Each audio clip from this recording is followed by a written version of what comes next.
Aye, a great case. A deed of dreadful note. Macbeth. I had been a junior partner in the firm of Veely, Carr and Raymond, attorneys and counselors at law, for about a year, when one morning, in the temporary absence of both Mr. Veely and Mr. Carr, there came into our office a young man whose whole appearance was so indicative of haste and agitation that I involuntarily rose at his approach and impetuously inquired, "What is the matter? You have no bad news to tell, I hope." "I have come to see Mr. Veely." "Is he in?" "No," I replied. "He was unexpectedly called away this morning to Washington. Cannot be home before tomorrow. But if you will make your business known to me—" "To you, sir," he repeated, turning a very cold but steady eye on mine. Then, seeming to be satisfied with his scrutiny, continued, "There is no reason why I shouldn't. My business is no secret. I came to inform him that Mr. Leavenworth is dead." "Mr. Leavenworth!" I exclaimed, falling back a step. "Mr. Leavenworth weighs an old client of our firm, to say nothing of his being the particular friend of Mr. Veely. Yes, murdered, shot through the head by some unknown person while sitting at his library table. Shot, murdered. I could scarcely believe my ears. How? When? I gasped. Last night, at least so we suppose. He was not found till this morning. I am Mr. Leavenworth's private secretary," he explained, "and live in the family. It was a dreadful shock," he went on, "especially to the ladies." "Dreadful," I repeated. "Mr. Veely will be overwhelmed by it. They are all alone," he continued in a low, business-like way I afterwards found to be inseparable from the man. "The Mrs. Leavenworth, I mean Mr. Leavenworth's nieces, and as an inquest is to be held there today, it is deemed proper for them to have some one present capable of advising them. As Mr. Veely was their uncle's best friend, they naturally sent me for him. But he being absent, I am at a loss what to do or where to go. I am a stranger to the ladies," was my hesitating reply. "But if I can be of any assistance to them, my respect for their uncle is such." The expression of the secretary's eye stopped me, without seeming to wander from my face. Its pupil had suddenly dilated till it appeared to embrace my whole person with its scope. "I don't know," he finally remarked, a slight frown, testifying to the fact that he was not altogether pleased with the turn affairs were taking. "Perhaps it would be best. The ladies must not be left alone. Say no more. I will go." And, sitting down, I dispatched a hurried message to Mr. Veely, after which, and the few other preparations necessary, I accompanied the secretary to the street. "Now," said I, "tell me all you know of this frightful affair." "All I know. A few words will do that. I left him last night sitting as usual at his library table, and found him this morning seated in the same place, almost in the same position, but with a bullet hole in his head as large as the end of my little finger. Dead. Stone dead. Horrible," I exclaimed. Then, after a moment, "Could have been aguicide?" "No. The pistol with which the deed was committed is not to be found. But if it was a murder, there must have been some motive. Mr. Leavenworth was too benevolent a man to have enemies, and if robbery was intended—" "There was no robbery. There is nothing missing," he again interrupted. "The whole affair is a mystery." "A mystery? An utter mystery." Turning, I looked at my informant curiously. The inmate of a house in which a mysterious murder had occurred was rather an interesting object. But the good-featured and yet totally unimpressive countenance of the man beside me offered but little basis for even the wildest imagination to work upon, and glancing almost immediately away, I asked, "Are the ladies very much overcome?" He took at least a half-dozen steps before replying, "It would be unnatural if they were not." And whether it was the expression of his face at the time, or the nature of the reply itself, I felt that in speaking of these ladies to this uninteresting, self-possessed secretary of the late Mr. Leavenworth, I was somehow treading upon dangerous ground. As I had heard they were very accomplished women, I was not altogether pleased at this discovery. It was, therefore, with a certain consciousness of relief, I saw a Fifth Avenue stage approach. "We will defer our conversation," said I. "Here's the stage." But, once seated within it, we soon discovered that all intercourse upon such a subject was impossible. Employing the time, therefore, in running over in my mind what I knew of Mr. Leavenworth, I found that Mick knowledge was limited to the bare fact of his being a retired merchant of great wealth and fine social position who, in default of possessing children of his own, had taken into his home 2 nieces, one of whom had already been declared his heiress.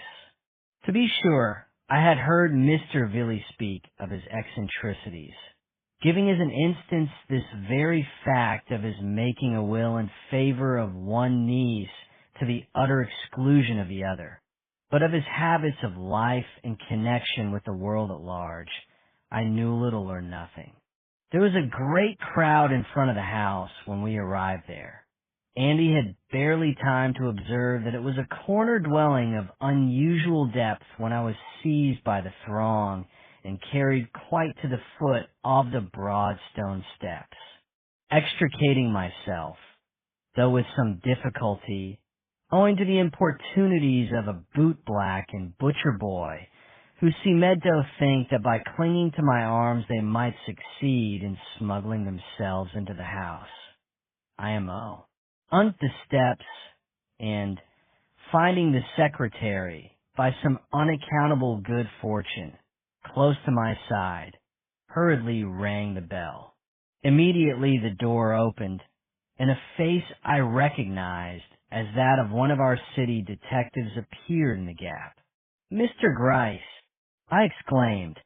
"The same," he replied. "Come in, Mr. Raymond." And drawing us quietly into the house, he shut the door with a grim smile on the disappointed crowd without.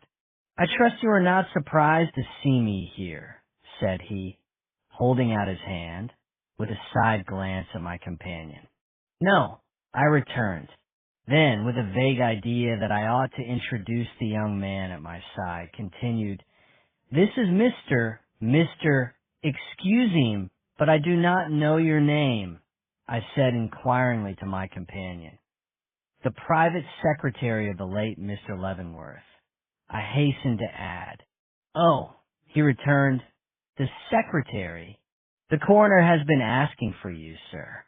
"The coroner is here, then?" "Yes. The jury have just gone upstairs to view the body. Would you Lakido follow them?" "No, it is not necessary. I have merely come in the hope of being of some assistance to the young ladies. Mr. Villy is away, and you thought the opportunity too good to be lost," he went on. "Just so. Still, now that you are here, and as the case promises to be a marked one, I should think that, as a rising young lawyer, you would wish to make yourself acquainted with it in all its details. But follow your own judgment." I made an effort and overcame my repugnance. "I will go," said I. "Very well, then, follow me." But just as I set foot on the stairs, I heard the jury descending.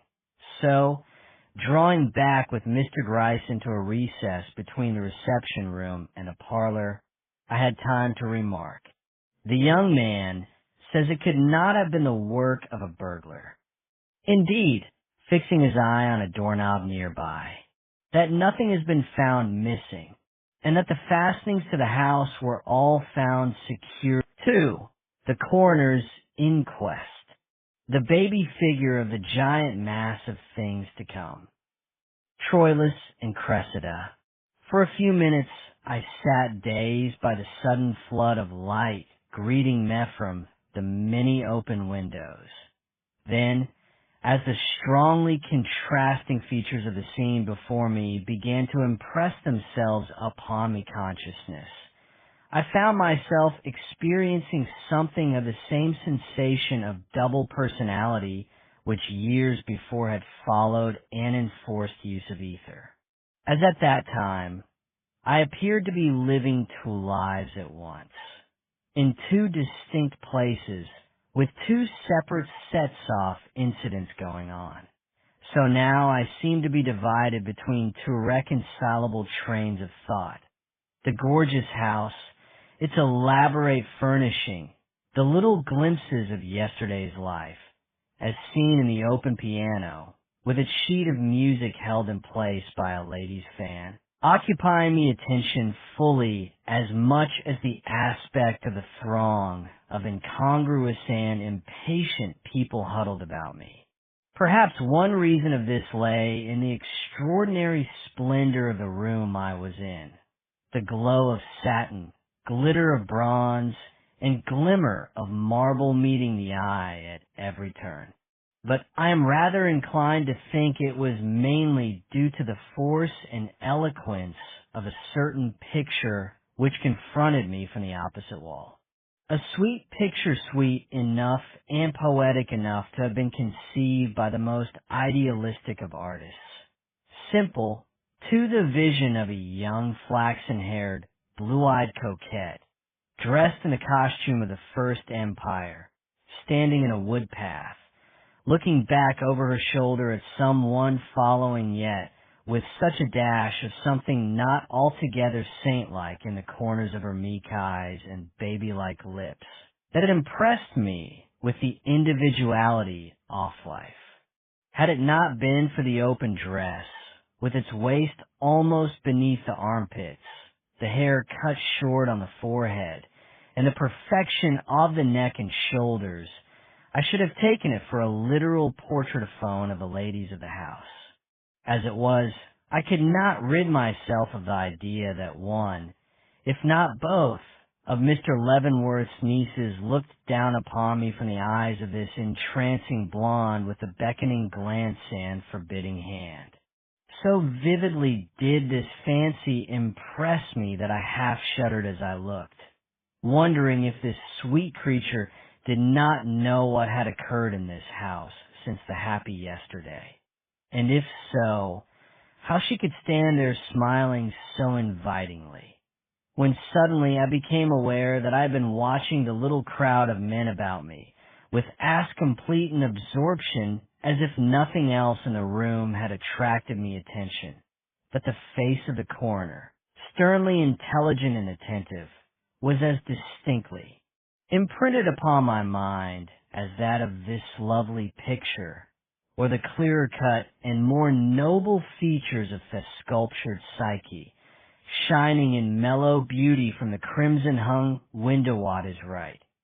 Yes, even at the various countenances of the jurymen clustered before me, commonplace and insignificant as most of them were, the trembling forms of the excited servants crowded into a far corner, and the still more disagreeable aspect of the pale-faced, seedy reporter seated at a small table and writing with. A ghoul-like avidity that made my flesh creep, were each and all as fixed an element in the remarkable scene before me as the splendor of the surroundings which made their presence such a nightmare of discord and unreality. I have spoken of the coroner. As fortune would have it, he was not a stranger to me. I had not only seen him before, but had held frequent conversation with him. In fact, knew him. His name was Hammond, and Hugh was universally regarded as a man of more than ordinary acuteness, fully capable of conducting an important examination with the necessary skill and address. Interested as I was, or rather was likely to be, in this particular inquiry, I could not but congratulate myself upon our good fortune in having so intelligent a coroner. As for his jurymen, they were, as I have intimated, very much like all other bodies of a similar character, picked up at random from the streets, but from such streets as the Fifth and Sixth Avenues. They presented much the same appearance of average intelligence and refinement as might be seen in the chance occupants of one of our city stages. Indeed, I marked but one amongst them all who seemed to take any interest in the inquiry as an inquiry, all the rest appearing to be actuated in the fulfillment of their duty by the commoner instincts of pity and indignation. Dr. Maynard, the well-known surgeon of 36th Street, was the first witness called. His testimony concerned the nature of the wound found in the murdered man's head. As some of the facts presented by him are likely to prove of importance to us in our narrative, I will proceed to give a synopsis of what he said, prefacing his remarks with some account of himself and the manner in which he had been summoned to the house by one of the servants. He went in to state that, upon his arrival, he found the deceased lying on a bed in the second-story front room, with the blood clotted about a pistol wound in the back of the head, having evidently been carried there from the adjoining apartment some hours after death. It was Fiendly wound discovered on the body, and having probed it, he had found and extracted the bullet which he now handed to the jury. It was lying in the brain, having entered at the base of the skull, passed obliquely upward, and at once struck the underscore medulla oblongata, underscore causing instant death.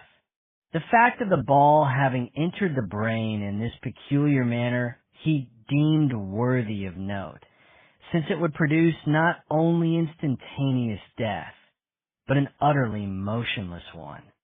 Further, from the position of the bullet hole and the direction taken by the bullet, it was manifestly impossible that the shot should have been fired by the man himself, even if the condition of the hair about the wound did not completely demonstrate the fact that the shot was fired from a point some 3 or 4 feet distant. Still further, considering the angle at which the bullet had entered the skull, it was evident that the deceased must not only have been seated at the time, a fact about which there could be no dispute, but he must also have been engaged in some occupation which drew his head forward. For in order that a ball should enter the head of a man sitting erect at the angle seen here of 45 degrees, it would be necessary not only for the pistol to be held very low down, but in a peculiar position, while if the head had been bent forward, as in the act of writing, a man holding a pistol naturally with the elbow bent might very easily fire a ball into the brain at the angle observed. Upon being questioned in regard to the bodily health of Mr. Leavenworth, he replied that the deceased appeared to have been in good condition at the time of his death, but that, not being his attendant physician, he could not speak conclusively upon the subject without further examination, and, to the remark of a juryman, observed that he had not seen pistol or weapon lying upon the floor, or, indeed, anywhere else in neither of the above-mentioned rooms. I might as well add here what he afterwards stated, that from the position of the table, the chair, and the door behind it, the murderer, in order to satisfy all the conditions imposed by the situation, must have stood upon, or just within, the threshold of the passageway leading into the room beyond. Also, that as the ball was small and from aerofled barrel, and thus especially liable to deflections while passing through bones and integuments, it seemed to him evident that the victim had made no effort to raise or turn his head when advanced upon by his destroyer. The fearful conclusion being that the footstep was an accustomed one, and the presence of its 3. Facts and deductions. Confusion now hath made his masterpiece. Most sacrilegious murder hath broke ope the Lord's anointed temple, and stolen thence the life of the building. Macbeth. Turning my attention back into the room where I was, I found the coroner consulting a memorandum through a very impressive pair of gold eyeglasses. "Is the butler here?" he asked. Immediately there was a stir among the group of servants in the corner, and an intelligent-looking, though somewhat pompous, Irishman stepped out from their midst and confronted the jury. "Ah," thought I to myself, as my glance encountered his precise whiskers, steady eye, and respectfully attentive, though by no means humble, expression, here is a model servant, who is likely to prove a model witness. And I was not mistaken. Thomas, the butler, was in all respects one in 1,000, and he knew it. The coroner, upon whom, as upon all others in the room, he seemed to have made the like favorable impression, proceeded without hesitation to interrogate him. "Your name, I am told, is Thomas Doherty?" "Yes, sir." "Well, Thomas, how long have you been employed in your present situation?" "It must be a matter of 2 years now, sir." "You are the person who first discovered the body of Mr. Leavenworth?" "Yes, sir. I am Mr. Harwell." "And who is Mr. Harwell?" "Mr. Harwell is Mr. Leavenworth's private secretary, sir. The one who did his writing." "Very good. Now, at what time of the day or night did you make this discovery?" "It was early, sir. Early this morning about 8. "And where?" "In the library, sir, off Mr. Leavenworth's bedroom. We had forced our way in, feeling anxious about his not coming to breakfast." "You forced your way in? The door was locked then?" "Yes, sir. On the inside, that I cannot tell. There was no key in the door." "Where was Mr. Leavenworth lying when you first found him?" "He was not lying, sir. He was seated at the large table in the sentry off his room, his back to the bedroom door, leaning forward, his head on his hands." "How was he dressed?" "In his dinner suit, sir, just as he came from the table last night." "Were there any evidences in the room that a struggle had taken place?" "No, sir." "Any pistol on the floor or table?" "No, sir." "Any reason to suppose that robbery had been attempted?" "No, sir." Mr. Leavenworth's watch and purse were both in his pockets.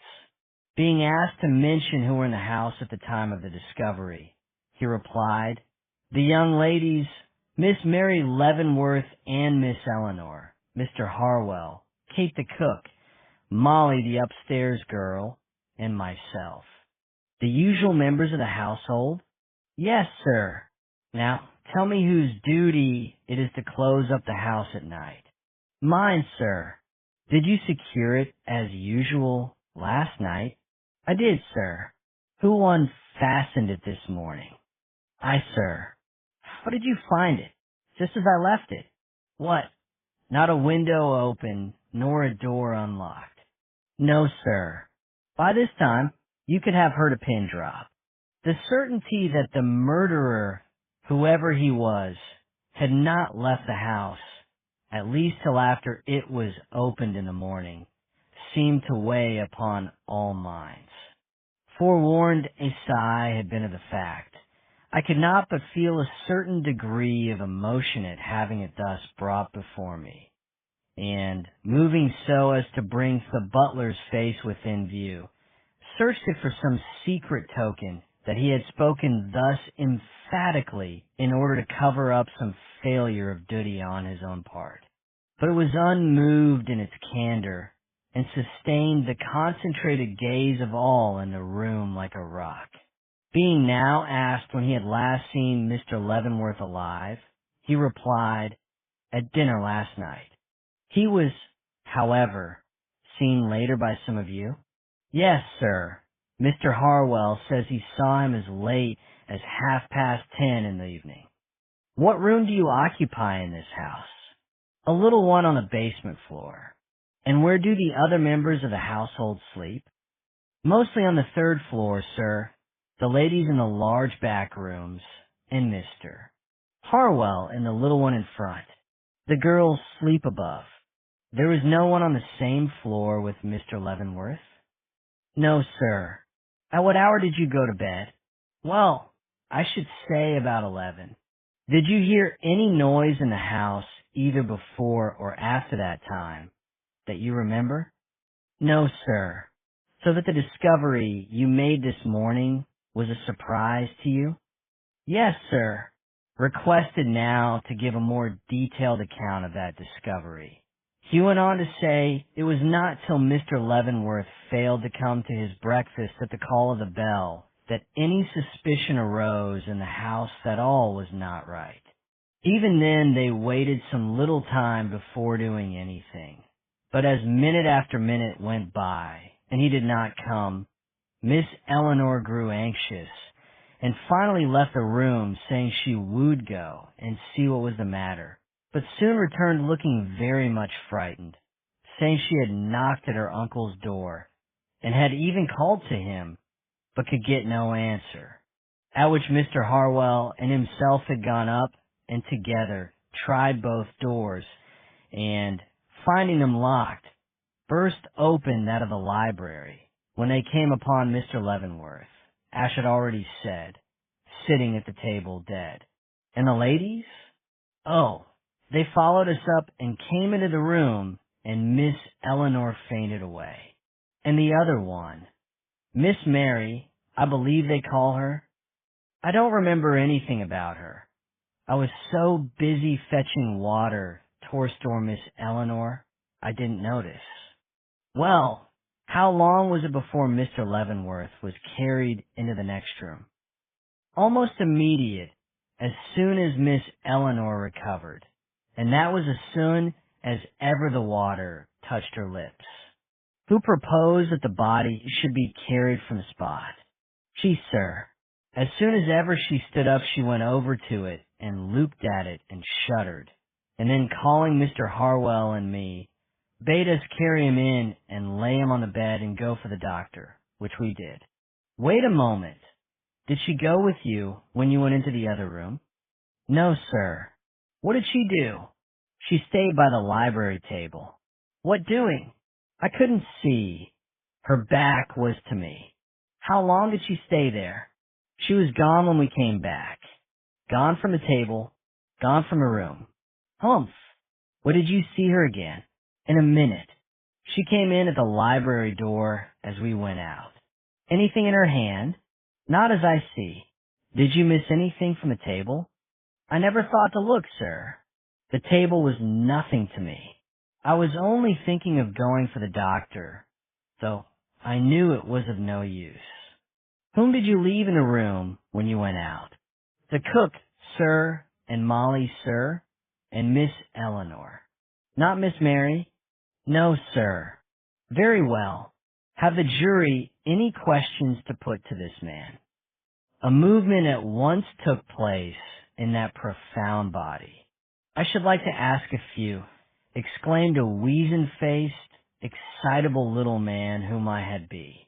For noticed shifting in his seat in a restless manner strongly suggestive of an intense, but hitherto repressed desire to interrupt the proceedings. Very well, sir, returned Thomas.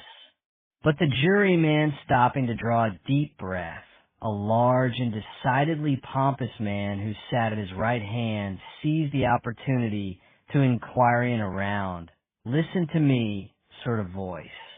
You say you have been in the family for 2 years. Was it what you might call a united family? United? Affectionate, you know, on good terms with each other.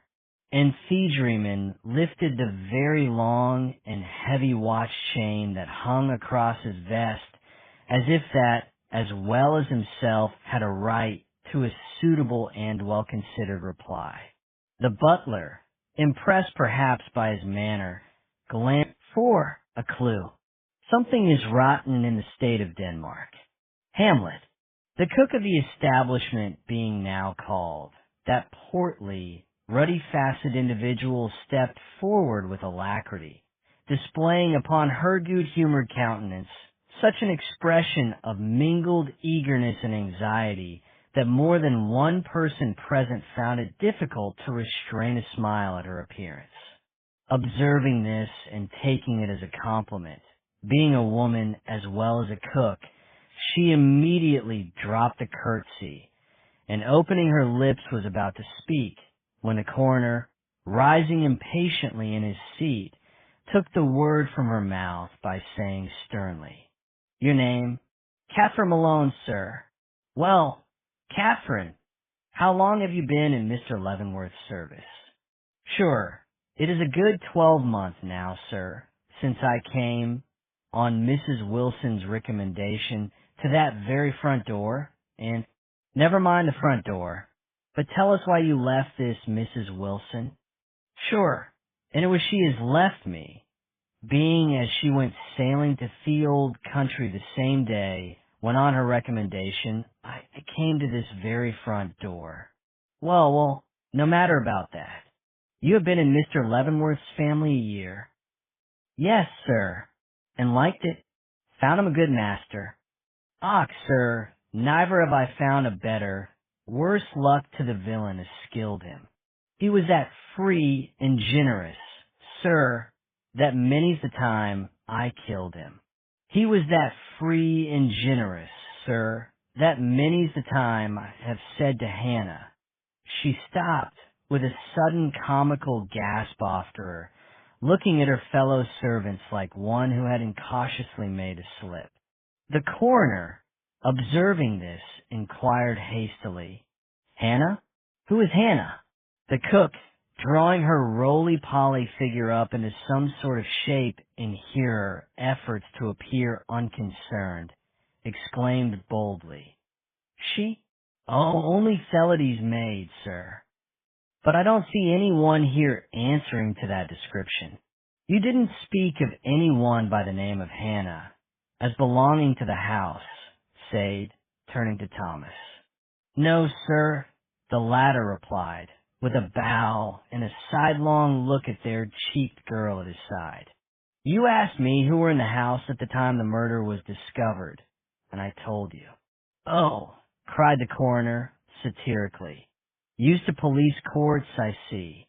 Then, turning back to the cook, who had all this while been rolling her eyes in a vague fright about the room, inquired, "And where is this Hannah?" "Sure, sir, she's gone." "How long since?" The cook caught her breath hysterically. "Since last night."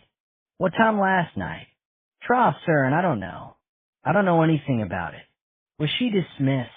"Not as I knows on. Her clothes is here." "Oh, her clothes are here. At what hour did you miss her?" "I didn't miss her. She was here last night, and she isn't here this morning, and so I says she has gone." "Humph!" cried the coroner, casting a slow glance down the room, while every one present looked as if a door had suddenly opened in a closed wall. "Where did this girl sleep?" The cook, who had been fumbling uneasily with her apron, looked up. "Sure, we all sleeps at the top of the house, sir." "In one room?" Slowly. "Yes, sir." "Did she come up to the room last night?" "Yes, sir." "At what hour?" "Sure, it was 10 when we all came up. I heard the clock a-striking." "Did you observe anything unusual in her appearance?" "She had a toothache, sir." "Oh, a toothache, what then?" "Tell me all she did." But at this the cook broke into tears and wails. "Sure, she didn't do nothing, sir. It wasn't her, sir, as did anything. Don't you believe it. Hannah is a good girl, and honest, sir, as ever you see.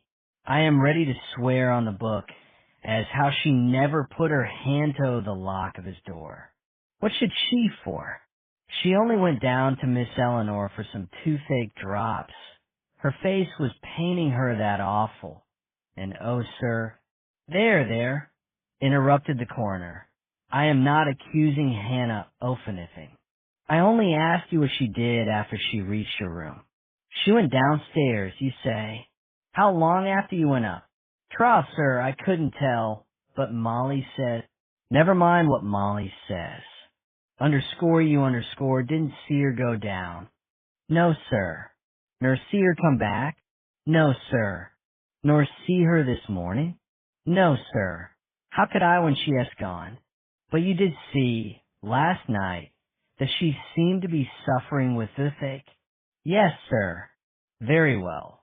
Now tell me how, and when you first became acquainted with the fact of Mr. Leavenworth's death. But her replies to this question, while over garrulous, contained but little information. And seeing this, the coroner was on the point of dismissing her, when the little juror, remembering an admission she had made, of having seen Miss Eleanor Leavenworth coming out of the library door a few minutes after Mr. Leavenworth's body had been carried into the next room, asked if her mistress had anything in her hand at the time. I don't know, sir. Faith, she suddenly exclaimed. I believe she did have a piece of paper. I recollect, now, seeing her put it in her pocket. The next witness was Molly, the upstairs girl. Molly O'Flanagan, as she called herself, was a rosy-cheeked, black-haired, pert girl of about 18, who under ordinary circumstances would have found herself able to answer, with a due degree of smartness, any question which might have been addressed to her. But fright will sometimes cower the stoutest heart, and Molly, standing before the coroner at this juncture, presented anything but a reckless appearance, her naturally rosy cheeks blanching at the first word addressed to her, and her head falling forward on her breast in a confusion too genuine to be dissembled and too transparent to be misunderstood. As her testimony related mostly to Hannah and what she knew of her and her remarkable disappearance, I shall confine myself to a mere synopsis of it. As far as she, Molly, knew, Hannah was what she had given herself out to be, an uneducated girl of Irish extraction, who had come from the country to act as lady's maid and seamstress to the two Mrs. Leavenworth. She had been in the family for some time, before Molly herself, in fact, and though by nature remarkably reticent, refusing to tell anything about herself or her past life, she had managed to become a great favorite with all in the house. But she was of a melancholy nature and fond of brooding, often getting up nights to sit and think in the dark. As if she was a lady, exclaimed Molly. This habit being a singular one for a girl in her station, an attempt was made to win from the witness further particulars in regard to it. But Molly, with a toss of her head, confined herself to the one statement. She used to get up nights and sit in the window, and that was all she knew about it. Drawn away from this topic, during the consideration of which, a little the sharpness of Molly's disposition had asserted itself, she went on to state, in connection with the events of the past night, that Hannah had been ill for 2 days or more with a swelled face, that it grew so bad after they had gone upstairs the night before that she got out of bed, and dressing herself, Molly was closely questioned here, but insisted upon the fact that Hannah had fully dressed herself, even tornging her collar and ribbon, lighted a candle, and made known her intention of going down to Miss Eleanor for aid. Why Miss Eleanor? A juryman here asked. Oh, she's the one who always gives out medicines and such like to the servants. Urged to proceed, she went on to state that she had already told all she knew about it. Hannah did not come back, nor was she to be found in the house at breakfast time. You say she took a candle with her, said the coroner. Was it in a candlestick? Fati exper testimony. And oftentimes, to win us to our harm, the instruments of darkness tell us truths, win us with honest trifles, to betray us in deepest consequence. Macbeth, in the midst of the universal gloom, thus awakened, there came a sharp ring at the bell. Instantly all eyes turned toward the parlor door, just as it slowly opened, and the officer who had been sent off so mysteriously by the coroner an hour before entered, in company with a young man, whose sleek appearance, intelligent eye, and general air of trustworthiness seemed to proclaim him to be, what in fact he was, the confidential clerk of a responsible mercantile house. Advancing without apparent embarrassment, though each and every eye in the room was fixed upon him with lively curiosity, he made a slight bow to the coroner.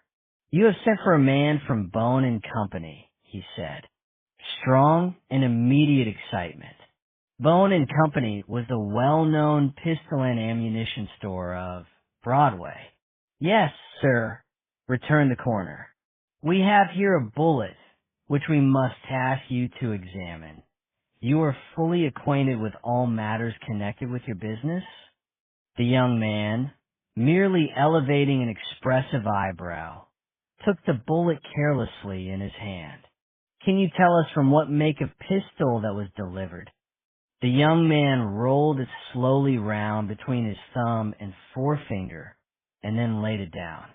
It is a number 32 ball, usually sold with the small pistol made by Smith and Wesson. A small pistol, exclaimed the butler, jumping up from his seat. Master used to keep a little pistol in a stand drawer. I have often seen it. We all knew about it. Great and irrepressible excitement, especially among the servants. That's so. I heard a heavy voice exclaim. I saw it once meself master was cleaning it. It was the cook who spoke. In a stand drawer, the coroner inquired. Yes, sir, at the head of his bed. An officer was sent to examine the stand drawer. In a few moments he returned, bringing a small pistol which he laid down on the coroner's table, saying, Here it is. Immediately, everyone sprang to his feet, but the coroner, handing it over to the clerk from Bonds, inquired if that was the make before mentioned. Without hesitation, he replied, Yes, Smith and Wesson. You can see for yourself, and he proceeded to examine it. Where did you find this pistol? Asked the coroner of the officer. In the top drawer of a shaving table, standing near the head of Mr. Leavenworth's bed. It was lying in a velvet case together with a box of cartridges, one of which I bring as a sample, and he laid it down beside the bullet. Was the drawer locked? Yes, sir, but the key was not taken out.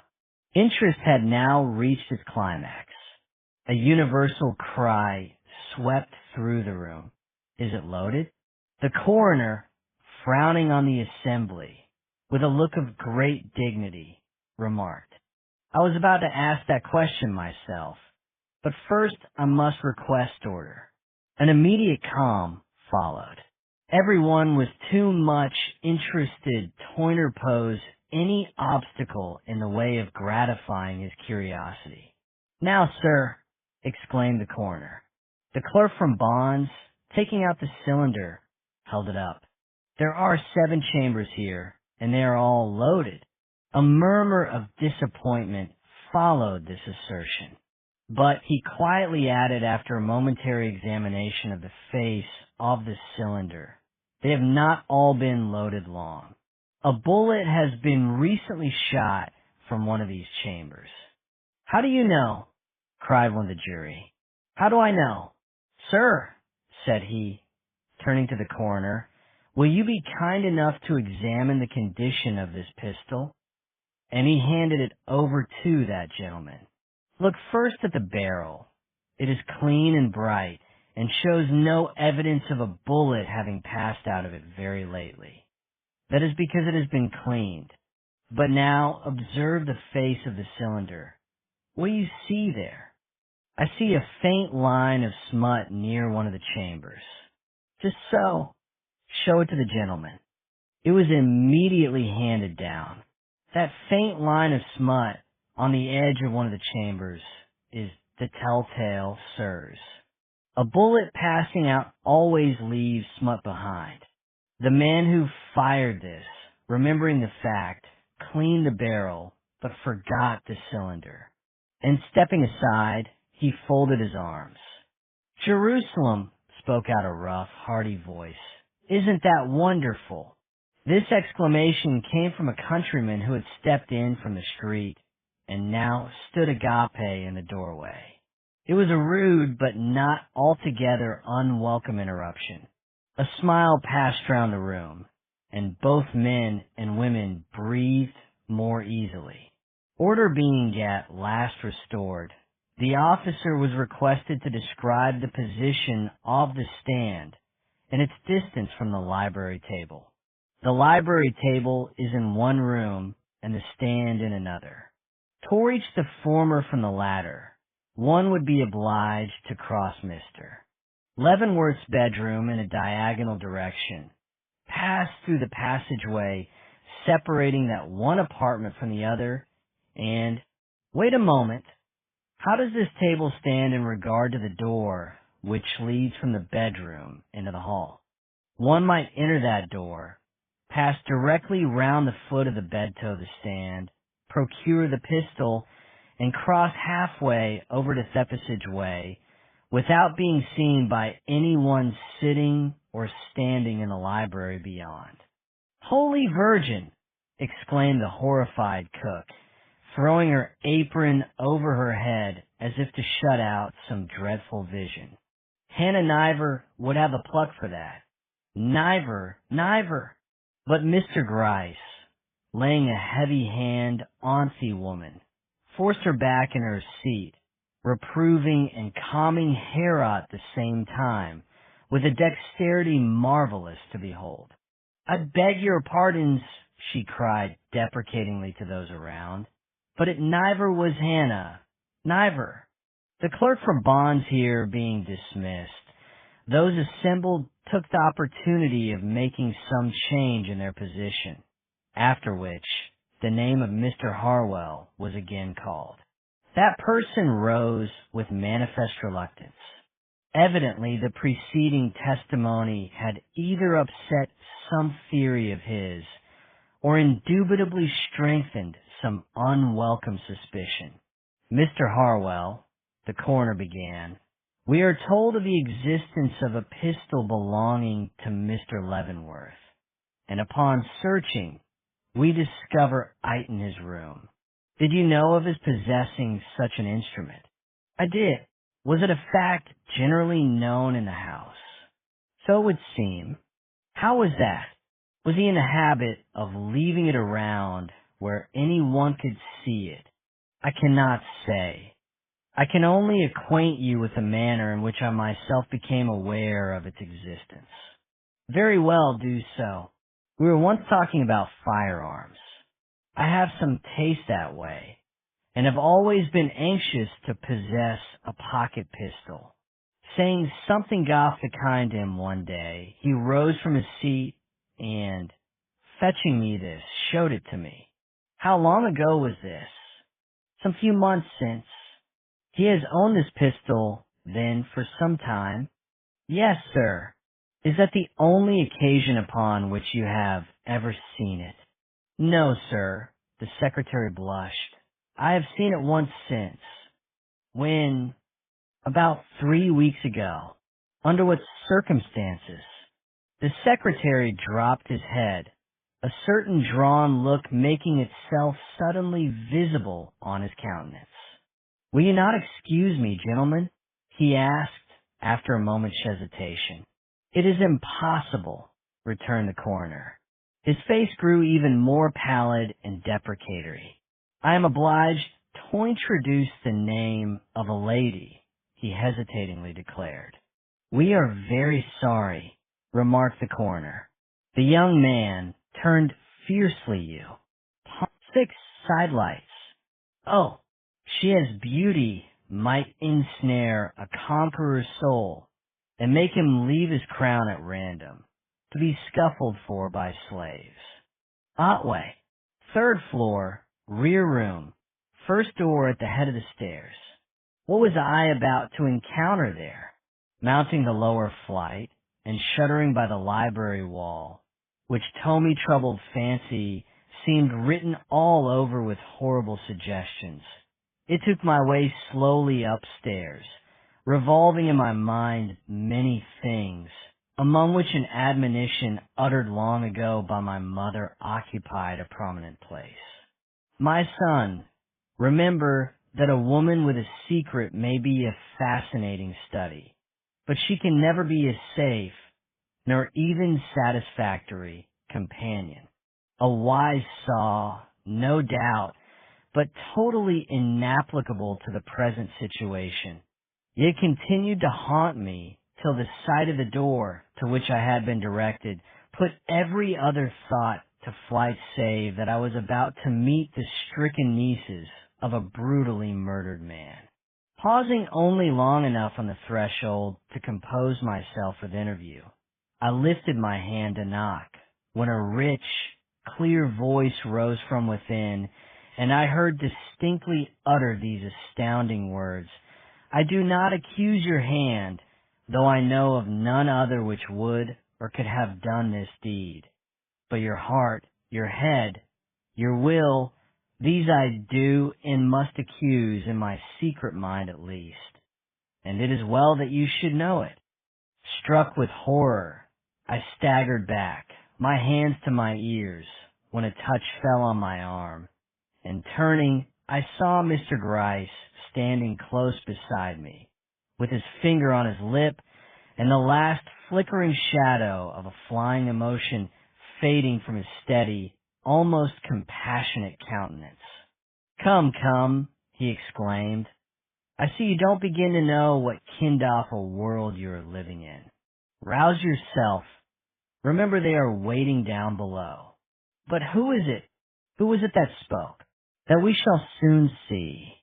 And without waiting to meet, much less answer, my appealing look, he struck his hand against the door and flung it wide open.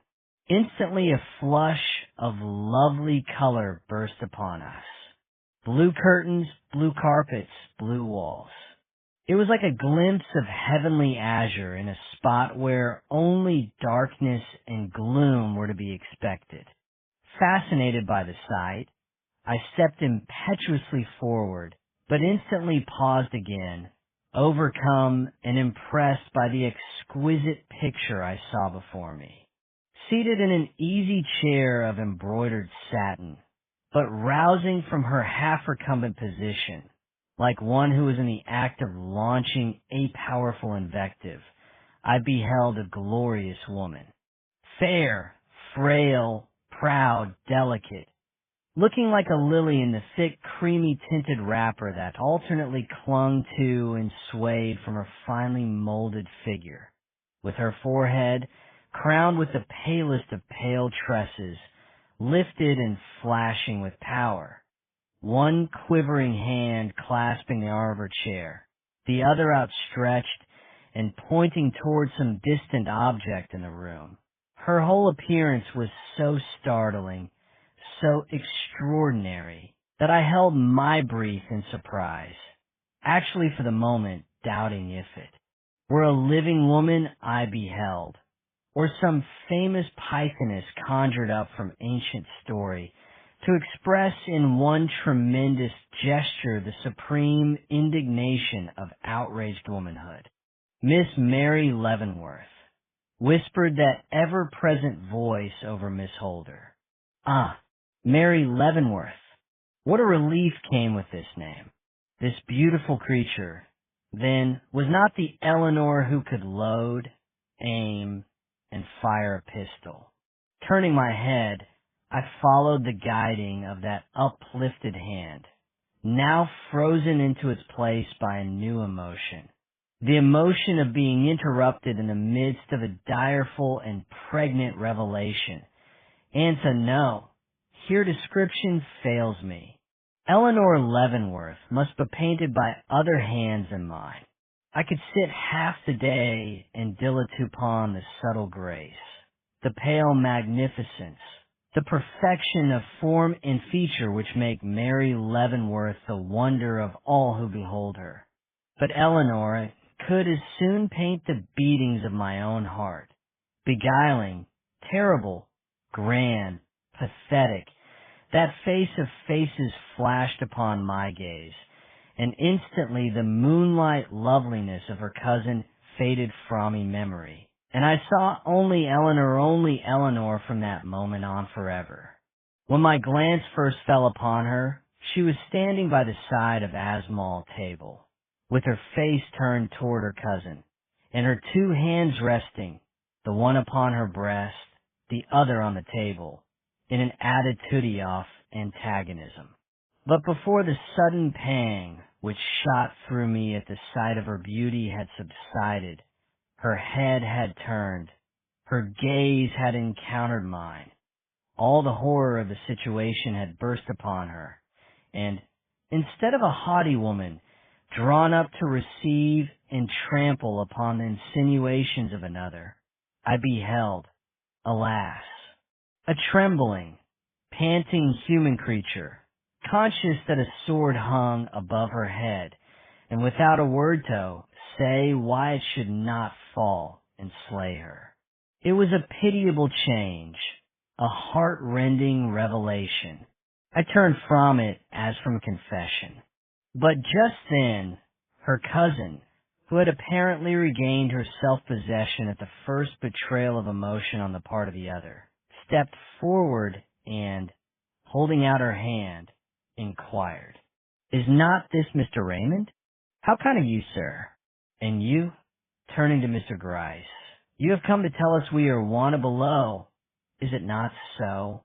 It was the voice I had heard through the door, but modulated to a sweet, winning, almost caressing tone. Glancing hastily at Mr. Gryce, I looked to see how he was affected by it. Evidently much, for the bow with which he greeted her words was lower than ordinary, and the smile with which he met her earnest look both deprecatory and reassuring. His glance did not embrace her cousin, though her eyes were fixed upon his face with an inquiry in their depths more agonizing than the utterance of any cry would have been. Knowing Mr. Gryce as I did, I felt that nothing could promise worse, or be more significant than this transparent disregard of one who seemed to fill the room with her terror. And, struck with pity, I forgot that Mary Leavenworth had spoken, forgot her very presence in fact, and, turning hastily away, took one step toward her cousin, when Mr. Gryce's hand falling on my arm stopped me. "Miss Leavenworth speaks," said he. Recalled to myself, I turned my back upon what had so interested me even while it repelled, and forcing myself to make some sort of reply to the fair creature before me, offered my arm and led her toward the door. Immediately the pale, proud countenance of Mary Leavenworth softened almost to the point of smiling.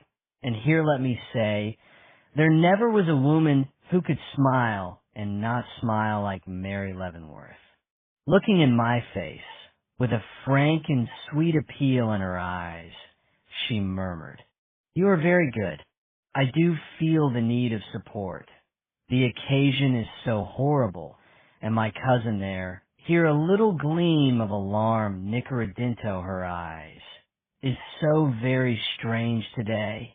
Humph, thought I to myself. Where's the grand indignant Pythoness, with the unspeakable wrath and menace in her countenance? whom I saw when I first entered the room? Could it be that she was trying to beguile us from our conjectures by making light of her former expressions? Or was it possible she deceived herself so far as to believe us unimpressed by the weighty accusation overheard by us at Alma? 7. Mary Leavenworth. For this relief, much thanks. Hamlet. Have you ever observed the effect of the sunlight bursting suddenly upon the earth from behind a mass of heavily surcharged clouds? If so, you can have some idea of the sensation produced in that room by the entrance of these two beautiful ladies. Possessed of a loveliness which would have been conspicuous in all places and under all circumstances, Mary, at least, if not her less striking, though by no means less interesting cousin, could never have entered any assemblage without drawing to herself the wondering attention of all present. But Haroldita is here by the most fearful of tragedies. What could you expect from a collection of men such as I have already described, but overmastering wonder and incredulous admiration? Nothing, perhaps, and yet at the first murmuring sound of amazement and satisfaction, I felt my soul recoil in disgust. Making haste to seat my now trembling companion in the most retired spot I could find, I looked around for her cousin. But Eleanor Leavenworth, weak as she had appeared in the interview above, showed at this moment neither hesitation nor embarrassment. Advancing upon the arm of the detective, whose suddenly assumed air of persuasion in the presence of the jury was anything but reassuring, she stood for an instant gazing calmly upon the scene before her.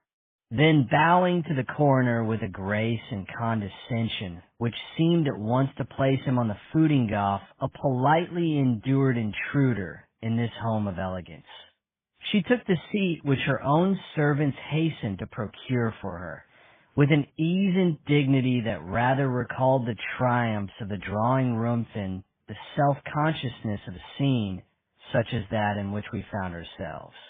Palpable acting, though this was, it was not without its effect.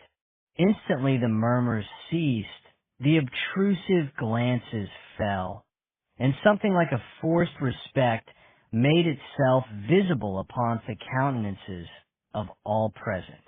Even I, impressed as I had been by her very different demeanor in the room above, experienced a sensation of relief, and was more than startled when, upon turning to the lady at my side, I beheld her eyes riveted upon her cousin with an inquiry in their depths that was anything but encouraging.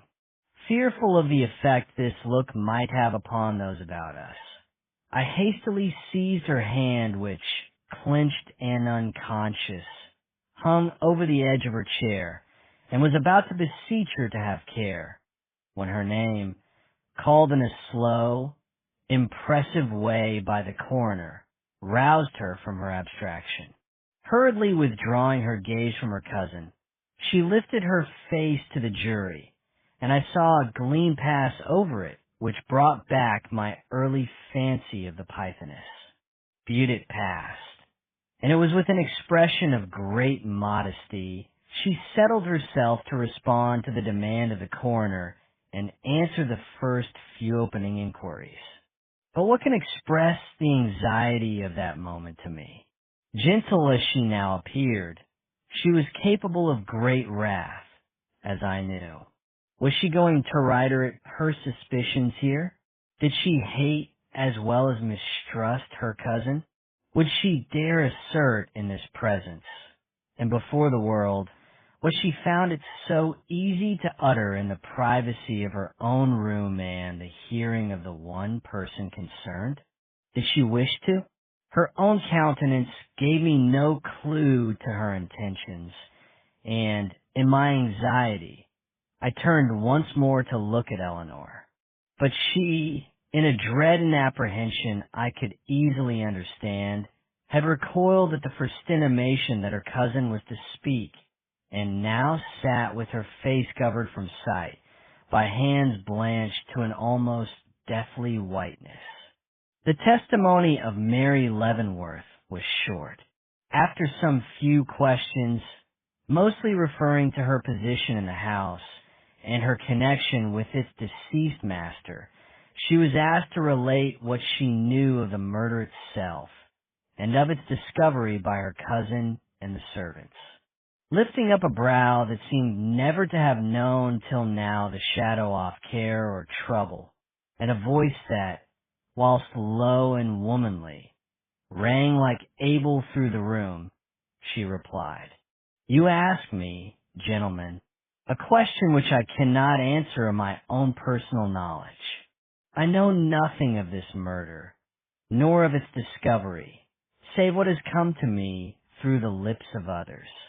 My heart gave a bound of relief, and I saw Eleanor Leavenworth's hands drop from her brow like stone, while a flickering gleam as of hope fled over her face, and then died away like sunlight leaving marble. For, strange as it may seem to you, Mary earnestly continued, the shadow of a past horror revisiting her countenance. I did not enter the room where my uncle lay. I did not even think of doing so. My only impulse was to fly from what was so horrible and heart-rending. But Eleanor went in, and she can tell you. We will question Miss Eleanor Leavenworth later, interrupted the coroner, but very gently for him. Evidently the grace and elegance of this beautiful woman were making their impression. What we want to know is what _you_ saw. You say you cannot tell us of anything that passed in the room at the time of the discovery. No, sir. Only what occurred in the hall. Nothing occurred in the hall, she innocently remarked. Did not the servants pass in from the hall, and your cousin come out there after her revival from her fainting fit? Mary Leavenworth's violet eyes opened wonderingly. Yes, sir, but that was nothing. You remember, however, her coming into the hall? Yes, sir. With a paper in her hand? Paper. And she wheeled suddenly and looked at her cousin. Did you have a paper, Eleanor? The moment was intense. Eleanor Leavenworth, who at the first mention of the word paper had started perceptibly, rose to her feet at this naive appeal, and opening her lips, seemed about to speak when the coroner, with a strict sense of what was regular, lifted his hand with decision and said, "You need not ask your cousin, miss, but let us hear what you have toasted yourself." Immediately, Eleanor Leavenworth sank back, a pink spot breaking out one cheek, while a slight murmur testified to the disappointment of those in the room, who were more anxious to have their curiosity gratified than the forms of law adhered to. Satisfied with having done his duty, and disposed to be easy with sotraming a witness, the coroner repeated his question. "Tell us, if you please, if you saw any such thing in her hand." Oh, no, I saw nothing."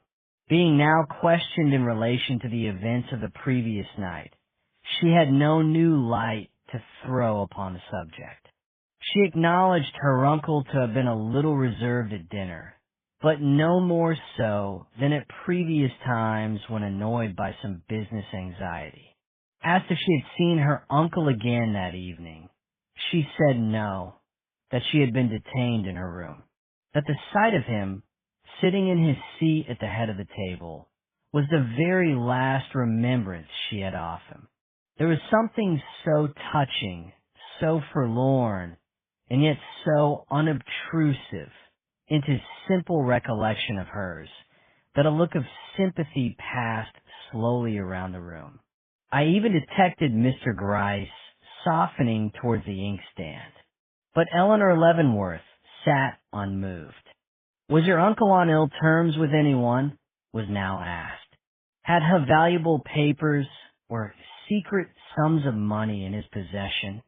To all these inquiries, she returned an equal negative. Has your uncle met any stranger lately, or received any important letter during the last few weeks, which might seem in any way to throw light upon this mystery? There was the slightest perceptible hesitation in her voice as she repeated, circumstantial evidence. Oh, dark, dark, dark. And now that the interest was at its height, that the veil which shrouded this horrible tragedy seemed about to be lifted, if not entirely withdrawn, I felt a desire to fly the scene, to leave the spot, to know no more. Not that I was conscious of any particular fear of this woman betraying herself. The cold steadiness of her now fixed and impassive countenance was sufficient warranty in itself against the possibility of any such catastrophe.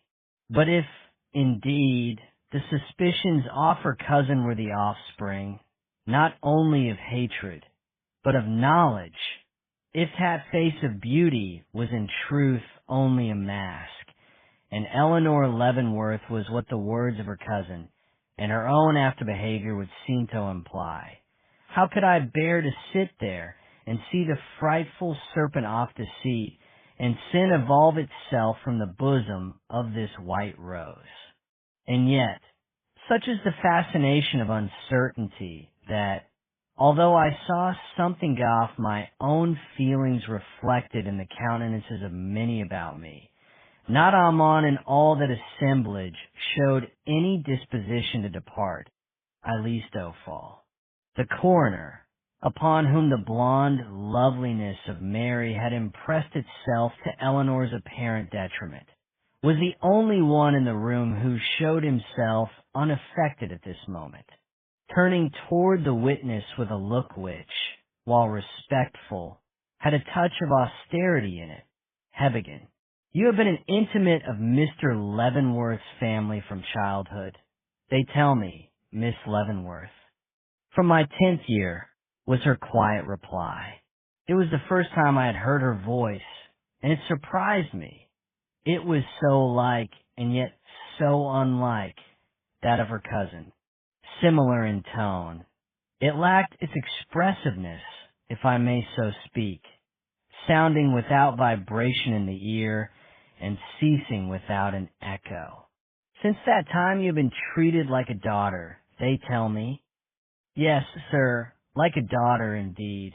He was more than a father to both Ophis. You and Miss Mary Leavenworth are cousins, I believe. When did she enter the family? At the same time I did. Our respective parents were victims of the same disaster. If it had not been for our uncle, we should have been thrown, children as we were, upon the world. But here she paused, her firm lips breaking into a half tremble. But he, in the goodness of his heart, adopted us into his family, and gave us what we had both lost, a father and a home. You say he was a father to you, as well as to your cousin that had adopted you. Do you mean by that he not only surrounded you with present luxury, but gave you to understand that the same should be secured to you after his death? In short, that he intended to leave any portion of his property to you? No, sir. I was given to understand from the first that his property would be bequeathed by will to my cousin. Your cousin was no more nearly related to him than yourself, Miss Leavenworth. Did he never give you any reason for this evident partiality? None but his pleasure, sir.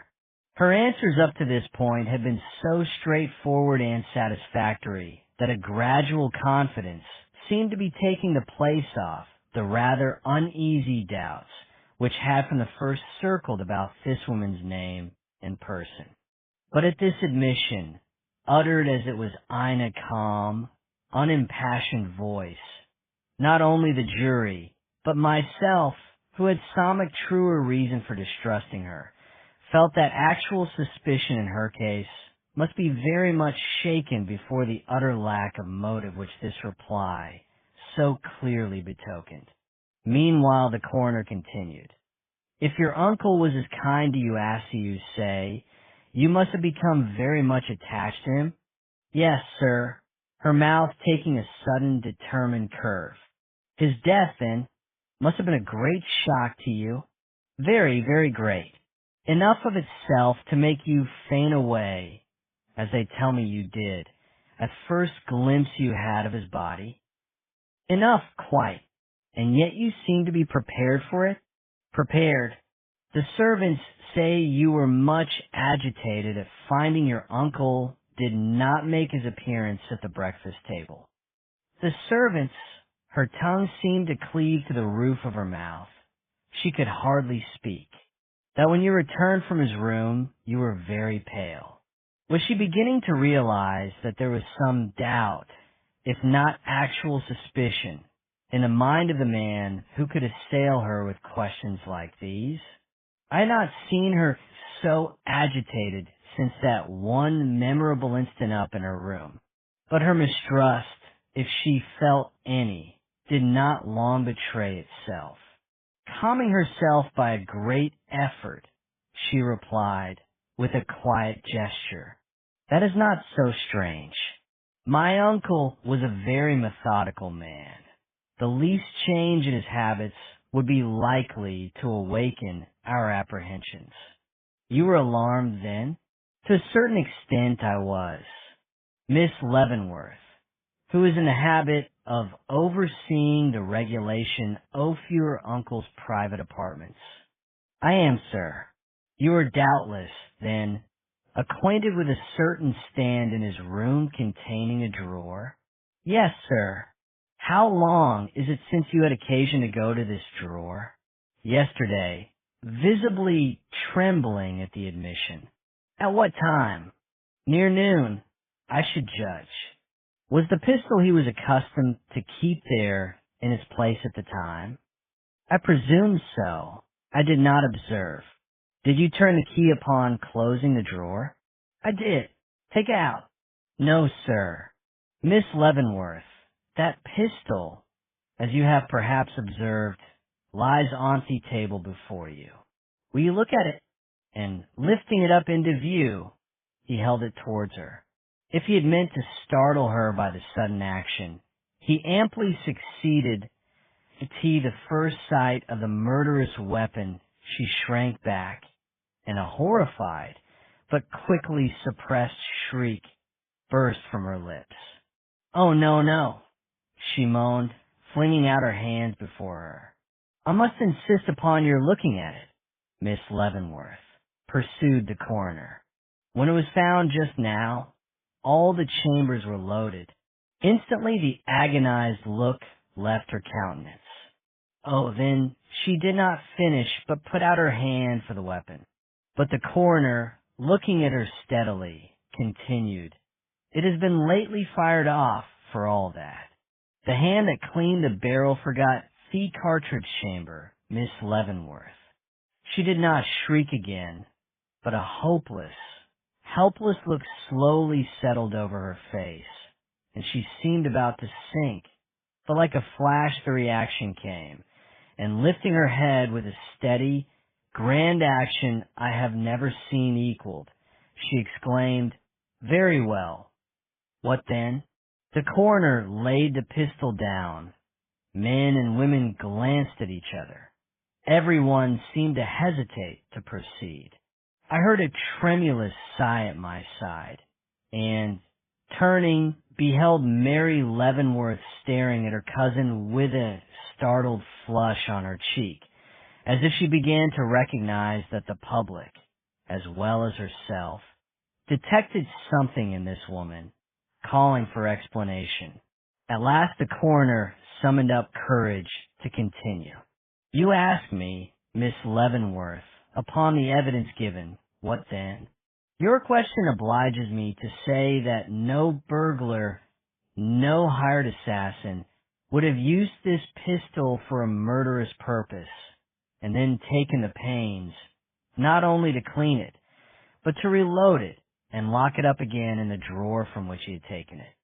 She did not reply to this, but I saw Mr. Gryce make a note of it with that peculiar, emphatic nod of his. Nor, he went on, even more gravely, would it be possible for anyone who was not accustomed to pass in and out of Mr. Leavenworth's room at all hours, to enter his door so late at night, procure this ninth the discovery? His rolling eyes did never rest in place, but walked each where for fear of hid mischance, holding a laddie's still before his pace, through which he still did peep, as forward he did pace. Fairy Queen, Miss Leavenworth, who appeared to have lingered from a vague terror off everything and everybody in the house not under her immediate observation, shrank from my side the moment she found herself left comparatively alone, and, retiring to a distant corner, gave herself up to grief. Turning my attention, therefore, in the direction of Mr. Gryce, I found that person busily engaged in counting his own fingers with a troubled expression upon his countenance, which may or may not have been the result of that arduous employment. But, at my approach, satisfied perhaps that he possessed no more than the requisite number, he dropped his hands and greeted me with a faint smile which was, considering all things, too suggestive to be pleasant. "Well," said I, taking my stand before him, "I cannot blame you. You had a right to do as you thought best. But how had you the heart? Was she not sufficiently compromised without your bringing out that wretched handkerchief, which she may or may not have dropped in that room, but whose presence there, soiled though it was with pistol grease, is certainly no proof that she herself was connected with this murder? Mr. Raymond," he returned, "I have been detailed as police officer and detective to look after this case, and I propose to do it. Of course," I hastened to reply, "I'm the last man to wish you to shirk your duty, but you cannot have the temerity to declare that this young and tender creature can by any possibility be considered as at all likely to be implicated in a crime so monstrous and unnatural. The mere assertion of another woman's suspicions on the subject ought not." But here Mr. Gryce interrupted me. "You talk when your attention should be directed to more important matters. That other woman, as you are pleased to designate the fairest ornament of New York society, sits over there in tears. Go and comfort her." Looking at him in amazement, I hesitated to comply, but seeing he was in earnest, crossed to Mary Leavenworth and sat down by her side. She was weeping, but in a slow, unconscious way, as if grief had been mastered by fear. The fear was too undisguised, and the grief too natural for me to doubt the genuineness of either. "Miss Leavenworth," said I, "any attempt at consolation on the part of a stranger must seem at a time like this the most bitter of mockeries. But though try and consider that circumstantial evidence is not always absolute proof." Starting with surprise, she turned her eyes upon me with a slow, comprehensive gaze wonderful to see in orbs so tender and womanly. "No," she repeated, "circumstantial evidence is not absolute proof, but Eleanor does not know this. She is so intense, she cannot see but one thing at a time. She has been running her head into a noose, and, oh," pausing, she clutched my arm with a passionate grasp. "Do you think there is any danger?" "Well, she could not go on." "Miss Leavenworth," I protested, with a warning look toward the detective, "what do you mean?" Like a flash, her glance followed mine, an instant change taking place in her bearing. "Your cousin may be intense, I went on, as if nothing had occurred. But I do not know to what you refer when you say she has been running her head into a noose.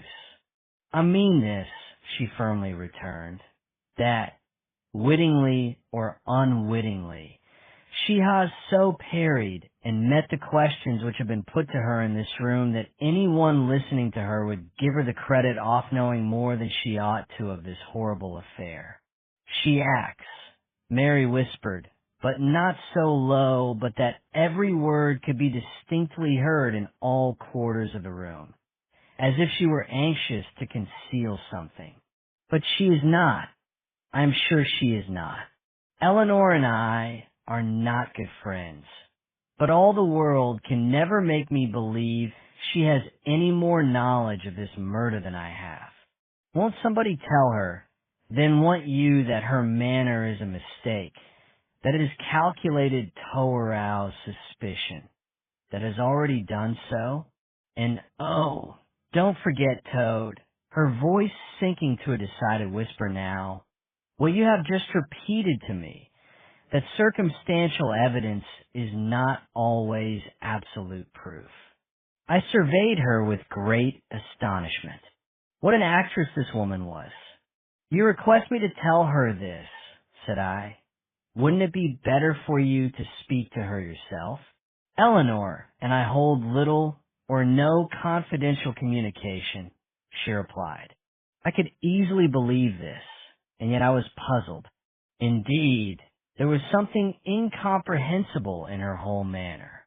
Not knowing what else to say, I remarked, that is unfortunate.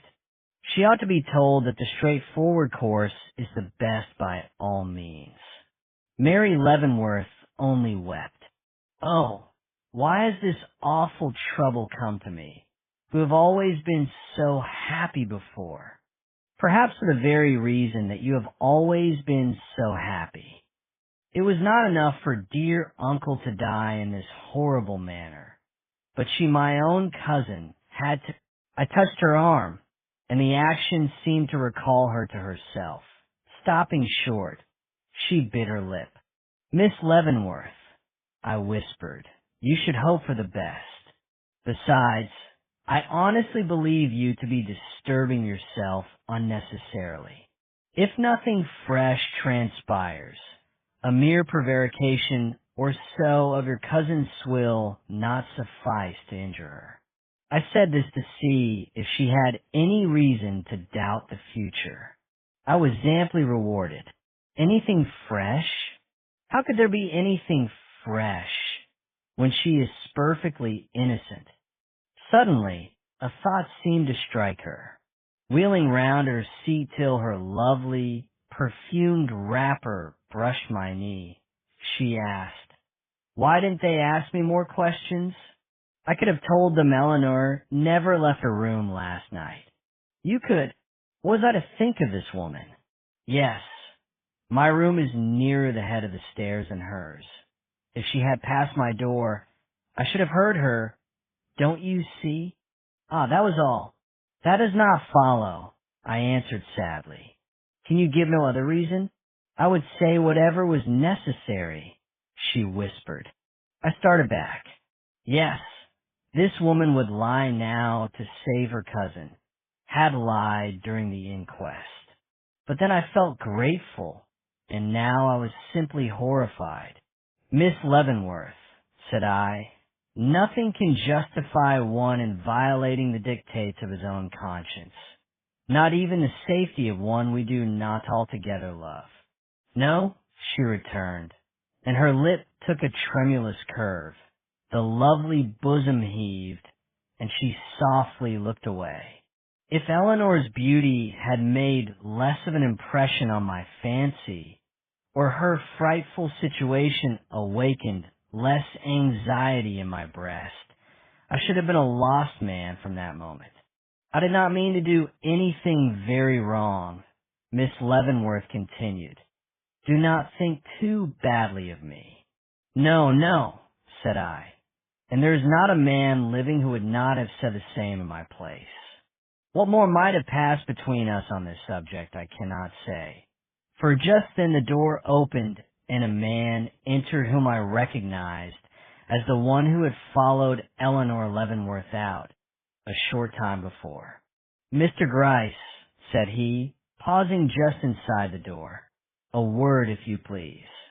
The detective nodded, but did not hasten towards him.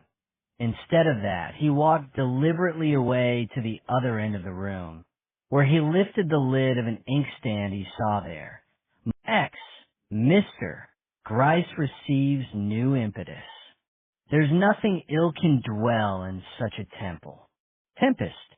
This astounding discovery made a most unhappy impression upon me. It was true, then. Eleanor, the beautiful, the lovesome, could not finish the sentence, even in the silence of my own mind. "You look surprised," said Mr. Gryce, glancing curiously toward Fiki. "Now I ain't.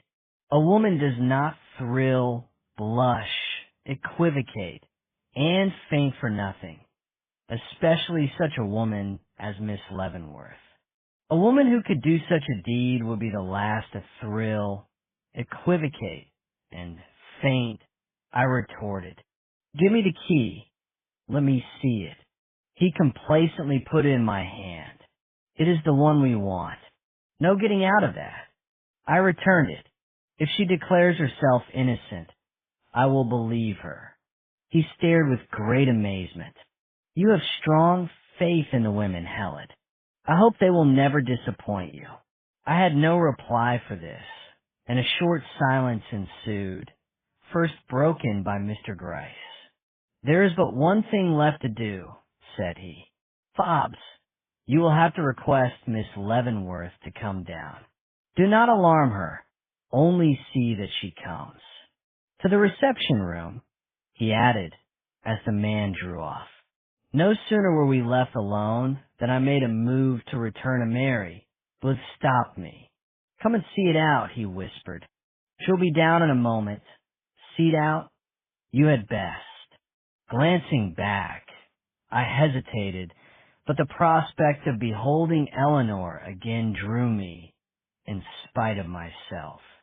Telling him to wait, I returned to Mary's side to make my excuses. "What is the matter? What has occurred?" she breathlessly asked. "Nothing as yet to disturb you much. Do not be alarmed." But my face betrayed me. "There is something," said she. "Your cousin is coming down. Down here," and she shrank visibly. "No, to the reception room. I do not understand. It is all dreadful, and no one tells me anything. I pray God there may be nothing to tell. Judging from your present faith in your cousin, there will not be. Take comfort. Then, in Beshard I will inform you, if anything occurs which you ought to know." Giving her a look of encouragement, I left her crushed against the crimson pillows of the sofa on which she sat, and rejoined Mr. Gryce. We had scarcely entered the reception room when Eleanor Leavenworth came in. More languid than she was an hour before, but haughty still, she slowly advanced, and meeting my eye, gently bent her head. "I have been summoned here," said she, directing herself exclusively to Mr. Gryce, "by an individual whom I take to be in your employ. If so, may I request you to make your wishes known at once, as I am quite exhausted and am in great need of rest." "Miss Leavenworth," returned Mr. Gryce, rubbing his hands together and staring in quite a fatherly manner at the doorknob. "I am very sorry to trouble you, but the fact is I wish to ask you—" But here she stopped him. "Anything in regard to the key, which that man has doubtless told you he saw me drop into the ashes?" "Yes, Mississippi." "Then I must refuse to answer any questions concerning it.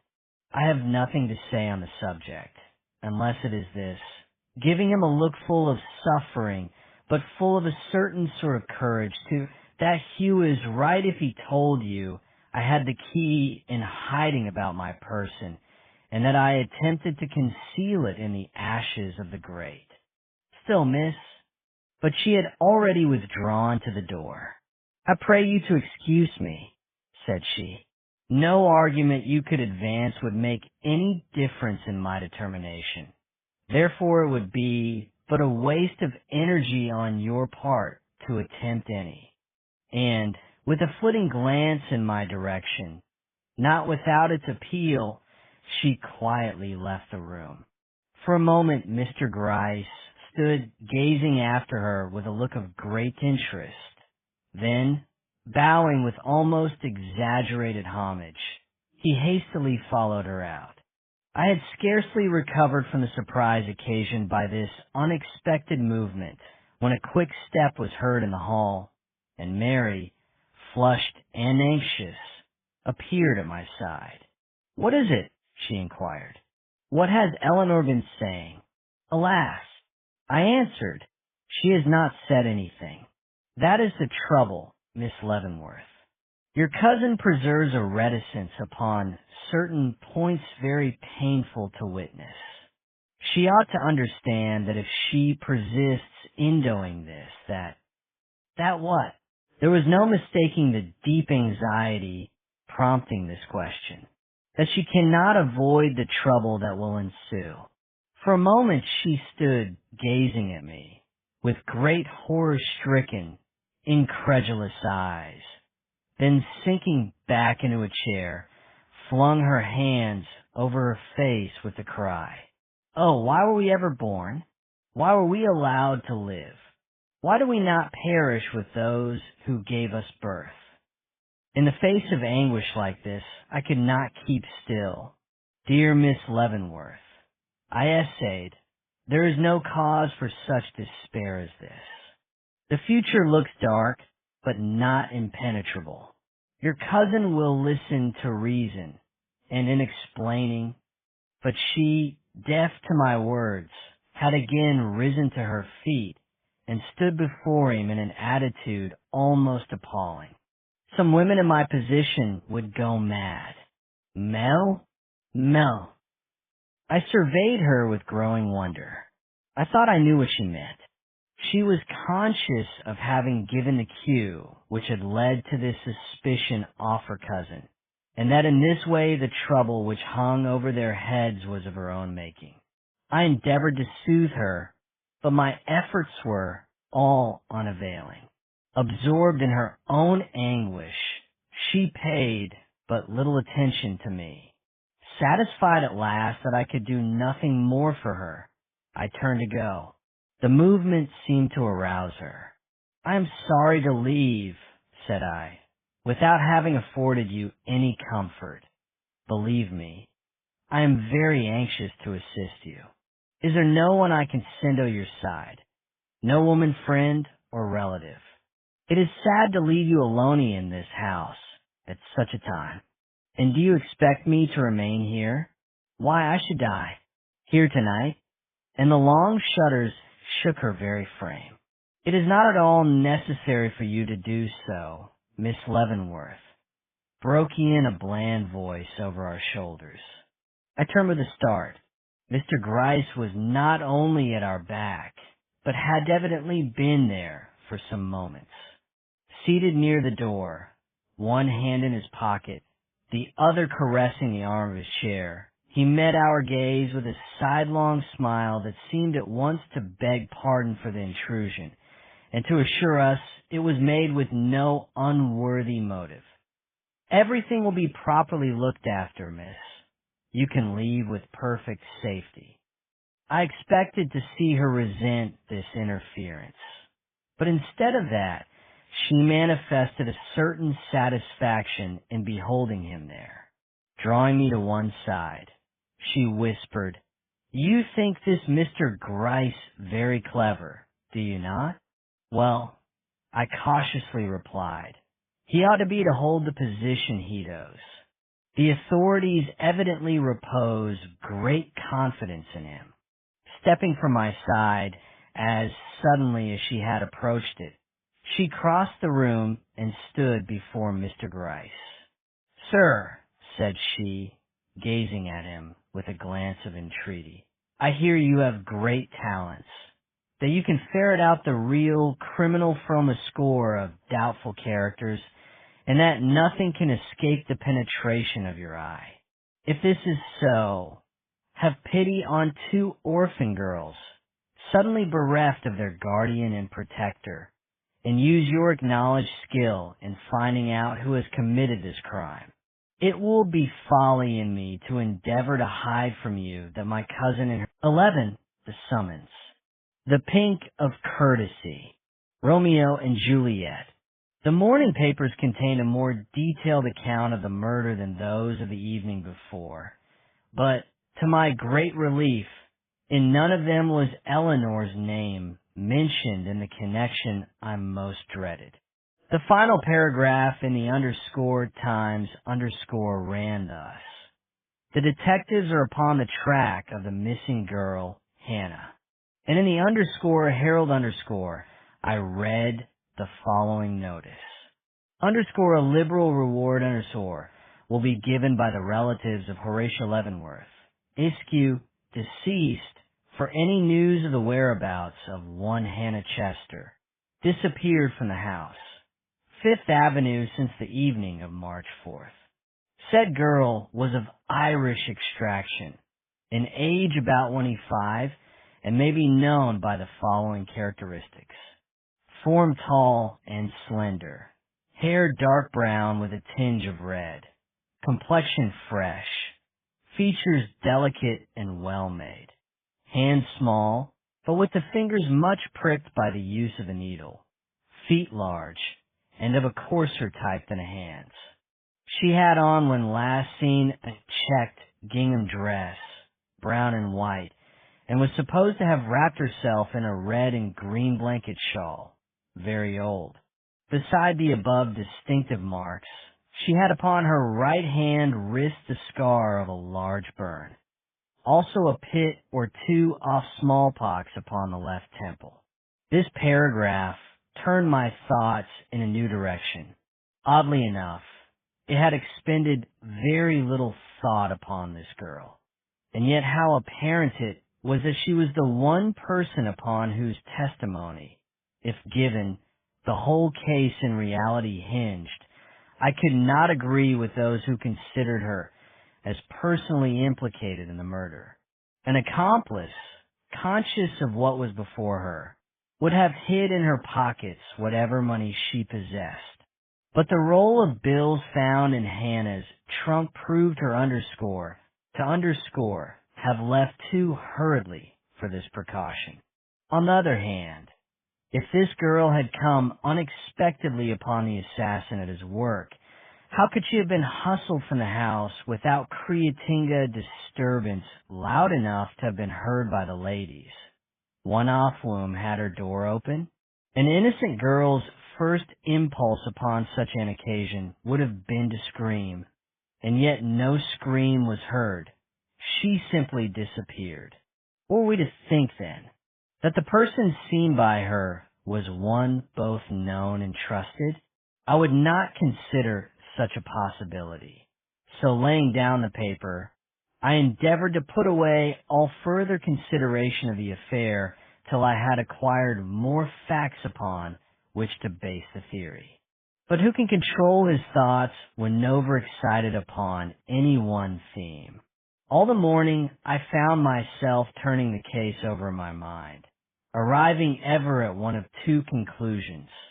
Hannah Chester must be found, or Eleanor Leavenworth must explain when and by what means the key of the library door came into her possession. At 2 o'clock I started from my office to attend the inquest, but being delayed on the way, missed arriving at the house until after the delivery of the verdict.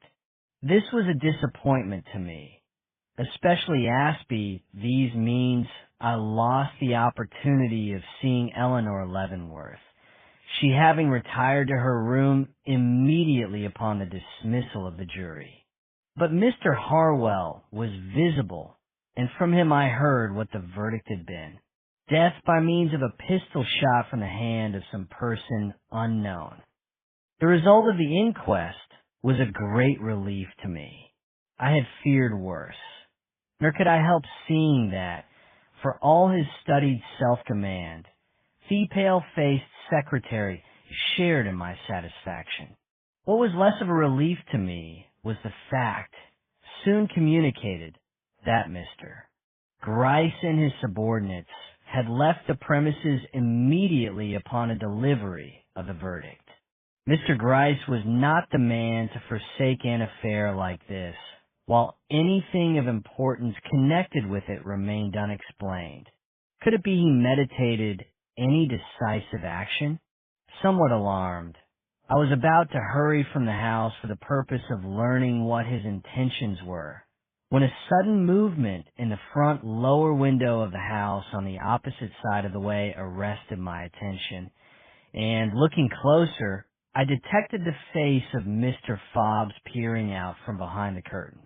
The sight assured me I was not wrong in my estimate of Mr. Gryce, and, struck with pity for the desolate girl left to meet the exigencies of a fate to which this watch upon her movements was but the evident precursor, I stepped back and sent her a note, in which, as Mr. Veely's representative, I proffered my services in case of any sudden emergency, saying I was always to be found in my rooms between the hours of 6 and 8.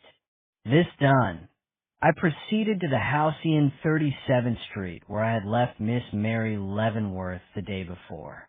Ushered into the long and narrow drawing room, which of late years has been so fashionable in our uptown houses, I found myself almost immediately in the presence of Miss Leavenworth.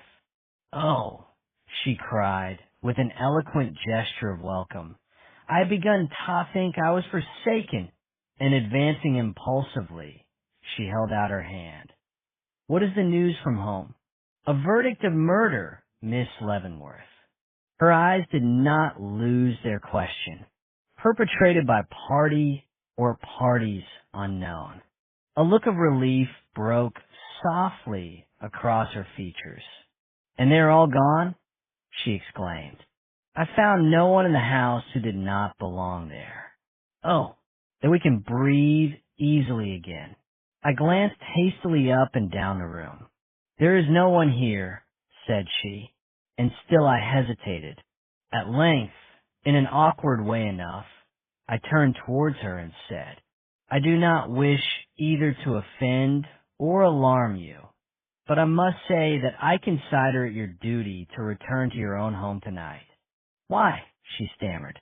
"Is there any particular reason for my doing so? Have you not perceived the impossibility of my remaining in the same house with Eleanor?" "Miss Leavenworth, I cannot recognize any so-called impossibility of this nature. Eleanor is your cousin, has been brought up to regard you as a sister. It is not worthy of you to desert her at the time of her necessity. You will see this as I do, if you will allow yourself a moment's dispassionate thought." "Dispassionate thought is hardly possible under the circumstances," she returned, with a smile of bitter irony. But before I could reply to this, she softened and asked if I was very anxious to have her return, and when I replied, more than I can say, she trembled and looked for a moment as if she were half inclined to yield, but suddenly broke into tears, crying it was impossible, and that I was cruel to ask it. I drew back, baffled and sore. "Pardon me," said I. "I have indeed transgressed the bounds allotted to me. I will not do so again. You have doubtless many friends. Let some of them advise you." She turned upon me all fire.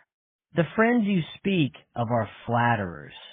You alone have the courage to command me to do what is right." "Excuse me, I do not command. I only entreat." She made no reply, but began pacing the room, her eyes fixed, her hands working convulsively. "You little know what you ask," said she. I feel as though the very atmosphere of that house would destroy me. But why cannot Eleanor come here? She impulsively inquired. I know Mrs. Gilbert will be quite willing, and I could keep my room, and we need not meet.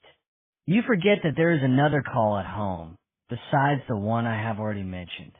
Tomorrow afternoon your uncle is to be buried. Oh yes, poor, poor uncle. You are the head of the household, I now ventured. And the proper one, 12, Eleanor. Constant you are, and for secrecy no lady closer. Henry the Fourth. No, T is slander, whose edge is sharper than the sword whose tongue outvenoms all the worms of Nile. Cymbeline. The door was opened by Molly. You will find Miss Eleanor in the drawing room, sir, she said, ushering me in, fearing I knew not what. I hurried to the room thus indicated, feeling as never before the sumptuousness of the magnificent hall with its antique flooring, carved woods, and bronze ornamentations. The mockery off underscore things underscore for the first time forcing itself upon me. Laying my hand in the drawing room door, I listened. All was silent. Slowly pulling Ito pin, I lifted the heavy satin curtains hanging before me to the floor and looked within. What a picture met my eyes! Sitting in the light of a solitary gas jet, whose faint glimmering just served to make visible the glancing satin and stainless marble of the gorgeous apartment, I beheld Eleanor Leavenworth, pale as the sculptured image of the Psyche that towered above her from the mellow dusk of the bow window near which she sat. Beautiful as it, and almost as immobile, she crouched with rigid hands frozen in forgotten entreaty before her, apparently insensible to sound, movement, or touch. A silent figure of despair in presence of an implacable fate. Impressed by the scene, I stood with my hand upon the curtain, hesitating if to advance or retreat, when suddenly a sharp tremble shook her impassive frame. The rigid hands unlocked, the stony eyes softened, and, springing to her feet, she uttered a cry of satisfaction and advanced towards me. Miss Leavenworth, I exclaimed, starting at the sound of my own voice. She paused and pressed her hands to her face, as if the world and all she had forgotten had rushed back upon her at this simple utterance of her name. What is it? I asked. Her hands fell heavily. Do you not know? They are beginning to see that She paused and clutched her throat. Read, she gasped, pointing to a newspaper lying on the floor at her feet. I stooped and lifted what showed itself at first glance to be the undersounding telegram. Underscore it needed but a single look to inform me to what she referred. There, in startling characters, I beheld the Leavenworth murder.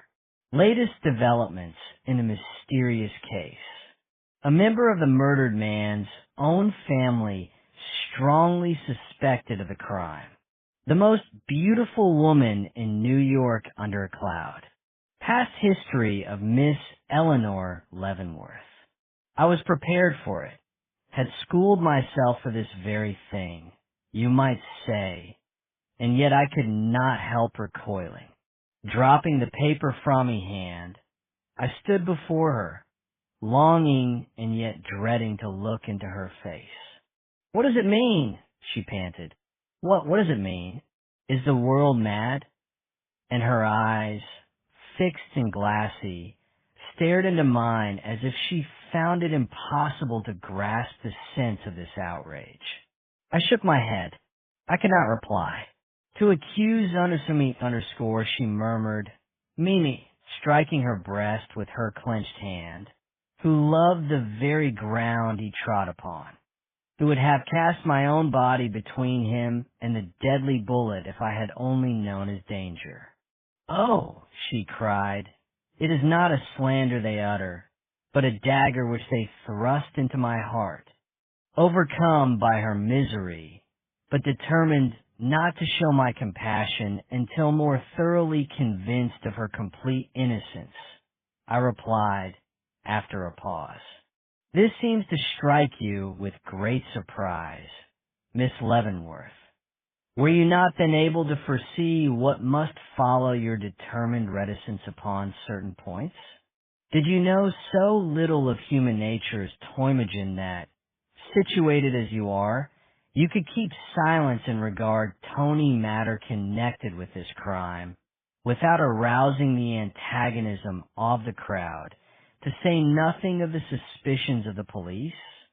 But, I hurriedly waved my hand, when you defied the coroner to find any suspicious paper in your possession, when I forced myself to speak.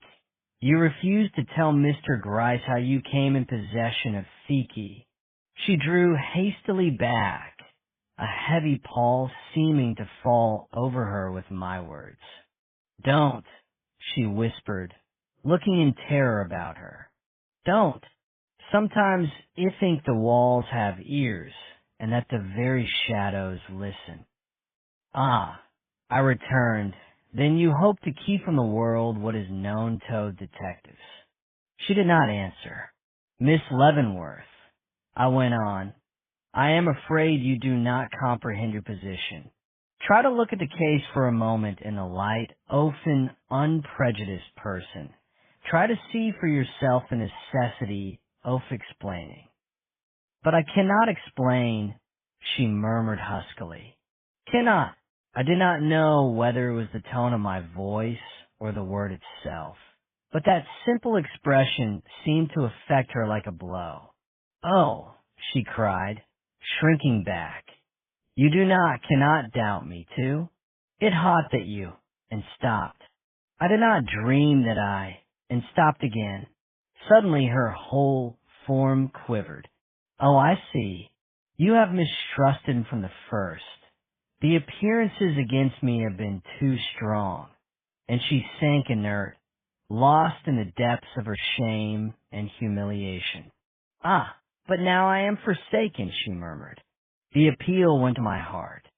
Starting forward, I exclaimed, "Miss Leavenworth, I am but a man. I cannot see you so distressed. Say that you are innocent, and I will believe you, without regard to appearances." Springing erect, she towered upon me. Can anyone look at my face and accuse me of guilt? Then, as I sadly shook my head, she hurriedly gasped, "You want further proof?" And, quivering with an extraordinary emotion, she sprang to the door. "Come, then," she cried, "come," her eyes flashing full of resolve upon me. Aroused, appalled, moved in spite of myself, I crossed the room to where she stood, but she was already in the hall. Hastening after her, filled with a fear I dared not express, I stood at the foot of the stairs. She was halfway to the top. Following her into the hall above, I saw her form standing erect and noble at the door of her uncle's bedroom. "Come," she again cried, but this time in a calm and reverential tone, and flinging the door open before her, she passed in. Subduing the wonder which I felt, I slowly followed her. There was no light in the room of death, but the flame of the gas burner at the far end of the hall shone weirdly in, and by its glimmering I beheld her kneeling at the shrouded bed, her head bowed above that of the murdered man, her hand upon his breast. "You have said that if I declared my innocence you would believe me," she exclaimed, lifting her head as I entered.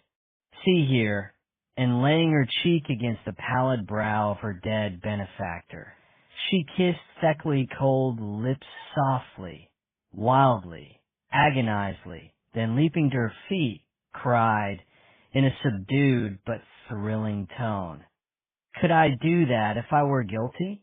Would not the breath freeze on my lips, The blood congeal in me veins, and my heart faint at this contact. Son of a father loved and reverenced, can you believe me to be a woman stained with crime when I can do this? And kneeling again, she cast her arms over and about that inanimate form, looking in my face at the same time with an expression no mortal touch could paint nor tongue describe.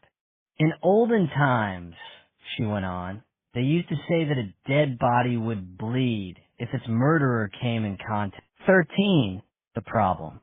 But who would force the soul, tilt with a straw against a champion cased in adamant? Wordsworth.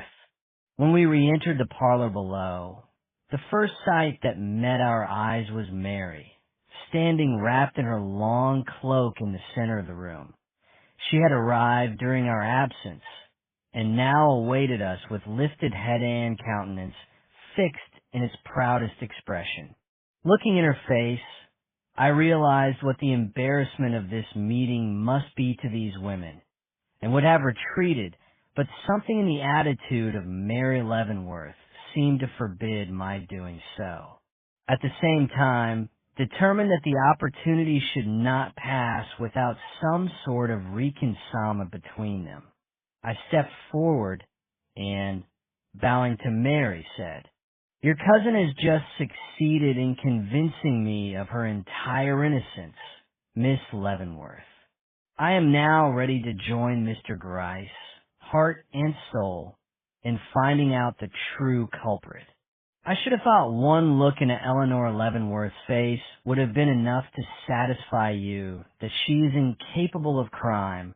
Wash her unexpected answer, and, lifting her head with a proud gesture, Mary Leavenworth fixed her eyes steadfastly on mine. I felt the blood flash to my brow, but before I could speak, her voice rose again still more coldly than before. It is hard for a delicate girl, and used to aught but the most flattering expressions of regard, to be obliged to assure the world of her innocence in respect to the committal of a great crime. Eleanor has in me sympathy, and sweeping her cloak from her shoulders with a quick gesture, she turned her gaze for the first time upon her cousin. Instantly Eleanor advanced, as if to meet it, and I could not but feel that, for some reason, this moment possessed an importance for them which I was scarcely competent to measure. But if I found myself unoblito realize its significance, I at least responded to its intensity, and indeed it was an occasion to remember. To behold two such women, either of whom might be considered the model of her time, face to face and drawn up in evident antagonism, was a sight to move the dullest sensibilities. But there was something more in this scene than that. It was the shock of all the most passionate emotions of the human soul, the meeting of waters of whose depth and force I could only guess by the effect. Eleanor was the first to recover, drawing back with the cold haughtiness which, alas, I had almost forgotten in the display of later and softer emotions. She exclaimed, "There is something better than sympathy, and that is justice," and turned as if to go. "I will confer with you in the reception room, Mr. Raymond." But Mary, springing forward, caught her back with one powerful hand. "No," she cried, "you shall confer with I have something to say to Eleanor Leavenworth." And, taking her stand in the center of the room, she waited. I glanced at Eleanor, saw this was no place for me, and hastily withdrew. For 10 long minutes, I paced the floor of the reception room, a prey to 1,000 doubts and conjectures. What was the secret of this home? What had given rise to the deadly mistrust continually manifested between these cousins, fitted by nature for the completest companionship and the most cordial friendship? It was not a thing of today, or yesterday. No sudden flame could awake such concentrated heat of emotion as that of which I had just been the unwilling witness. One must go farther back than this murder to find the root of a mistrust so great that the struggle it caused made itself felt even where I stood, though nothing but the faintest murmur came to my ears through the closed doors. Presently the drawing-room curtain was raised, and Mary's voice was heard in distinct articulation. The same roof can never shelter us both after this. Tomorrow, you or I find another home. And, blushing and panting, she stepped into the hall and advanced to where I stood.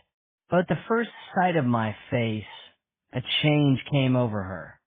All her pride seemed to dissolve, and, flinging out her hands, as if to ward off scrutiny, she fled from my side and rushed weeping upstairs.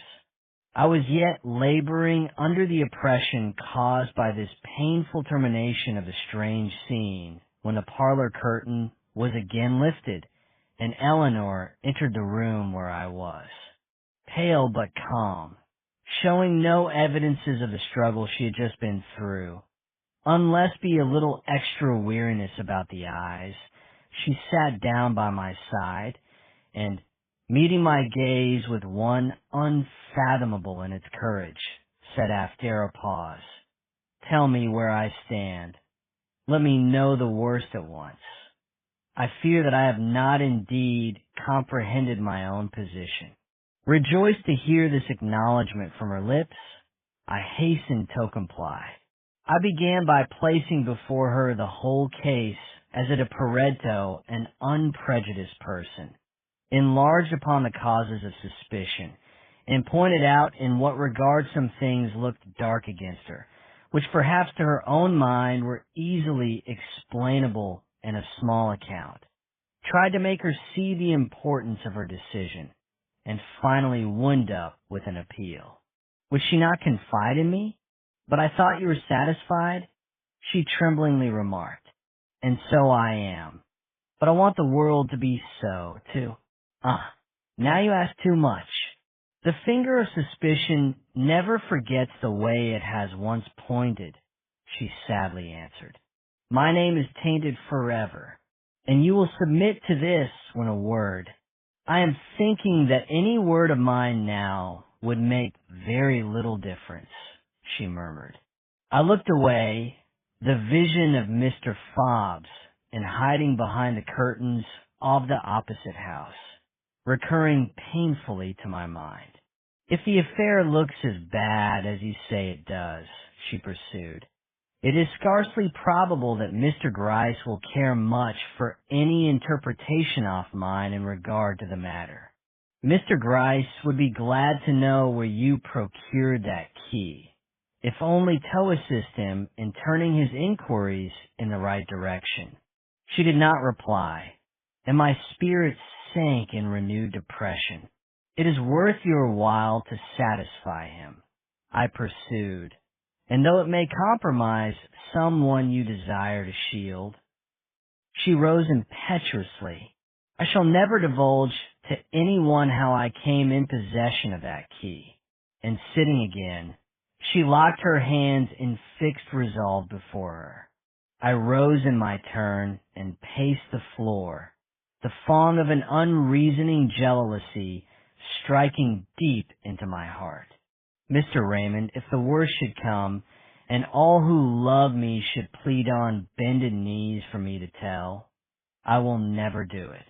"Then," said I, determined not to disclose my secret thought, but equally resolved to find out, if possible, her motive for this silence, "you desire to defeat the cause of justice."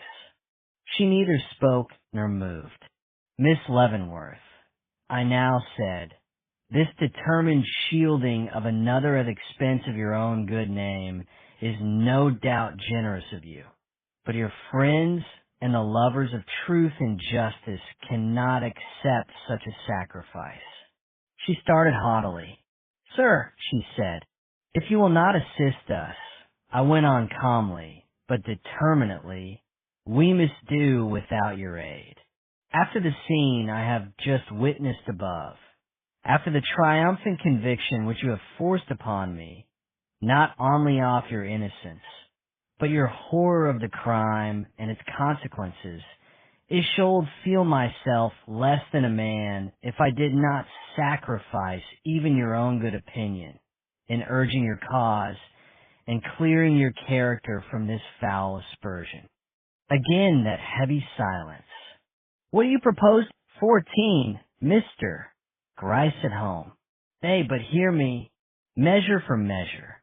That the guilty person for whom Eleanor Leavenworth stood ready to sacrifice herself was one for whom she had formerly cherished affection, I could no longer doubt. Love, or the strong sense of duty growing out of love, being alone sufficient to account for such determined action, obnoxious as it was to all my prejudices, one name alone, that of the commonplace secretary, with his sudden heats and changeful manners, his odd ways and studied self-possession, would recur to my mind whenever I asked myself who this person could be. Not that, without the light which had been thrown upon the affair by Eleanor's strange behavior, I should have selected this man as one in any way open to suspicion. The peculiarity of his manner at the inquest not being marked enough to counteract the improbability of one in his relations to the deceased finding sufficient motive for a crime so manifestly without favorable results to himself. But if love had entered as a factor into the affair, what might not be expected? James Harwell, simple amanuensis to a retired tea merchant, was one man. James Harwell, swayed by passion for a woman beautiful as Eleanor Leavenworth, was another, and in placing him upon the list of those parties open to suspicion, I felt I was only doing what was warranted by a proper consideration of probabilities. But between casual suspicion and actual proof, what a gulf! To believe James Harwell capable of guilt, and to find evidence enough to accuse him of it, were two very different things. I felt myself instinctively shrink from the task before I had fully made up my mind to attempt it. Some relenting thought of his unhappy position, if innocent, forcing itself upon me, and making my very distrust of him seem personally ungenerous, if not absolutely unjust. If I had liked the man better, it should not have been so ready to look upon him with doubt. But Eleanor must be saved at all hazards. Once delivered up to the blight of suspicion, who could tell what the result might be? The arrest of her person, perhaps, a thing which, once accomplished, would cast a shadow over her young life that it would take more than time to dispel. The accusation of an impecunious secretary would be less horrible than this. I determined to make an early call upon Mr. Gryce. Meanwhile, the contrasted pictures of Eleanor, standing with her hand upon the breast of the dead, her face upraised and mirroring a glory I could not recall without emotion, and Mary, fleeing a short half-hour later indignantly from her presence, haunted me and kept me awake long after midnight. It was like a double vision of light and darkness that, while contrasting, neither assimilated nor harmonized. I could not flee from it, do what I would. The two pictures followed me, filling my soul with alternate hope and distrust, till I knew not whether to place my hand with Eleanor on the breast of the dead, and swear implicit faith in her truth and purity, or to turn my face like Mary, and fly from what I could neither comprehend nor reconcile. Expectant of difficulty, I started next morning upon my search for Mr. Gryce, with strong determination not to allow myself to become flurried by disappointment nor discouraged by premature failure. My business was to save Eleanor Leavenworth, and to do that, it was necessary for me to preserve not only my equanimity, but my self-possession. The worst fear I anticipated was that matters would reach a crisis before I could acquire the right, or obtain the opportunity, to interfere. However, the fact of Mr. Leavenworth's funeral being announced for that day gave me some comfort in that direction. My knowledge of Mr. Gryce being sufficient, as I thought, to warrant me in believing he would wait till after that ceremony before proceeding to extreme measures. I do not know that I had any very definite ideas of what a detective's home should be, but when I stood before the neat 3-story brick hacienda which I had been directed, I could not but acknowledge there was something in the aspect of its half-open shutters, over closely drawn curtains of spotless purity, highly suggestive of the character of its inmate. A pale-looking youth, with vivid locks of red hair hanging straight down over either ear, answered my rather nervous ring. To my inquiry as to whether Mr. Gryce was in, he gave a kind of snort which might have me aunt know, but which I took to mean yes. My name is Raymond, and I wish to see him. He gave me one glance that took in every detail of my person and apparel, and pointed to a door at the head of the stairs. Not waiting for further directions, I hastened up, knocked at the door he had designated, and went in.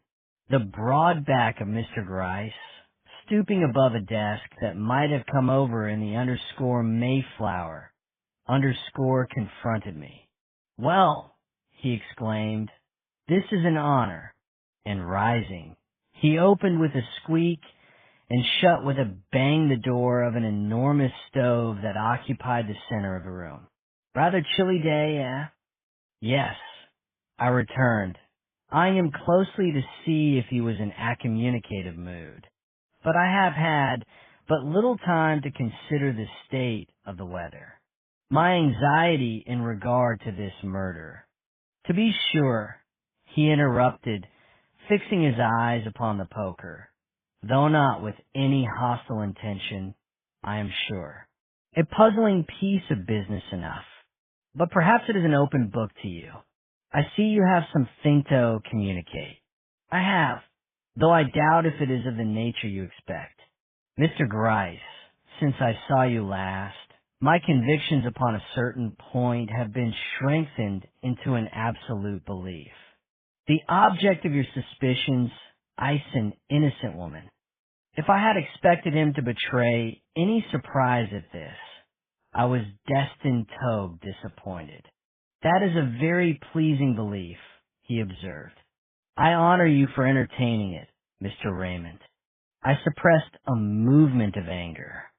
So thoroughly is it mine, I went on, in the determination to arouse him in some way, "that I have come here today to ask you in the name of justice and common humanity to suspend action in that direction till we can convince ourselves there is no truer scent to go upon." But there was no more show of curiosity than before. "Indeed," he cried, "that is a singular request to come from a man like you." I was not to be discomposed. "Mr. Gryce," I went on, "a woman's name, once tarnished, remains so forever. Eleanor Leavenworth has too many noble traits to be thoughtlessly dealt with in so momentous a crisis. If you will give me your attention, I promise you shall not regret it." He smiled, and allowed his eyes to roam from the poker to the arm of my care. "Very well," he remarked. "I hear you, say on." I drew my notes from my pocketbook and laid them on the table. "What? Memoranda?" he exclaimed. "Unsafe. Very. Never put your plans on paper." Taking no heed of the interruption, I went on.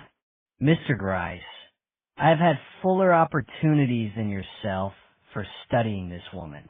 I have seen her in a position which no guilty person could occupy, and I am assured, beyond all doubt, that not only her hands, but her heart, are pure from this crime. She may have some knowledge of its secrets, that I do not presume to deny. The key scene in her possession would refute me if I did. But what if she has? You can never wish to see so lovely a being brought to shame for withholding information which she evidently considers it her duty to. 15. Ways opening. It is not, and it cannot come to good. Hamlet. I attended the funeral of Mr. Leavenworth, but did not see the ladies before or after the ceremony. I, however, had a few moments' conversation with Mr. Harwell, which, without eliciting anything new, provided me with food for abundant conjecture. For he had asked, Almastat first greeting, if I had seen the underscore telegram underscore of the night before, and when I responded in the affirmative, turned such a look of mingled distress and appeal upon me. I was tempted to ask how such a frightful insinuation against a young lady of reputation and breeding could ever have got into the papers. It was his reply that struck me, that the guilty party might be driven by remorse to own himself the true culprit. A curious remark to come from a person who had no knowledge or suspicion of the criminal and his character, and I would have pushed the conversation further. But the secretary, who was a man of few words, drew off at this, and could be induced to say no more. Evidently, it wasn't me business to cultivate Mr. Clavering or anyone else who could throw any light upon the secret history of these girls. That evening I received notice that Mr. Veely had arrived home, but was in no condition to consult with me upon so painful a subject as the murder of Mr. Leavenworth. Also a line from Eleanor, giving me her address, but requested me at the same time not to call unless I had something of importance to communicate, as she was too ill to receive visitors. The little note affected me. Ill alone and in a strange home, 'twas pitiful. The next day, pursuant to the wishes of Mr. Gryce, and I stepped into the Hoffman house and took a seat in the reading room. I had been there a few moments when a gentleman entered whom I immediately recognized as the same I had spoken to on the corner of 37th Street and 6th Avenue. He must have remembered me also, for he seemed to be slightly embarrassed at seeing me, but, recovering himself, took up a paper and soon became to all appearance lost in its contents, though I could feel his handsome black eye upon me, studying my features, figure, apparel, and movements with a degree of interest which equally astonished and disconcerted me. I felt that it would be injudicious on me part to return his scrutiny, anxious as I was to meet as I am learn what emotion had so fired his curiosity in regard to a perfect stranger. So I rose, and, crossing to an old friend of mine who sat at a table opposite, commenced a desultory conversation, in the course of which I took occasion to ask if he knew who the handsome stranger was. Dick Furbish was a society man, and knew everybody. His name is Clavering, and he comes from London.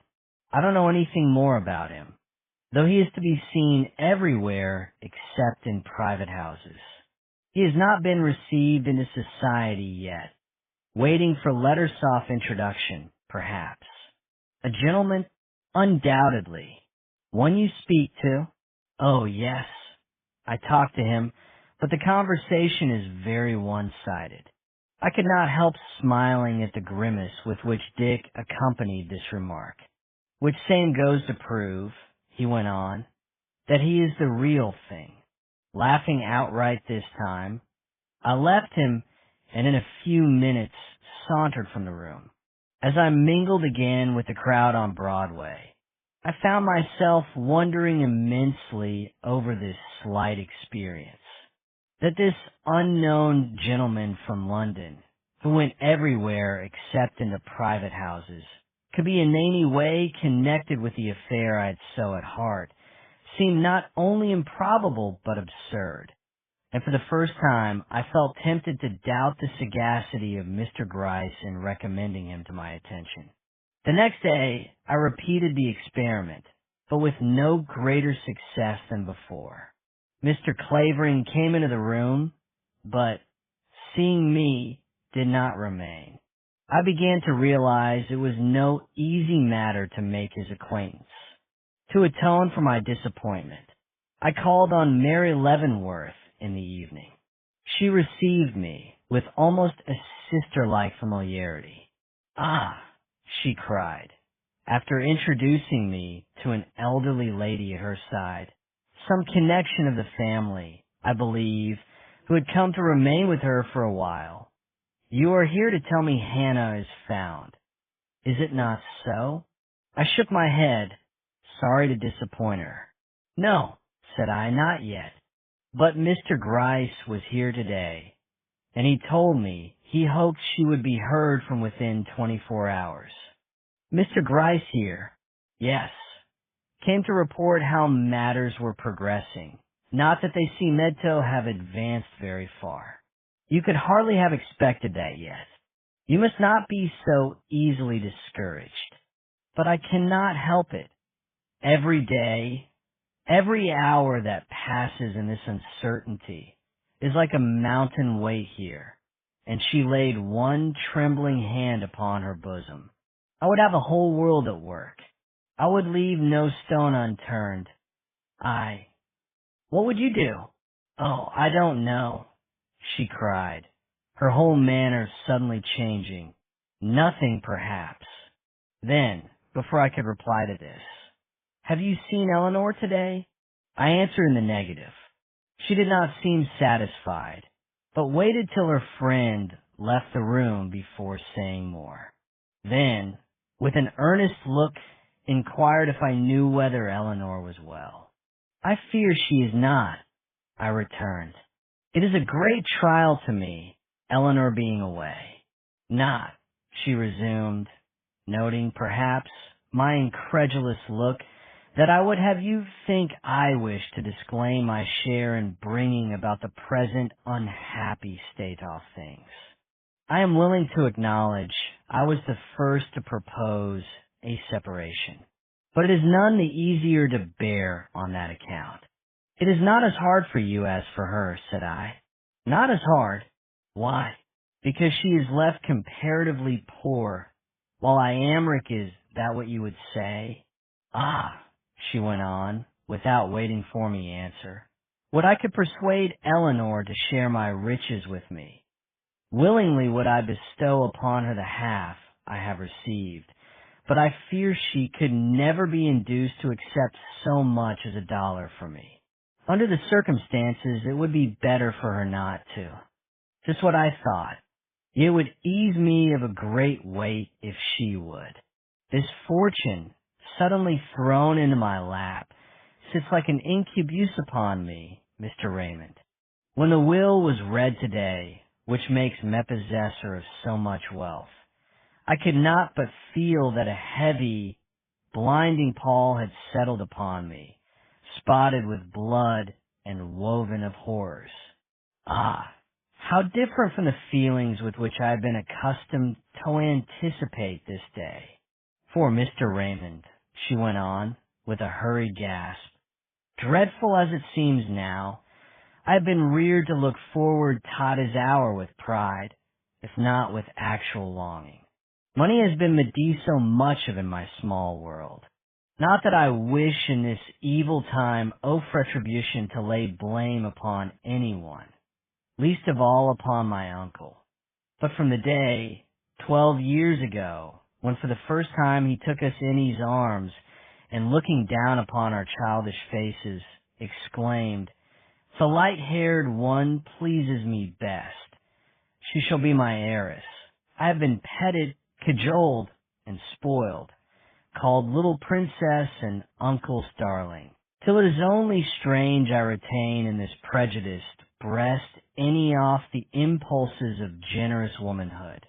Yes, though, I was aware from the first that whim alone had raised this distinction between myself and cousin, a distinction which superior beauty, worth, or accomplishments could never have drawn, Eleanor being more than my equal in all these things.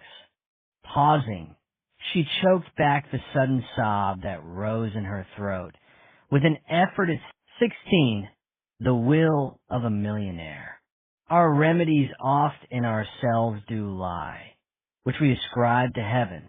All's well that ends well. The next morning's Tribune contained a synopsis of Mr. Leavenworth's will.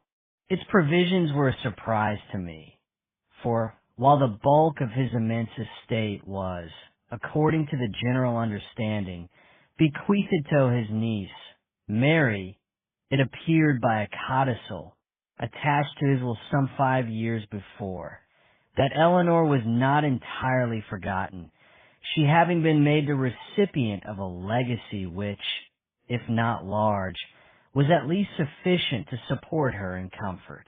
After listening to the various comments of my associates on the subject, I proceeded to the house of Mr. Gryce, in obedience to his request to call upon him as soon as possible after the publication of the will. "Good morning," he remarked as I entered, but whether addressing me or the frowning top of the desk before which he was sitting it would be difficult to say. "Won't you sit?" nodding with a curious back movement off his head towards a chair in his rear. I drew up the chair to his side. "I am curious to know," I remarked, "what you have to say about this will and its probable effect upon the matters we have in hand. What is your own idea in regard to it?" "Well, I think upon the whole it will make but little difference in public opinion. Those who thought Eleanor guilty before will feel that they possess now greater cause than ever to doubt her innocence, while those who have hitherto hesitated to suspect her will not consider that the comparatively small amount bequeathed her would constitute an inadequate motive for so great a crime. You have heard men talk. What seems to be the general opinion among those you converse with, that the motive of the tragedy will be found in the partiality shown in so singular a will, though how, they do not profess to know. Mr. Gryce suddenly became interested in one of the small drawers before him. "And all this has not set you thinking," said he. "Thinking," returned I don't know what you mean. I'm sure I have done nothing but think for the last 3 days. Of course, he cried. "I didn't mean to say anything disagreeable. And so you have seen Mr. Clavering?" "Just seen him, no more." "And are you going to assist Mr. Harwell in finishing Mr. Leavenworth's spook?" "How did you learn that?" He only smiled. "Yes," said I. "Miss Leavenworth has requested me to do her that little favor." "She is a queenly creature," he exclaimed in a burst of enthusiasm. Then, with an instant return to his businesslike tone, "You are going to have opportunities, Mr. Raymond. Now there are 2 things I want you to find out. First, what is the connection between these ladies and Mr. Clavering?" "There is a connection, then?" "Undoubtedly. And secondly, what is the cause of the unfriendly feeling which evidently exists between the cousins?" I drew back and pondered the position offered me. A spy in a fair woman's house. How could I reconcile it with my natural instincts as a gentleman? "Cannot you find some one better adapted to learn these secrets for you?" I asked at length.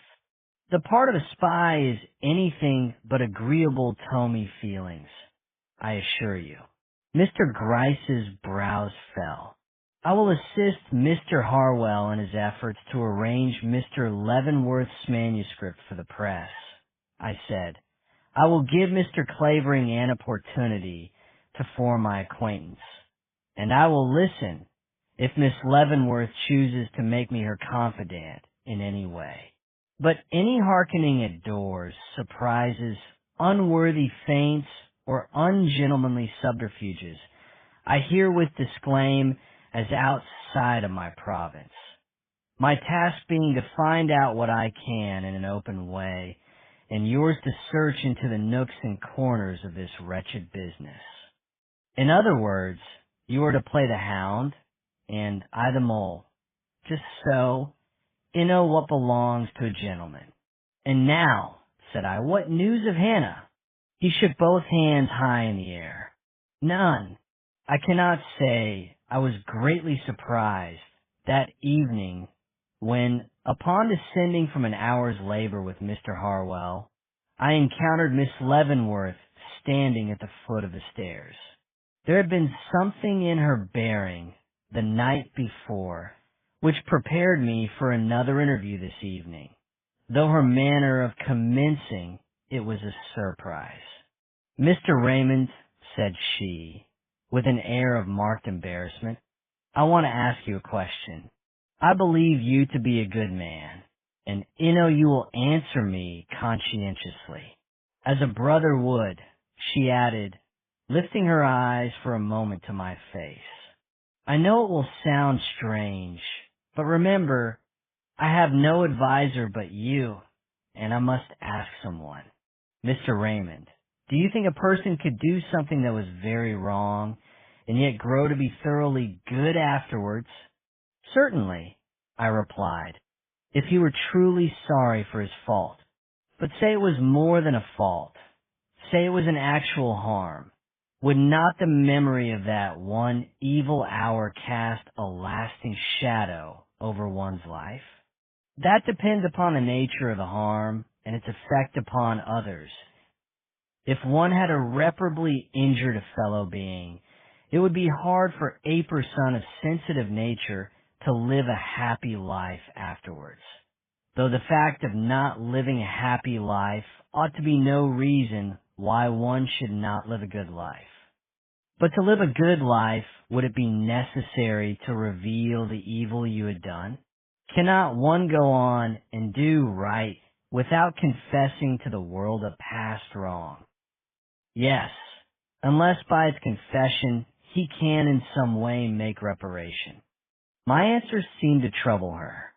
Drawing back, she stood for one moment in a thoughtful attitude before me, her beauty shining with almost a statuesque splendor in the glow of the porcelain-shaded lamp at her side. Nor, though she presently roused herself, leading the way into the drawing-room with a gesture that was allurement itself, did she recur to his topic again, but rather seemed to strive, in the conversation that followed, to make me forget what had already passed between us. That she did not succeed was owing to my intense and unfailing interest in her cousin. As I descended the stoop, I saw Thomas, the butler, leaning over the area gate. Immediately, I was seized with an impulse to interrogate him in regard to a matter which had more or less interested me ever since the inquest, and that was, who was the Mr. Robbins who had called upon Eleanor the night of the murder. But Thomas was decidedly uncommunicative. He remembered such a person called, but could not describe his looks any further than to say that he was not a small man. I did not press the matter. 17. The beginning of great surprises. Vous regardez une étoile pour deux motifs, parce qu'elle est lumineuse et parce qu'elle est impénétrable. Vous avez auprès de vous un plus doux rayonnement et un pas grand mystère, la femme. Les Miserables. And now follow days in which I seem to make little or no progress at M.R. Clavering, disturbed perhaps by my presence, forsook his usual haunts, thus depriving me of all opportunity of making his acquaintance seen in any natural manner, while the evenings spent at Miss Leavenworth's were productive of little else than constant suspense and uneasiness. The manuscript required less revision than I supposed, but in the course of making such few changes as were necessary, I had ample opportunity of studying the character of Mr. Harwell. I found him to be neither more nor less than an excellent amanuensis. Stiff, unbending, and somber, but true to his duty and reliable in its performance. I learned to respect him, and even to like him. And this, too, though I saw the liking was not reciprocated, whatever the respect may have been, he never spoke of Eleanor Leavenworth or, indeed, mentioned the family or its trouble in any way, till I began to feel that all this reticence had a cause deeper than the nature of the man, and that if he did speak, it would be to some purpose. This suspicion, of course, kept me restlessly eager in his presence. I could not forbear giving him sly glances now and then, to see how he acted when he believed himself unobserved, but he was ever the same, a passive, diligent, unexcitable worker. This continual beating against a stone wall, for thus I regarded it, became at last almost unendurable. Clavering shy, and the secretary unapproachable, how was I to gain anything? The short interviews I had with Mary did not help matters. Haughty, constrained, feverish, pettish, grateful, appealing, everything at once and never twice the same, I learned to dread, even while I coveted an interview. She appeared to be passing through some crisis which occasioned her the keenest suffering that I have seen her, when she thought herself alone, throw up her hands with the gesture which we use to ward off a coming evil or shut out some hideous vision. I have likewise beheld her standing with her proud head abased, her nervous hands drooping, her whole form sinking and inert, as if the pressure of a weight she could neither upbear nor cast aside had robbed her even of the show of resistance. But this was only once. Ordinarily, she was at least stately in her trouble. Even when the softest appeal came into her eyes, she stood erect and retained her expression of conscious power. Even tonight she met me in the hall, with feverish cheeks and lips trembling with eagerness, only to turn and fly again without giving utterance to what she had to say. She comported herself with a fiery dignity that was well nigh imposing. That all this meant something, I was sure, and so I kept my patience alive with the hope that some day she would make a revelation. Those quivering lips would not always remain closed. The secret involving Eleanor's honor and happiness would be divulged by this restless being, if by no one else. Nor was the memory of that extraordinary, if not cruel, accusation I had heard her make enough to destroy this hope for hope. It had grown to be so that I found myself insensibly shortening me time with Mr. Harwell in the library, and extending my understood visits with Mary in the reception room, till the imperturbable secretary was forced to complain that he was often left for hours without work. But, as I say, days passed, and a second Monday evening came round without seeing me any further advanced upon the problem I had set myself to solve than when I first started upon it 2 weeks before.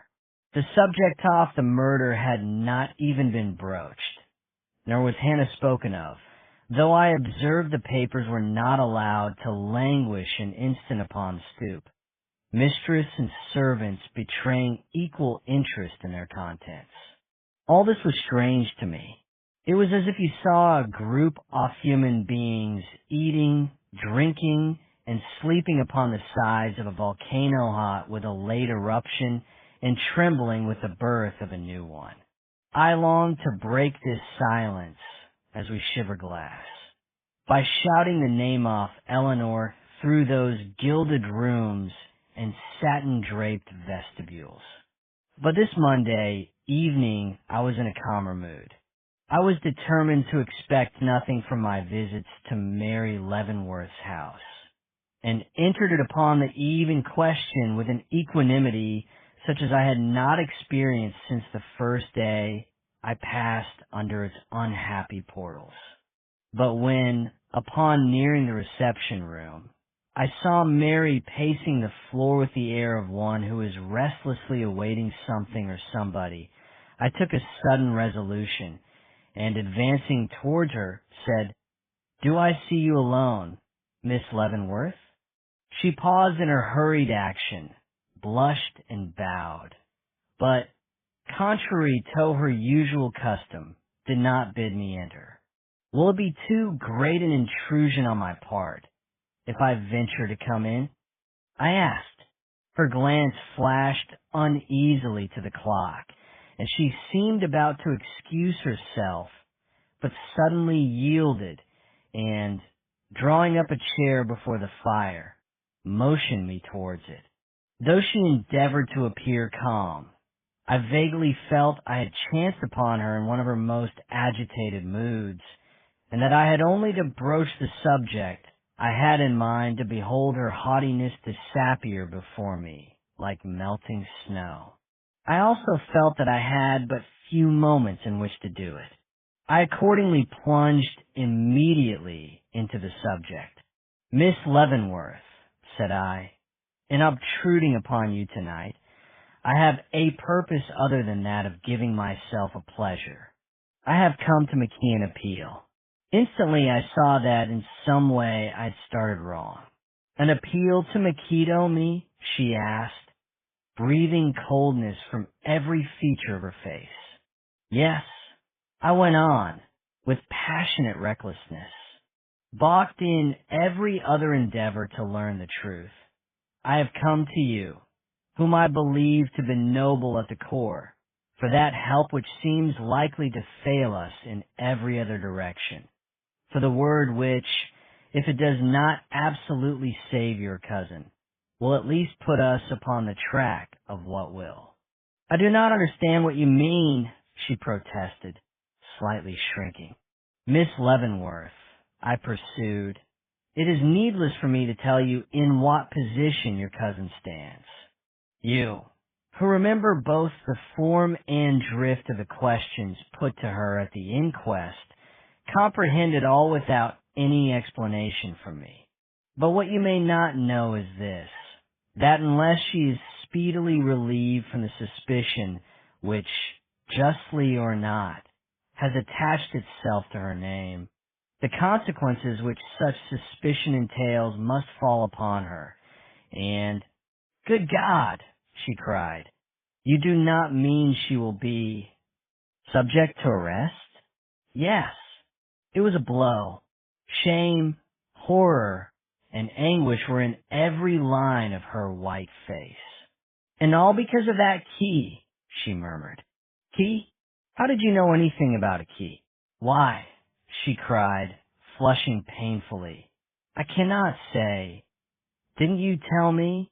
"No," I returned. "The papers, then?" "The papers have never mentioned it." She grew more and more agitated. "I thought everyone knew." "No, I did not either," she avowed, in a sudden burst of shame and penitence. "I knew it was a secret, but oh, Mr. Raymond, it was Eleanor herself who told me." "Eleanor?" "Yes, that last 18 on the stairs. You cannot say underscore I did it." Macbeth, excited, tremulous, filled with wonder at this unlooked-for event. I paused for a moment to collect my scattered senses, when a sound awful low, monotonous voice breaking upon my ear from the direction of the library. I approached and found Mr. Harwell reading aloud from his Latin-employer's manuscript. It would be difficult for me to describe the effect which this simple discovery made upon me at this time. There, in that room of late death, withdrawn from the turmoil of the world, a hermit in his skeleton-lined cell, this man employed himself in reading and rereading, with passive interest, the words of the dead, while above and below, human beings agonized in doubt and shame. Listening, I heard these words: "By these means their native rulers will not only lose their jealous stare of our institutions, but acquire an actual curiosity in regard to them." Opening the door, I went in. "Ah, you are late, sir," was the greeting with which he rose and brought forward a chair. My reply was probably inaudible, for he added, as he passed his own seat, "I'm afraid you are not well." I roused myself. "I am not ill," and, pulling the papers towards me, I began looking them over. But the words danced before my eyes, and I was obliged to give you, Paul, attempt at work for that night. Underscore fear, I am unable to assist you this evening, Mr. Harwell. The fact is, I find it difficult to give proper attention to this business while the man who by a dastardly assassination has made it necessary goes unpunished. The secretary in his turn pushed the papers aside, as if moved by a sudden distaste of them, but gave me no answer. "You told me, when you first came to me with news of this fearful tragedy, that it was a mystery, but it is one which must be solved, Mr. Harwell. It is wearing out the lives of too many whom we love and respect." The secretary gave me a look. "Miss Eleanor," he murmured. "And Miss Mary," I went on, "myself, you, and many others. You have manifested much interest in the matter from the beginning," he said, methodically dipping his pen into the ink. I stared at him in amazement. "And you," said I, "do you take no interest in that which involves not only the safety, but the happiness and honor of the family in which you have dwelt so long?" He looked at me with increased coldness. "I have no wish to discuss this subject. I believe I have before prayed you to spare me its introduction." And he arose. "But I cannot consider your wishes in this regard." I persisted. "If you know any facts connected with this affair which have not yet been made public, it is manifestly your duty to state them. The position which Miss Eleanor occupies at this time is one which should arouse the sense of justice in every true breast. And if I knew anything which would serve to release her from her unhappy position, Mr. Raymond, I should have spoken long ago." I bit my lip, weary of these continual bafflings, and rose also.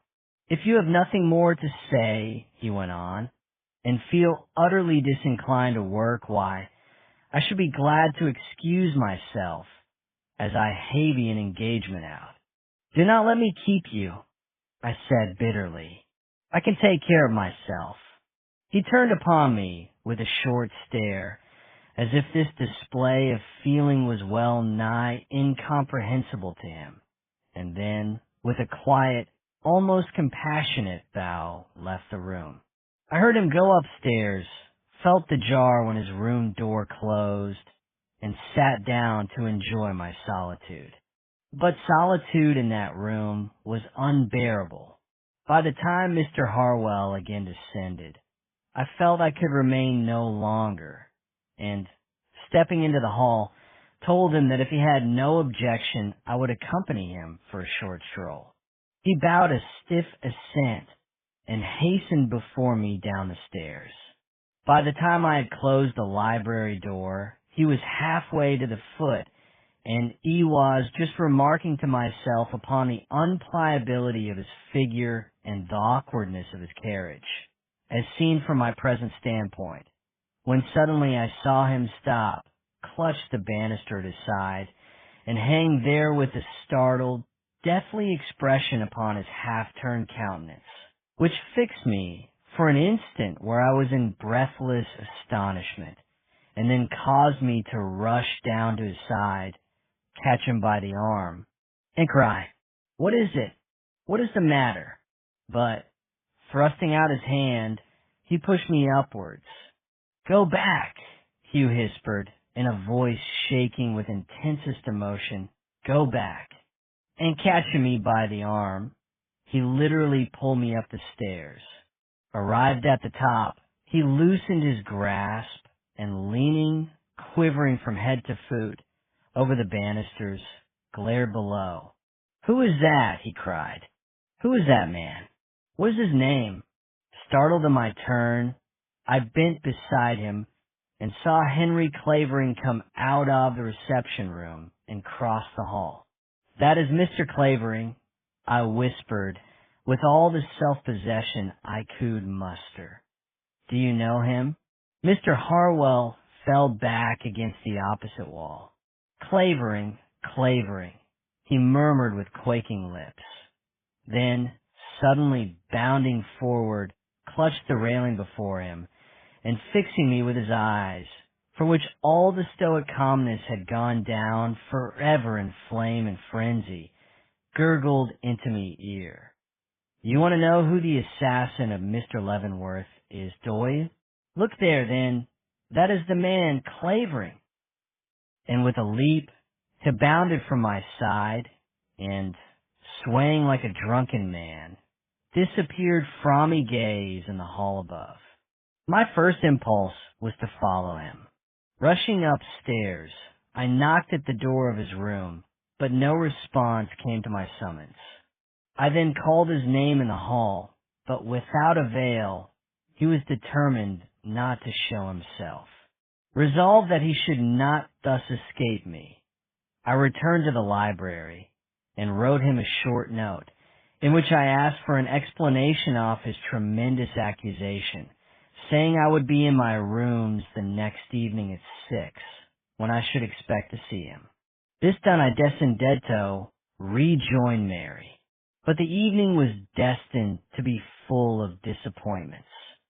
She had retired to her room while I was in the library, and I lost the interview from which I expected so much. "The woman is slippery as an eel," I inwardly commented, pacing the hall in my chagrin. "Wrapped in mystery, she expects me to feel for her the respect due to one of frank and open nature."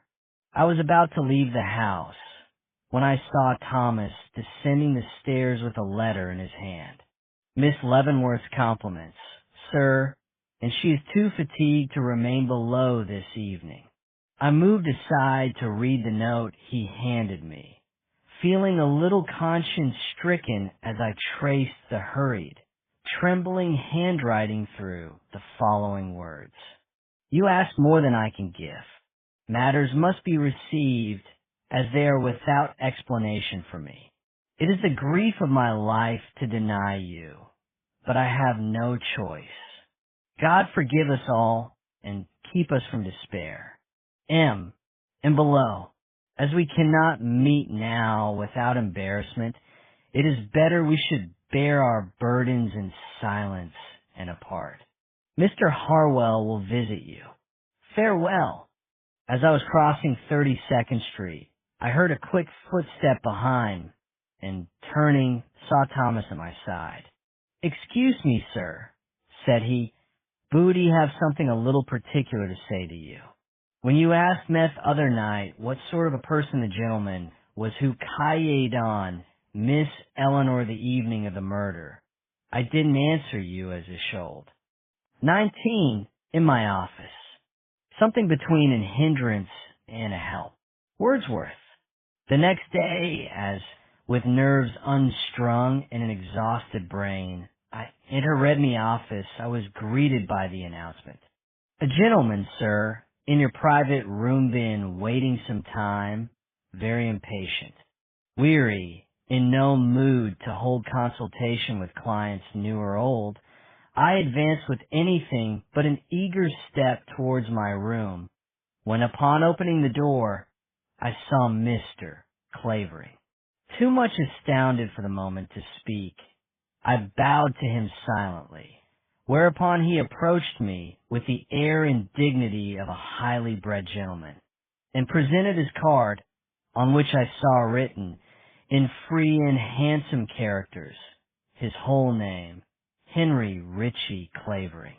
After this introduction of himself, he apologized for making so unceremonious a call, saying, in excuse, that he was a stranger in town, that his business was one of great urgency, that he had casually heard honorable mention of me as a lawyer and a gentleman, and so had ventured to seek this interview on behalf of a friend who was so unfortunately situated as to require the opinion and advice of a lawyer upon a question which not only involved an extraordinary state of facts, but was of a nature peculiarly embarrassing to him, owing to his ignorance of American laws and the legal bearing of these facts upon the same. Having thus secured my attention and awakened my curiosity, he asked me if I would permit him to relate his story. Recovering in a measure from my astonishment and subduing the extreme repulsion, almost horror, I felt for the man, I signified my assent, at which he drew from his pocket a memorandum book from which he read in substance as follows. An Englishman traveling in this country meets, at a fashionable watering place, an American girl, with whom he falls deeply in love, and whom, after a few days, he desires to marry. Knowing his position to be good, his fortune ample, and his intentions highly honorable, he offers her his hand, and is accepted. But a decided opposition arising in the family to the match, he is compelled to disguise his sentiments, though the engagement remained unbroken.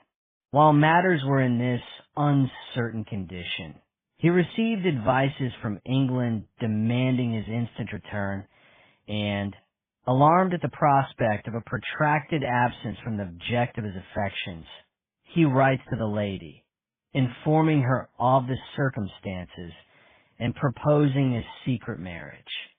She consents with stipulations, the first of which is that he should leave her instantly upon the conclusion of the ceremony, and the second, that he should entrust the public declaration of the marriage to her. It was not precisely what he wished, but anything which served to make her his own was acceptable at such a crisis. He readily enters into the plans proposed. Meeting the lady at a parsonage, some 20 miles from the watering place at which she was staying, he stands up with her before a Methodist preacher, and the ceremony of marriage is performed. There were 2 witnesses, a hired man of the minister, called in for the purpose, and a lady friend who came with the bride. But there was nollicence, and the bride had not completed her 21st year. Now, was that marriage legal? If the lady, wedded in good faith upon that day, BYMY friend, chooses to deny that she is his lawful wife, can he hold her to a compact entered into in so informal a manner? In short, Mr. Raymond, is my friend the lawful husband of that girl or not? While listening to this story, I found myself yielding to feelings greatly in contrast to those with which I greeted the relator but a moment before. I became so interested in his friend's case as to forget for the time being that I had ever seen or heard of Henry Clavering, and after learning that the marriage ceremony took place in the state of New York, I replied to him, as near as I can remember, in the following words. In this state, and I believe it to be American law, marriage is a civil contract, requiring neither license, priest, ceremony, nor certificate, and in some cases witnesses are not even necessary to give it validity. Of old, The modes of getting a wife were the same as those of acquiring any other species of property, and they're not materially changed at the present time. It is enough that the man and woman say to each other, "From this time we are married," or "You are now my wife," or "my husband," as the case may be. The mutual consent is all that is necessary.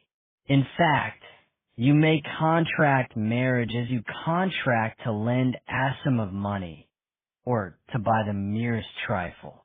Then your opinion is that upon your statement, your friend is the lawful husband of the lad in question, presuming, of course, that no legal disabilities of either party existed to prevent such a union. As to the young lady's age, I will merely say that any 14-year-old girl can be a party to a marriage contract. Mr. Clavering bowed, his countenance assuming a look of great satisfaction. "I'm very glad to hear this," said he. "My friend Shappiness is entirely involved in the establishment of his marriage." He appeared so relieved. My curiosity was yet further aroused. I therefore said, "I have given you my opinion as to the legality of this marriage, but it may be quite another thing to prove it, should the Sam Abbe contest it." He started, cast me an inquiring look, and murmured, "True. Allow me to ask you a few questions. Was the lady married under her own name?" "She was." "The gentleman?" "Yes, sir." "Did the lady receive a certificate?" "She did." "Properly signed by the minister and witnesses?" He bowed his head in assent. "Did she keep this?" "I cannot say, but I presume she did." "The witnesses were a hired man of the minister, who can be found, who cannot be found, dead or disappeared." "The minister is dead. The man has disappeared." "The minister dead 3 months since, and the marriage took place when?" "Last July." "The other witness, the lady friend, where is she?" "She can be found, but her action is not to be depended upon." "Has the gentleman himself no proofs of this marriage?" Mr. Clavering shook his head. "He cannot even prove he was in the town where it took place on that particular day." "The marriage certificate was, however, filed with the clerk of the town?" said I. "It was not, sir." "How was that?" "I cannot say. I only know that my friend has made inquiry, and that Nossick paper is to be found." I leaned slowly back and looked at him. "I do not wonder your friend is concerned in regard to his position. If what you hint is true, and the lady seems disposed to deny that any such ceremony ever took place, still, if he wishes to go to law, the court may decide in his favor, though I doubt it. His sworn word is all he would have to go upon, and if she contradicts his testimony under oath, why the sympathy of a jury is, as a rule, with the woman." Mr. Clavering rose, looked at me with some earnestness, and finally asked, in a tone which, though somewhat changed, lacked nothing of its former suavity, if I would be kind enough to give him in writing that portion of my opinion which directly bore upon the legality of the marriage.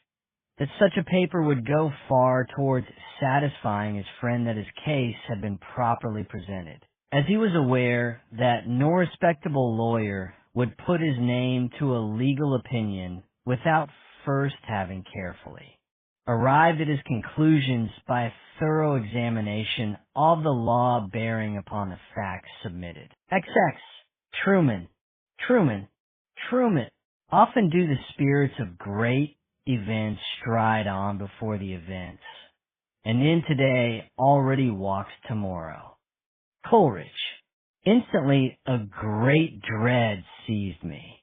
What revelations might not this man be going to make? But I subdued the feeling, and, greeting him with what cordiality I could, settled myself to listen to his explanations. But Truman Harwell had no explanations to give, or so it seemed. On the contrary, he had come to apologize for the very violent words he had used the evening before. Words which, whatever their effect upon me, Hino felt bound to declare had been used without sufficient basis in facto, make their utterance of the least importance. But you must have thought you had grounds for so tremendous an accusation, or your act was that of a madman. His brow wrinkled heavily, and his eyes assumed a very gloomy expression. It does not follow, he returned, under the pressure of surprise. I have known men utter convictions no better founded than mine without running the risk of being called mad. S'il please, Mr. Clavering's face or form must, then, have been known to you. The mere fact of seeing a strange gentleman in the hall would have been insufficient to cause you astonishment, Mr. Harwell. He uneasily fingered the back of the chair before which he stood, but made no reply. Sit down, I again urged, this time with a touch of command in my voice. This is a serious matter, and I intend to deal with it as it deserves. You once said that if you knew anything which might servito exonerate Eleanor Leavenworth from the suspicion under which she stands, you would be ready to impart it. Pardon me, I said that if I had ever known anything calculated to release her from her unhappy position, I would have spoken, he coldly corrected. Do not quibble. You know, and I know, that you are keeping something back, and I ask you, in her behalf and in the cause of justice, to tell me what it is. You are mistaken, was his dogged reply. I have reasons, perhaps, for certain conclusions I may have drawn, but my conscience will not allow me in cold blood to give utterance to suspicions which may not only damage the reputation of an honest man, but place me in the unpleasant position of an accuser without substantial foundation for my accusations. You occupy that position already, I retorted, with equal coldness. Nothing can make me forget that in my presence you have denounced Henry Clavering as the murderer of Mr. Leavenworth. You had better explain yourself, Mr. Harwell. He gave me a short look, but moved around and took the chair. You have him at a disadvantage, he said in a lighter tone. If you choose top profit by your position and press me to disclose the little I know, I can only regret the necessity under which I lie and speak. Then you are deterred by conscientious scruples alone. Yes, and by the meagerness of the facts at my command. I will judge of the facts when I have heard them. He raised his eyes to mine, and I was astonished to observe a strange eagerness in their depths. Evidently his convictions were stronger than his scruples. Mr. Raymond, he began, you are a lawyer and undoubtedly a practical man, but you may know what it is to scent danger before you see it, to feel influences working in the air over and about you, and yet be in ignorance of what it is that affects you so powerfully, till chance reveals that an enemy has been at your side, or a friend passed your window, or the shadow of death crossed your book after you read, or mingled with your breath as you slept. I shook my head, fascinated by the intensity of his gaze, into some sort-of response. Then you cannot understand me, or what I have suffered these last 3 weeks. And he drew back with an icy reserve that seemed to promise but little to my now thoroughly awakened curiosity. I beg your pardon, I hastened to say, but the fact of my never having experienced such sensations does not hinder me from comprehending the motions of others more affected by spiritual influences than myself. He drew himself slowly forward. Then you will not ridicule me if I say that upon the eve of Mr. Leavenworth's murder, I experienced in a dream all that afterwards occurred. Saw him murdered, and he clasped his hands before him in an attitude inexpressibly convincing, while his voice sank to a horrified whisper. Saw the face of his murderer. I started, looked at him in amazement, a thrill as at a ghostly presence running through me. And was that, I began, my reason for denouncing the man I beheld before me in the hall of Miss Leavenworth's house last night? It was. And, taking out his handkerchief, he wiped his forehead, on which the perspiration was standing in large drops. You would then intimate that the face you saw in your dream and the face you saw in the hall last night were the same? He gravely nodded his head. I drew my chair nearer to his. Tell me your dream, said I. It was the night before Mr. Leavenworth's murder. I had gone to bed feeling especially contented with myself and the world at large.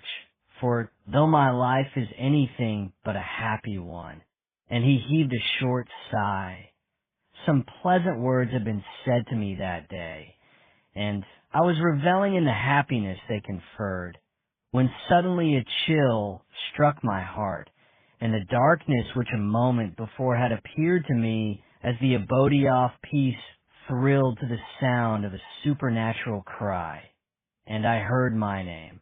Truman, Truman, Truman, repeated 3 times in A, voice I did not recognize, and starting from my pillow beheld at my bedside a woman.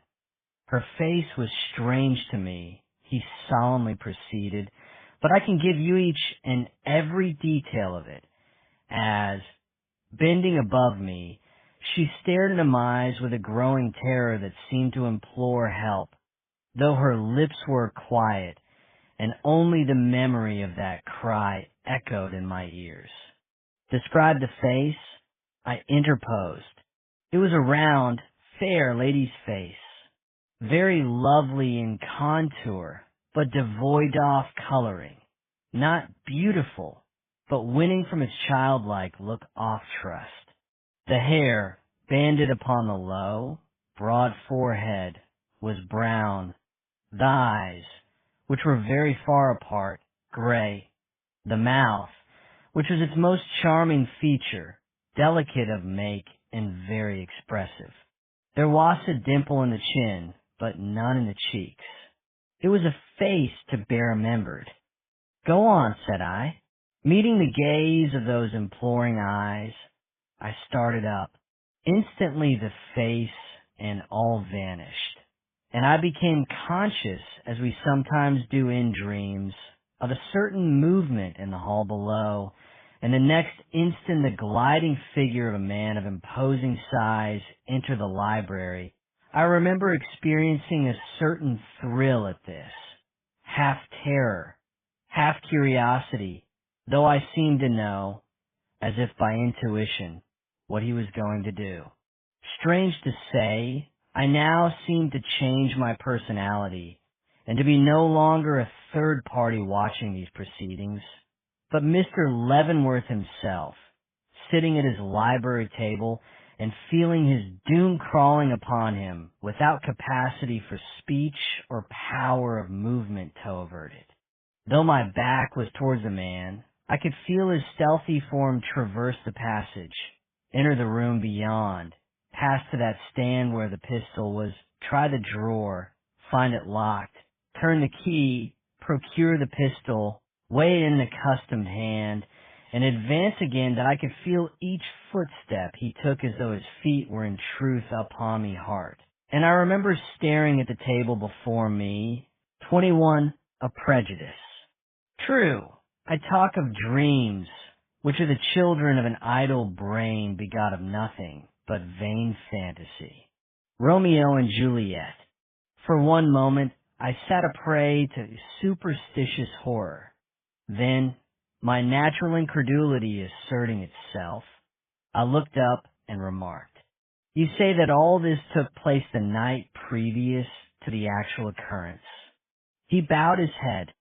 For a warning, he declared, but you did not seem to take it as such. No, I am subject to horrible dreams. I thought but little of it in a superstitious way till I looked next day upon Mr. Leavenworth's dead body. I do not wonder you behaved strangely at the inquest. Ah, sir, he returned with a slow, sad smile. No one knows what I suffered in my endeavors not to tell more than I actually knew, irrespective of my dream, of this murder and the manner of its accomplishment. You believe, then, that your dream foreshadowed the manner of the murder as well as the fact. Ido, it is a pity it did not go a little further, then, and tell us how the assassin escaped from, if not how he entered, a house so securely fastened. His face flushed. That would have been convenient, he repeated. Also, if I had been informed where Hannah was, and why a stranger and a gentleman should have stooped to the committal of such a crime. Seeing that he was nettled, I dropped my bantering vein. Why do you say a stranger? I asked. Are you so well acquainted with all who visit that house as to be able to say who are and who are not strangers to the family? I am well acquainted with the faces of their friends, and Henry Clavering is not amongst the number. But were you ever with Mr. Leavenworth, I interrupted, when he has been away from home, in the country, for instance, or upon his travels? No, but the negative came with some constraint. Yet I suppose he was in the habit of absenting himself from home. Certainly. Can you tell me where he was last July? He and the ladies? Yes, sir. They went to the famous watering place, you know. Ah, he cried, seeing a change in my face. Do you think he could have met him there? I looked at him for a moment, then, rising in my turn, stood level with him and exclaimed, You are keeping something back, Mr. Harwell. You have more knowledge off this man than you have hitherto given me to understand. What is it?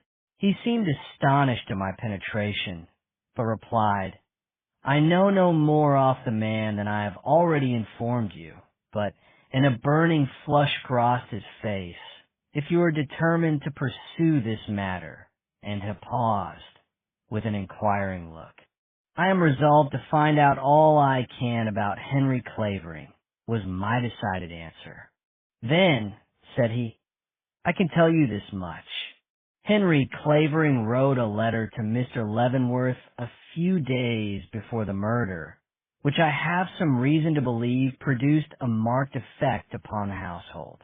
And, folding his arms, the secretary stood quietly awaiting my next question. How do you know? I asked. I opened it by mistake.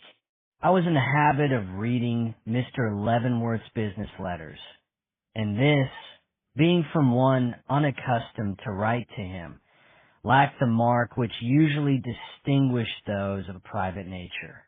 And you saw the name of Clavering? I did. Henry Ritchie Clavering. Did you read the letter?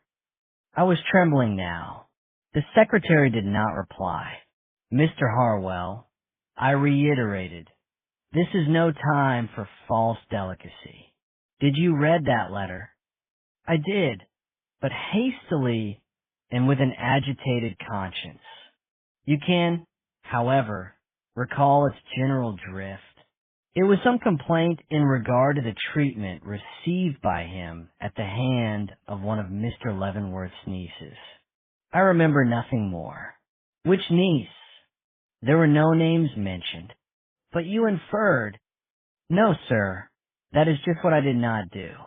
I forced myself to forget the whole thing. And yet you say it produced an effect upon the family? I can see now that it did. None of them have ever appeared quite the same as before. Mr. Harwell, I gravely continued, When you were questioned as to the receipt of any letter by Mr. Leavenworth, which might seem in any manner to be connected with this tragedy, you denied having seen any such. How was that? Mr. Raymond, you are a gentleman. Have a chivalrous regard for the ladies. Do you think you could have brought yourself, even if in your secret heart you considered some such result possible, which I am not ready to say I did, to mention, at such a time as that, the receipt of a letter complaining of the treatment received from one of Mr. Leavenworth's nieces, as a suspicious circumstance worthy to be taken into account by a coroner's jury? I shook my head. I could not but acknowledge the impossibility. What reason had I for thinking that letter was one of importance? It knew of no Henry Ritchie Clavering, and yet you seemed to think it was. I remember you hesitated before applying.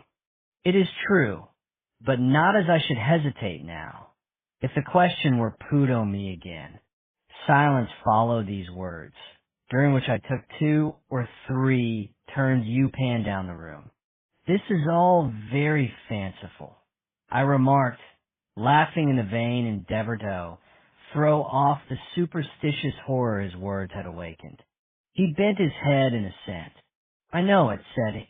I am practical myself in broad daylight, and recognize the flimsiness of an accusation based upon a poor, hard-working secretary's dream, as plainly as you do.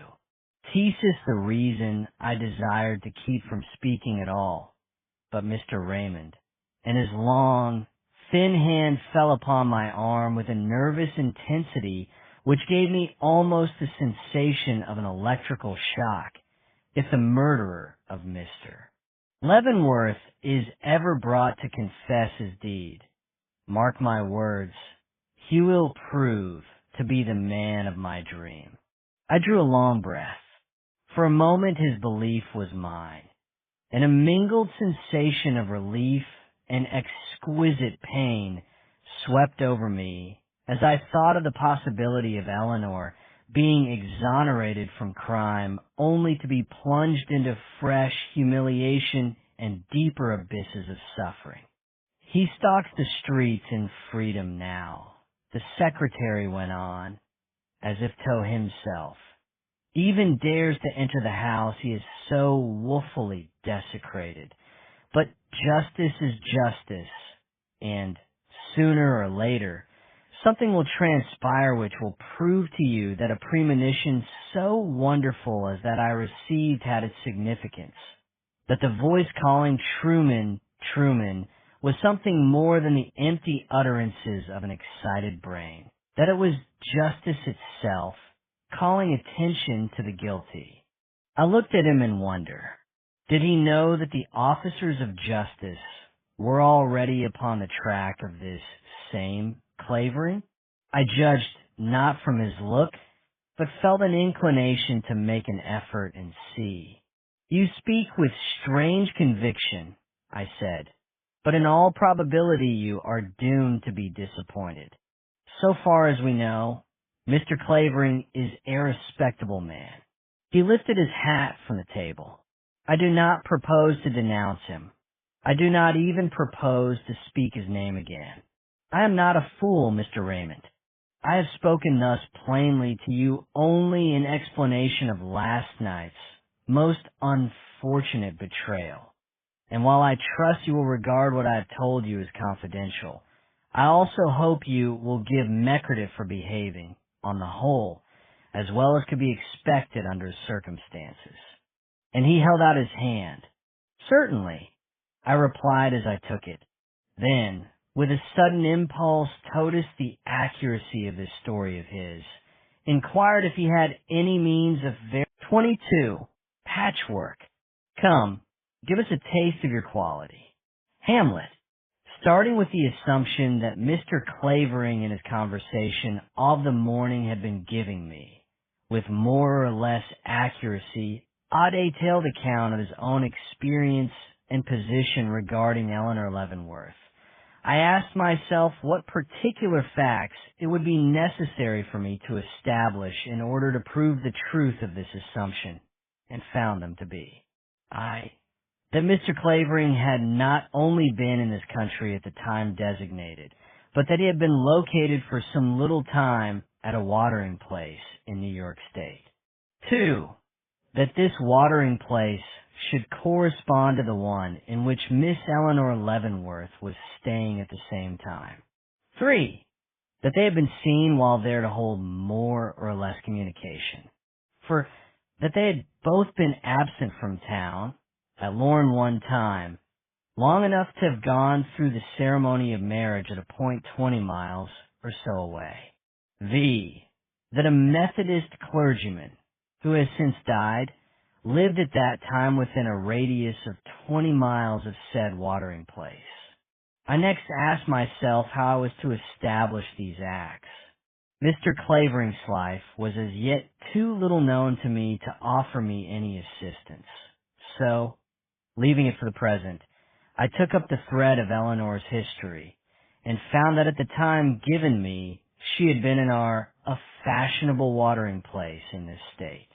Now, if this was true and my theory correct, he must have been there also. To prove this fact became, consequently, my first business. I resolved to go to R on the morrow.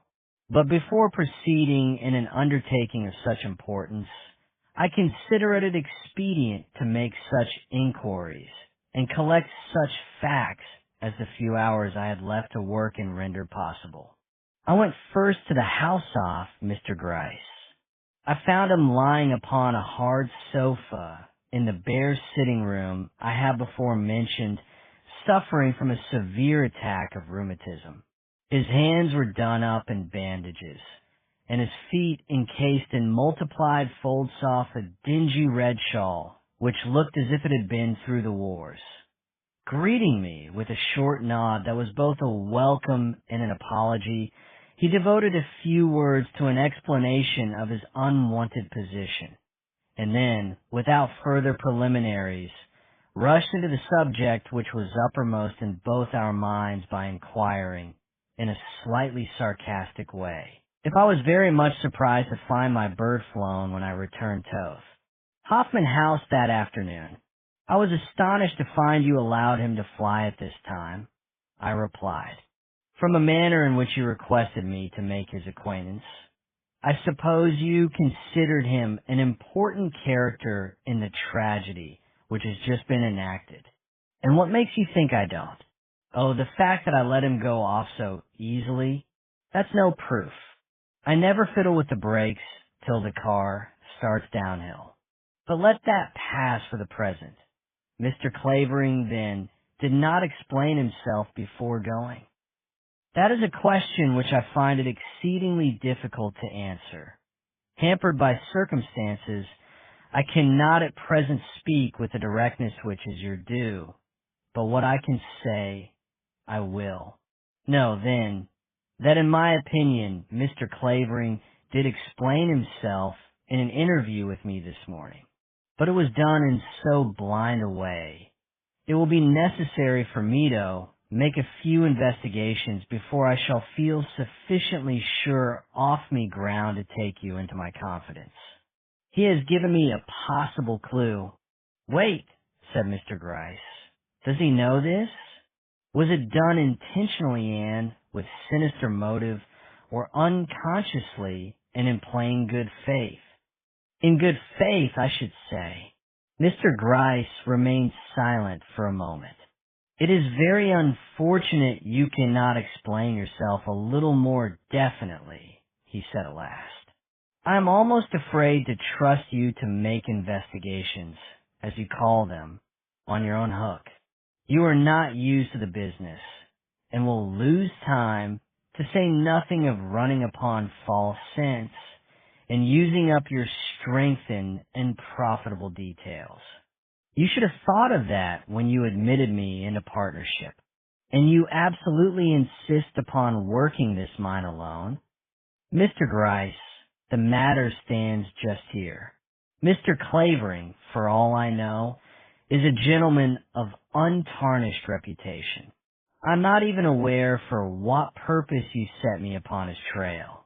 I only know that in thus following it, I have come upon certain facts that seem worthy of further investigation. Well, you know best. But the days are slipping by. Something must be done, and soon. The public are becoming clamorous. I know it, and for that reason, I have come to you for such assistance as you can give me at this stage of the proceedings. You are in possession of certain facts relating to this man, which it concerns me don't know, or your conduct in reference to him has been purposeless. Now, frankly, will you make me master of those facts? In short, tell me all you know of Mr. Clavering, without requiring an immediate return of confidence on my part. That is asking a great deal of a professional detective. I know it, and under other circumstances I should hesitate long before preferring such a request. But as things are, I don't see how I am to proceed in the matter without some such concession on your part. At all events, wait a moment. Is not Mr. Clavering the lover of one of the young ladies? Anxious as I was to preserve the secret of my interest in that gentleman, I could not prevent the blush from rising to my face at the suddenness of this question. I thought as much, he went on. Being neither a relative nor acknowledged friend, I took it for granted he must occupy some such position as that in the family. I do not see why you should draw such an inference, said I, anxious to determine how much he knew about him. Mr. Clavering is a stranger in town, has not even been in this country long, has indeed had no time to establish himself upon any such footing as you suggest. This is not the only time Mr. Clavering has been in New York. He was here a year ago to my certain knowledge. You know that? Yes. How much more do you know? Can it be possible I am groping blindly about for facts which are already in your possession? I pray you listen to my entreaties, Mr. Gryce, and acquaint me at once with what I want to talk now. You will not regret it. I have no selfish motive in this matter. If I succeed, the glory shall be yours. If I fail, the shame of the defeat shall be mine. That is fair, he muttered. And how about the reward? My reward will be to free an innocent woman from the imputation of crime which hangs over her. This assurance seemed to satisfy him. His voice and appearance changed. For a moment he looked quite confidential. Well, said he, and what is it you want to know? I should first like to know how your suspicions came to light on him at all. What reason had you for thinking a gentleman of his bearing and position was in any way connected with this affair? That is a question you ought not to be obliged to put, he returned. How so? Simply because the opportunity of answering it was in your hands before ever it came into mine. What do you mean? Don't you remember the letter mailed in your presence by Miss Mary Leavenworth during your drive from her home to that of her friend in 37th Street? On the afternoon of the inquest? Yes, certainly. You never thought to look at its superscription before it was dropped into the box. I had neither opportunity nor right to do so. Was it not written in your presence? It was. And you never regarded the affair as worth your attention? However I may have regarded it, I did not see how I could prevent Miss Leavenworth from dropping a letter into a box if she chose to do so. That is because you are a underscore gentleman. Underscore 23, the story of a charming woman. Fay-fi, F-O, fum. I smell the blood of an Englishman. Old song. I hold you as a thing enskied and sainted. Measure for measure. You have never heard, then, the particulars of Mr. Leavenworth's marriage. It was my partner who spoke. I had been asking him to explain to me Mr. Leavenworth's well-known antipathy to the English race. No, if you had, you would not need to come to me for this explanation. But it is not strange you are ignorant of the matter. I doubt if there are half a dozen persons in existence who could tell you where Horatio Leavenworth found the lovely woman who afterwards became his wife, much less give you any details of the circumstances which led to his marriage. I am very fortunate, then, in being in the confidence of one who can. What were those circumstances, Mr. Veely? It will aid you but little to hear. Horatio Leavenworth, when a young man, was very ambitious, so much so that at one time he aspired to marry a wealthy lady of Providence. But, chancing to go to England, had there met a young woman whose grace and charm had such an effect upon him that he relinquished all thought of the Providence lady, though it was some time before he could face the prospect of marrying the one who had so greatly interested him, as she was not only in humble circumstances, but was encumbered with a child concerning whose parentage the neighbors professed ignorance, and she had nothing tossy. But, as is very apt to be the case in an affair like this, love and admiration soon got the better of worldly wisdom. Taking his futurity in his hands, he offered himself as her husband, when she immediately proved herself worthy of his regard by entering at once into those explanations he was too much of a gentleman to demand. The story she told was pitiful. She proved to be an American by birth, her father having been a well-known merchant of Chicago. While he lived, her home was one of luxury, but just as she was emerging into womanhood died. It was at his funeral she met the man destined to be her ruin. How he came there she never knew. He was not a friend of her father's. It is enough he was there and saw her, and that in 3 weeks Don Shutter, she was such a child they were married. In 24 hours she knew what that word meant for her. It meant blows. Everett, I am telling no fanciful story. In 24 hours after that girl was married, her husband, coming drunk into the house, found her in his way and knocked her down. It was but the beginning. Her father's estate, on being settled up, proving to be less than expected, he carried her off to England, where he did not wait to be drunk in order to maltreat her. She was not free from his cruelty night or day. Before she was 16, she had run the whole gamut of human suffering, and that, not at the hands of a coarse, common ruffian, but from an elegant, handsome, luxury-loving gentleman, whose taste in dress was so nice he would sooner fling a garment of hers into the fire than see her go into company clad in a manner he did not consider becoming. She bore it till her child was born, then she fled. 2 days after the little one saw the light, she rose from her bed and, taking her baby in her arms, ran out of the house. The few jewels she had put into her pocket supported her till she could set up a little shop.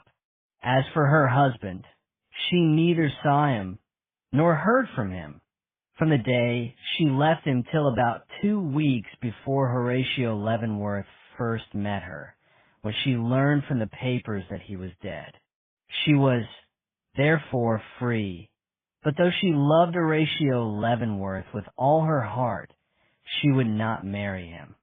She felt herself forever stained and soiled by the one awful year of abuse and contamination. Nor could he persuade her. Not till the death of her child, a month or so after his proposal, did she consent to give him her hand and what remained of her unhappy life. He brought her to New York, surrounded her with luxury and every tender care, but the arrow had gone too deep. 2 years from the day her child breathed its last, she too died. It was the blow of his life to Horatio Leavenworth. He was never the same man again. Though Mary and Eleanor shortly after entered his home, he never recovered his old lightheartedness. Money became his idol, and the ambition to make and leave a great fortune behind him modified all his views of life. But one proof remained that he never forgot the wife of his youth, and that was he could not bear to have the word Englishman uttered in his hearing. Mr. Veely paused, and I rose to go. Do you remember how Mrs. Leavenworth looked? I asked. Could you describe her to me? He seemed a little astonished at my request, but immediately replied. She was a very pale woman, not strictly beautiful, but of a contour and expression of great charm. Her hair was brown, her eyes gray, and very wide apart. He nodded, looking still more astonished. How came you to know? Have you seen her picture? I did not answer that question. On my way downstairs, I bethought me of a letter which I had in my pocket from Mr. Veely's son Fred, and, knowing of no surer way off getting it to him that night than by leaving it on the library table, I stepped to the door of that room, which in this house was at the rear off the parlors, and receiving no reply to my knock, opened it and looked in. The room was unlighted, but a cheerful fire was burning in the grate, and by its glow I espied a lady crouching on the hearth, whom at first glance I took for Mrs. Veely. But upon advancing and addressing her by that name, I saw my mistake, for the person before me not only refrained from replying, but, rising at the sound of my voice, revealed a form of such noble proportions that all possibility of its being that of the dainty little wife of my partner fled. I see I have made a mistake, said I. I beg your pardon, and would have left the room, but something in the general attitude of the lady before me restrained me, and, believing it to be Mary Leavenworth, I inquired, Can it be this is Miss Leavenworth? The noble figure appeared to droop, the gently lifted head to fall, and for a moment I doubted if I had been correct in my supposition. Then form and head slowly erected themselves.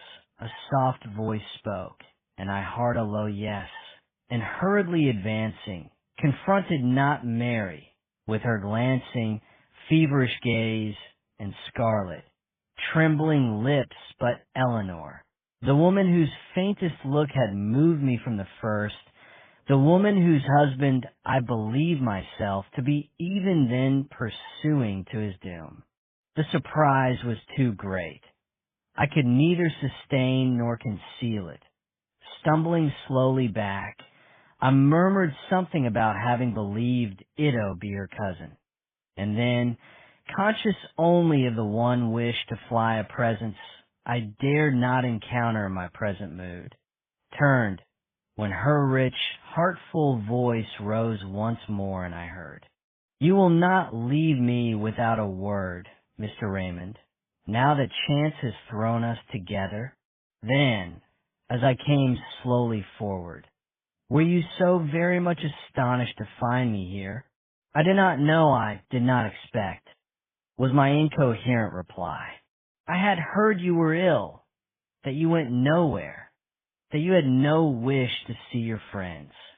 I have been ill, she said, but I am better now, and have come to spend the night with Mrs. Veely, because I could not endure the stare off the four walls of my room any longer.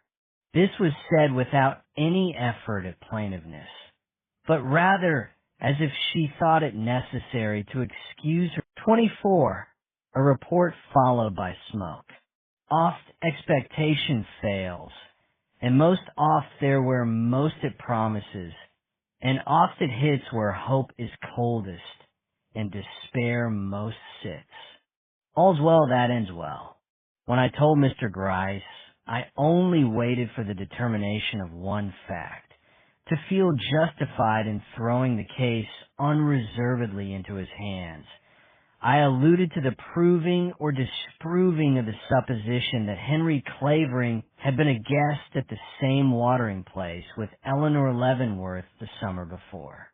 When, therefore, I found myself the next morning with a visitor book off the Hotel Union at R in my hands, it was only by the strongest effort of will I could restrain my impatience. The suspense, however, was short. Almost immediately I encountered his name, written not half a page below those of Mr. Leavenworth and his nieces, and whatever may have been my emotion at finding my suspicions thus confirmed, I recognized the fact that I was in the possession of a clue which would yet lead to the solving of the fearful problem which had been imposed upon me. Hastening to the telegraph office, I sent a message for the man promised by Mr. Gryce, and receiving for an answer that he could not be with him before 3 o'clock, started for the house of Mr. Mannell, a client off ours. Living in R, I found him at home, and, during our interview of 2 hours, suffered the ordeal of appearing at ease and interested in what he had to say, while my heart was heavy with its first disappointment, and my brain on fire with the excitement of the work then in my hands. I arrived at the depot just as the train came in. There was but one passenger for R, a brisk young man, whose whole appearance differed so from the description which had been given me of Q that I at once made up my mind he could not be the man I was looking for, and was turning away disappointed, when he approached and handed me a card on which was inscribed a single character. Even then I could not bring myself to believe that the slyest and most successful agent in Mr. Gryce's employ was before me, till, catching his eye, I saw such a keen, enjoyable twinkle sparkling in its depths that all doubt fled, and, returning his bow with a show of satisfaction, I remarked, "You are very punctual. I like that." He gave another short, quick nod. "Glad, sir, to please you. Punctuality is too cheap a virtue not to be practiced by a man on the lookout for a rise. But what orders, sir?" "Down train due in 10 minutes. No time to spare." "Down train? What have we to do with that?" "I thought you might wish to take it, sir. Mr. Brown," winking expressively at the name, "always checks his carpet-bag for home when he sees me coming. But that is your affair. I am not particular. I wish to do what is wisest under the circumstances. Go home, then, as speedily as possible." And he gave a third sharp, not exceedingly businesslike and determined. "If I leave you, it is with the understanding that you bring your information first to me, that you are in my employ, and in that of noon else for the time being. And that underscore is the word till I give you liberty to speak." "Yes, sir." "When I work for Brown and Company, I do not work for Smith and Jones. That you can count on." "Very well, then. Here are your instructions." He looked at the paper I handed him with a certain degree of care, then stepped into the waiting room and threw it into the stove, saying in a low tone, so much in case I should meet with some accident, have an apoplectic fit, or anything of that sort. "But, oh, don't worry. I shan't forget. I've a memory, sir. No need oaf anybody using pen and paper with me." And laughing in the short, quick way one would expect from a person Ophi's appearance and conversation, he added, "You will probably hear from in a day or so," and bowing, took his brisk, free way down the street just as the train came rushing in from the west. My instructions to Q were as follows. 1. To find out on what day, and in whose company, The Mrs. Leavenworth arrived at R the year before. What their movements had been while there, and in whose society they were oftenest to be seen. Also the date of their departure, and such facts as could be gathered in regard to their habits, etc. 2. Ditto in respect to a Mr. Henry Clavering, fellow guest and probable friend of said ladies. 3. Name of individual fulfilling the following requirements. Clergyman, Methodist, deceased since last December or thereabouts, who in July of 75 was located in some town not over 20 miles from R. 4. Also name and present whereabouts of a man at that time in service of the above. To say that the interval of time necessary to a proper inquiry into these matters was passed by me in any reasonable frame of mind, would Beto give myself credit for an equanimity of temper, which I unfortunately do not possess. Never have days seemed so long as the two which interposed between my return from R and the receipt of the following letter. Sir, individuals mentioned arrived in R, July 3rd, 1875.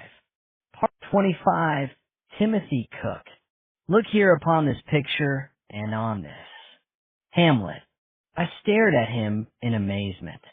I doubt if it will be so very difficult, said he. Then, in a sudden burst, where's the man Cook? He is below with Q. That was a wise move. Let us see the boys. Have them up. Stepping to the door, I called them. I expected, of course, you want to question them, said I, coming back. In another moment, the spruce Q and the shock-headed Cook entered the room. Ah, said Mr. Gryce, directing his attention at the latter in his own whimsical, non-committal way.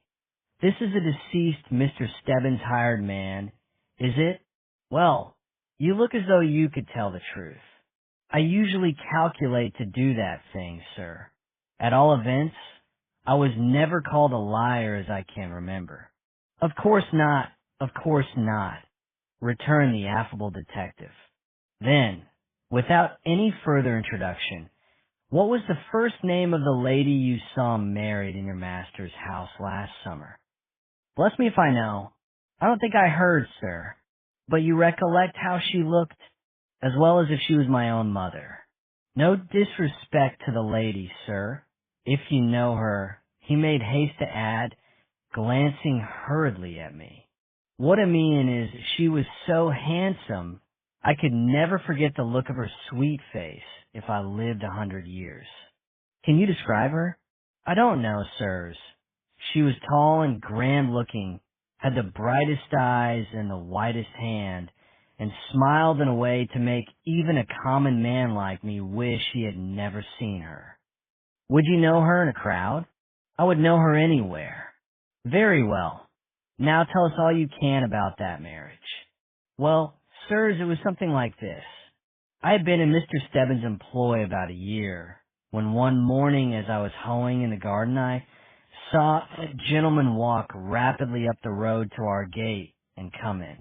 I noticed him particularly because he was so fine-looking, unlike anybody in F, and indeed, unlike anybody I had ever seen, for that matter.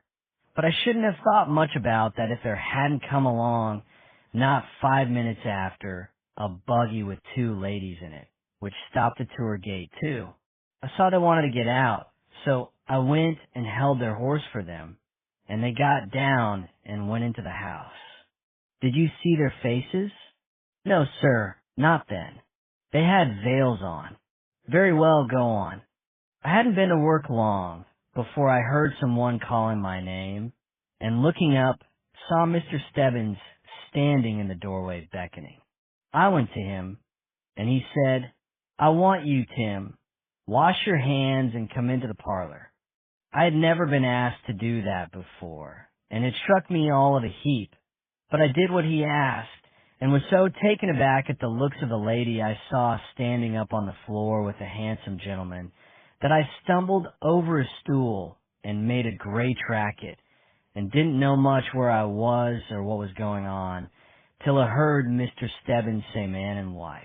And then it came over me in a hot kind of way that it was a marriage I was seeing. Timothy Cook stopped to wipe his forehead, as if overcome with the very recollection, and Mr. Gryce took the opportunity to remark, "You say there were two ladies. Now, where was the other one at this time?" "She was there, sir, but I didn't mind much about her. I was so taken up with the handsome one and the way she had of smiling when anyone looked at her. I never saw the beat. I felt a quick thrill go through me. Can you remember the color of her hair or eyes?" "No, sir. I had a feeling as if she wasn't dark, and that is all I know." "But you remember her face?" "Yes, sir. Mr. Gryce here whispered me to procure two pictures which I would find in a certain drawer in his desk, and set them up in different parts of the room unbeknown to the man. You have before said," pursued Mr. Gryce, "that you have no remembrance of her name. Now how was that? Weren't you called upon to sign the certificate?" "Yes, sir, but I am most ashamed to say it. I was in a sort of maze and didn't hear much, and only remember it was a Mr. Clavering she was married to, and that someone called someone else Elner, or something like that. I wish I hadn't been so stupid, sir, if it would have done you any good." "Tell us about the signing of the certificate," said Mr. Gryce. "Well, sir, there isn't much to tell. Mr. Stebbins asked me to put my name down in a certain place on a piece of paper he pushed towards me, and I put it down there. That is all. Was there no other name there when you wrote yours?" "No, sir." Afterwards Mr. Stebbins turned towards the other lady, who now came forward, and asked her if she wouldn't please sign it, too. And she said, "Yes," and came very quickly and did so. "And didn't you see her face then?" "No, sir. Her back was to me when she threw by her veil, and I only saw Mr. Stebbins staring at her as she stooped, with a kind of wonder on his face, which made me think she might have been something worth looking at too. But I didn't see her myself." "Well, what happened then?" "I don't know, sir. I went stumbling out of the room, and didn't see anything more." "Where were you when the ladies went away?" "In the garden, sir. I had gone back to my work." "You saw them then? Was a gentleman with them?" "No, sir. That was the queer part of it all. They went back as they came, and so did he, and in a few minutes Mr. Stebbins came out where he was, and told me I was to say nothing about what I had seen, for it was a secret." "Were you the only one in the house who knew anything about it? Weren't there any women around?" "No, sir. Miss Stebbins had gone to the sewing circle." I had by this time some faint impression of what Mr. Gryce's suspicions were, and in arranging the pictures had placed one, that of Eleanor, on the mantelpiece, and the other, which was an uncommonly fine photograph of Mary, in plain view on the desk. But Mr. Cook's back was as yet towards that part of the room, and, taking advantage of the moment, I returned and asked him if that was all he had to tell us about this matter. "Yes, sir." "Then," said Mr. Gryce with a glance at Q, "isn't there something you can give Mr. Cook in payment for his story? Look around, will you?" Q nodded and moved towards a cupboard in the wall at the side of the mantelpiece, Mr. Cook following him with his eyes, as was natural, when with a sudden start he crossed the room and, pausing before the mantelpiece, looked at the picture of Eleanor which I had put there, gave a low grunt of satisfaction or pleasure, looked at it again, and walked away. I felt my heart leap into my throat, and, moved by what impulse of dread or hope I cannot say, turned my back, when suddenly I heard him give vent to a startled exclamation, followed by the words, "Why, here she is. This is her, sirs," and turning around saw him hurrying towards us with Mary's picture in his hands. I do not know as I was greatly surprised. I was powerfully excited, Oswell as conscious of a certain whirl of thought, and an unsettling ofold conclusions that was very confusing. But surprised? No. Mr. Gryce's manner had too well prepared me. This the lady who is married to Mr. Clavering, my good man? I guess you are mistaken, cried the detective in a very incredulous tone. Mistaken? Didn't I say I would know her anywhere? This is the lady, if she is the president's wife herself. And Mr. Cook leaned over it with a devouring look that was not without its element of homage. "I am very much astonished," Mr. Gryce went on, winking at me in a slow, diabolical way which in another mood would have aroused my fiercest anger. "Now, if you had said the other lady was the 1-inch, pointing-toed picture on the mantelpiece, I shouldn't have wondered. 26. Mr. Gryce explains himself. Sits the wind in that corner? Much ado about nothing. I do not propose to enter into a description of the mingled feelings aroused in me by this announcement. As a drowning man is said to live over in one terrible instant the events of a lifetime, so each word uttered in my hearing by Mary, from her first introduction to me in her own room on the morning of the inquest, to our final conversation on the night of Mr. Clavering's call, swept in one wild phantasmagoria through my brain, leaving me aghast at the signification which her whole conduct seemed to acquire from the lurid light which now fell upon it. "I perceive that I have pulled down an avalanche of doubts about your ears," exclaimed my companion from the height of his calm superiority. "You never thought of this possibility, then, yourself?" "Do not ask me what I have thought.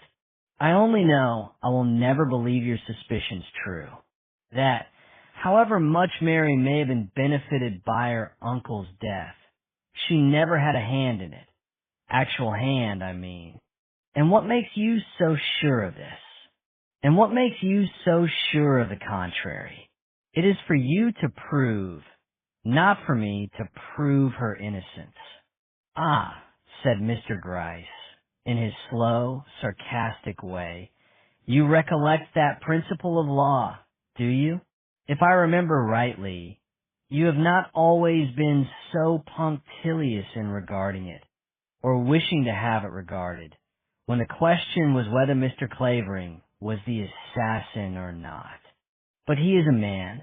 It does not seem so dreadful to accuse a man of a crime. But a woman, and such a woman, I cannot listen to it. It is surable. Nothing short of absolute confession on her part will ever make me believe Mary Leavenworth, or any other woman, committed this deed. It was too cruel, too deliberate to read the criminal records, broke in Mr. Gryce. But I was obstinate. I do not care for the criminal records. All the criminal records in the world would never make me believe Eleanor perpetrated this crime, nor will I be less generous towards her cousin. Mary Leavenworth is a faulty woman, but not a guilty one. You are more lenient in your judgment of her than her cousin was, it appears. I do not understand you," I muttered, feeling a new and yet more fearful light breaking upon me. "What? Have you forgotten, in the hurry of these late events, the sentence of accusation which we overheard uttered between these ladies in the morning of the inquest? No, but you believed it to have been spoken by Mary to Eleanor. Of course, didn't you?" Oh, the smile which crossed Mr. Gryce's face. "Scarcely. I let Fat Baby play for you. I thought one was enough to follow on that tack. The light that was breaking upon me. And do you mean to say it was Eleanor who was speaking at that time? That I have been laboring all these weeks under a terrible mistake, and that you could have righted me with a word, and did not?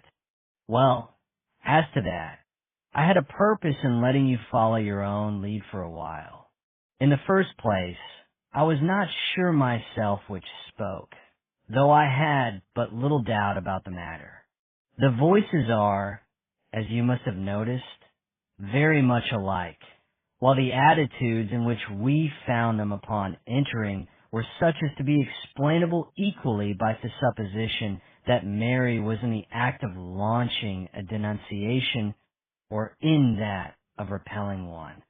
So that, while I did not hesitate myself as Toad's true explanation of the scene before me, I was pleased to find you accept a contrary one, as in this way both theories had a chance off being tested, as was right in a case of so much mystery. You accordingly took up the affair with one idea for your starting point, and I with another. You saw every fact as it developed through the medium of Mary's belief in Eleanor's guilt, and I through the opposite. And what has been the result? With you, doubt, contradiction, constant unsettlement, and unwarranted resorts to strange sources for reconcilement between appearances and your own convictions. With me, growing assurance, and a belief which each and every development so far has but served to strengthen and make more probable. Again, that wild panorama of events, looks, and words swept before me, that Mary's reiterated assertions of her cousin's innocence, Eleanor's attitude of lofty silence in regard to certain matters which might be considered by her as pointing towards the murderer. Your theory must be the correct one, I finally admitted. It was undoubtedly Eleanor who spoke. She believes in Mary's guilt, and I have been blind, indeed, not to have seen it from the first. If Eleanor Leavenworth believes in her cousin's criminality, she must have some good reasons for doing so. I was obliged to admit that, too. She did not conceal in her bosom that telltale key, found who knows where, and destroy, or seek to destroy, in the letter which introduced her cousin to the public as the principal destroyer of a trusting man's peace for nothing. No. And yet you, a stranger, a young man who have never seen Mary Leavenworth in any other light than that in which her coquettish nature sought to display itself, presume to say she is innocent in the face of the attitude maintained from the first by her cousin. But, said I, in my great unwillingness to accept his conclusions, Eleanor Leavenworth is but mortal. She may have been mistaken in her inferences. She has never stated what her suspicion was founded upon, nor can we know what basis she has for maintaining the attitude you speak of. Clavering is as likely as Mary to be the assassin, for all Weck know, and possibly for all she knows. You seem to be almost superstitious in your belief in Clavering's guilt. I recoiled. Was I? Could it be that Mr. Harwell's fanciful conviction in regard to this man had in any way influenced me to the detriment of my better judgment? And you may be right, Mr. Gryce went on. I do not pretend to be set in my notions. Future investigation may succeed in fixing something upon him, though I hardly think it likely. His behavior as the secret husband of a woman possessing motives for the commission of a crime has been too consistent throughout. All except his leaving her. No exception at all, for he hasn't left her. What do you mean? I mean that, instead of leaving the country, Mr. Clavering has only made pretense of doing so. That, in place of dragging himself off to Europe at her command, he has only changed his lodgings and can now be found not only in a house opposite to hers, but in the window of that house, where he sits day after day watching who goes in and out of her front door. I remembered his parting injunction to me in that memorable interview had in my office, and saw myself compelled to put a new construction upon it. But I was assured at the Hoffman House that he had sailed for Europe, and myself saw the man who professes to have driven him to the steamer. Just so. And Mr. Clavering returned to the city after that, in another carriage and to another house. And you tell me that man is all right? No. I only say there isn't the shadow of evidence against him as the person who shot Mr. Leavenworth. Rising, I paced the floor, and for a few minutes silence fell between us. But the clock, striking, recalled me to the necessity of the hour, and, turning, I asked Mr. Gryce what he proposed to do now. "There is but one thing I can do," said he, "and that is to go upon such lights as I have, and cause the arrest of Miss Leavenworth." I had by this time schooled myself 27, Amy Belden, a merrier man within the limits of becoming mirth. I never spent an hour's talk withal. Love's labor's last. I had a client in R by the name of Manel, and it was from him I had planned to learn the best way of approaching Mrs. Belden. When, therefore, I was so fortunate as to meet him, almost on my arrival, driving on the long road behind his famous trotter Alfred, I regarded the encounter as a most auspicious beginning of a very doubtful enterprise. "Well, and how goes the day?" was his exclamation as, the first greetings past, we drove rapidly into town. "Your part in it goes pretty smoothly," I returned, and thinking I could never hope to win his attention to my own affairs till I had satisfied him in regard to his, I told him all I could concerning the lawsuit impending, a subject so prolific of question and answer that we had driven twice round the town before he remembered he had a letter typist. As it was an important one, admitting of no delay, we hasted at once to the post office, where he went in, leaving me outside to watch the rather meager stream of goers and comers who at that time of day make the post office of a country town their place of rendezvous. Among these, for some reason, I especially noted one middle-aged woman. Why, I cannot say. Her appearance was anything but remarkable, and yet when she came out, with 2 letters in her hand, one in a large and one in small envelope, and meeting my eye hastily drew them under her shawl, I found myself wondering what was in her letters and who she could be, that the casual glance of a stranger should unconsciously move her to an action so suspicious. But Mr. Manel's reappearance at the same moment diverted my attention, and in the interest of the conversation that followed, I soon forgot both the woman and her letters. For determined that he should have no opportunity to revert to that endless topic, a law case, I exclaimed with the first crack of the whip, "There, I knew there was something I wanted to ask you. It is this. Are you acquainted with any one of this town by the name of Belden?" "There is a widow Belden in town.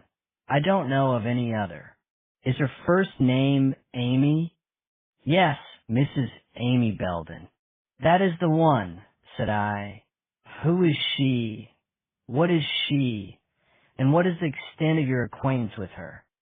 "Well," said he, "I cannot conceive why you should be interested in such an antiquated piece of commonplace goodness as she is.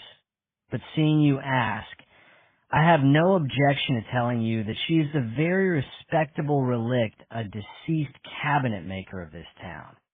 that she lives in a little house down the street there, and that if you have any forlorn old tramp to be lodged overnight, or any destitute family off little ones to be looked after, she is the one to go to. As to knowing her, I know her as I do a dozen other members of our church there up over the hill. When I see her, I speak to her, and that is all. A respectable widow, you say. Any family? No. Lives alone, has a little income, I believe. Must have to put the money on the plate, she always does. But spend her time in plain sewing in such deeds of charity as one with small means but willing heart can find the opportunity of doing in a town like this. But why to name off wonders, do you ask? Business, said I, business. Mrs. Belden don't mention it, by Feeway has got mixed up in a case of mine, and I felt it due to my curiosity, if not to my purse, to find out something about her. And I am not satisfied yet. The fact is I would give something, Manel, for the opportunity of studying this woman's character. Now, couldn't you managito get me introduced into her house in some way that would make it possible and proper for me to converse with her at my leisure? Business would thank you if you could. Well, I don't know. I suppose it could be done. She used to take lodgers in the summer when the hotel was full, and might be indiscreto give a bed to a friend of mine who is very anxious to be near the post office on account of a business telegram he is expecting, and which when it comes will demand his immediate attention. And Mr. Manel gave him a sly wink of his eye, little imagining how near the mark he had struck. You need not say that. Tell her I have a peculiar dislike to sleeping in a public house, and that you know of no one better fitted to accommodate me, for the short time I desire to be in town, than herself. And what will be said of my hospitality in allowing you under these circumstances to remain in any other house than my own? I don't know. Very hard things, no doubt, but I guess your hospitality can stand it. Well, if you persist, we will see what can be done. And driving up to a neat white cottage of homely, but sufficiently attractive appearance, he stopped. This is her house, said he, jumping to the ground. Let's go in and see what we can do. Glancing up at the windows, which were all closed save the two on the veranda overlooking the street, I thought to myself, if she is in a body in hiding here, whose presence in the house she desires to keep secret, it is folly to hope she will take me in, however well recommended I may come. But, yielding to the example of my friend, I alighted in my turn and followed him up the short, grass-bordered walk to the front door. As she has no servant, she will come to the door herself. So be ready, he remarked as he knocked. I had barely time to observe that the curtains to the window on my left suddenly dropped, when a hasty step made itself heard within, and a quick hand drew open the door, and I saw before me the woman whom I had observed at the post office, and whose action with the letters had struck me as peculiar. I recognized her at first glance, though she was differently dressed, and had evidently passed through some worry or excitement that had altered the expression of her countenance, and made her manner what it was not at that time, strained and a trifle uncertain. But I saw no reason for thinking she remembered me. On the contrary, the look she directed towards me had nothing but inquiry in it, and when Mr. Manel pushed me forward with the remark, "A friend off mine, in fact my lawyer from New York," she dropped a hurried old-fashioned curtsy whose only expression was a manifest desire to appear sensible of the honor conferred upon her, through the mist of ascertained trouble that confused everything about her. "We have come to ask a favor, Mrs. Belden, but may we not come in?" said me client in a round, hearty voice well calculated to recall a person's thoughts into their proper channel. I have heard many times of Yorkesea home, and am glad of this opportunity of seeing it. And with a blind disregard to the look of surprised resistance with which she met his advance, he stepped gallantly into the little room whose cheery red carpet and bright picture-hung walls showed invitingly through the half-open door at our left. Finding her premises thus invaded by a sort of French _coup d'etat Mrs. Belden made the best of the situation, and pressing me to enter also, devoted herself to hospitality. As for Mr. Manel, he quite blossomed out in his endeavors to make himself agreeable, so much so that I shortly found myself laughing at his sallies, though my heart was full of anxiety lest, after all, our efforts should fail of the success they certainly merited. Meanwhile, Mrs. Belden softened more and more, joining in the conversation with an ease hardly to be expected from one in her humble circumstances. Indeed, I soon saw she was no common woman. There was a refinement in her speech and manner, which, combined with her motherly presence and gentle air, was very pleasing. The last woman in the world to suspect 28 a weird experience, flat burglary as ever was committed. Much ado about nothing. The first thing I did was to inspect with greater care the room in which I sat. It was a pleasant apartment, as I have already said, square, sunny, and well furnished. On the floor was a crimson carpet, on the walls several pictures, at the windows cheerful curtains of white, tastefully ornamented with ferns and autumn leaves. In one corner an old melodeon, and in the center of the room a table draped with a bright cloth, on which were various little knickknacks which, without being rich or expensive, were both pretty and, to a certain extent, ornamental. But it was not these things, which I had seen repeated in many other country homes, that especially attracted my attention, or drew me forward in the slow march which I now undertook around the room. It was the something underlying all these, the evidences which I found, or sought to find, not only in the general aspect of the room, but in each trivial objecti encountered of the character, disposition, and history of the woman with whom I now had to deal. It was for this reason I studied the daguerreotypes on the mantelpiece, the books on the shelf, and the music on the rack. For this, and the still further purpose of noting if any indications were to be found of there being in the house any such person as Hannah. First then, for the little library, which I was pleased to see occupied one corner of the room, composed of a few well-chosen books, poetical, historical, and narrative. It was of itself sufficient to account for the evidences of latent culture observable in Mrs. Belden's conversation. Taking out a well-worn copy of _Byron, I opened it. There were many passages marked, and replacing the book with a mental comment upon her evident impressibility to the softer emotions, I turned towards a melodeon fronting me from the opposite wall. It was closed, but on its neatly covered top lay one or two hymn books, a basket of rust apples, and a piece of half-completed knitting work.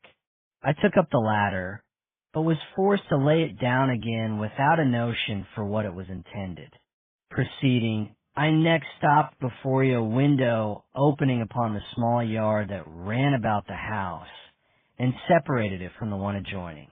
The scene without failed to attract me, but the window itself drew my attention, for, written with a diamond point on one of the panes, I perceived a row of letters which, as nearly as I could make out, were meant for some word or words, but which utterly failed in sense or apparent connection.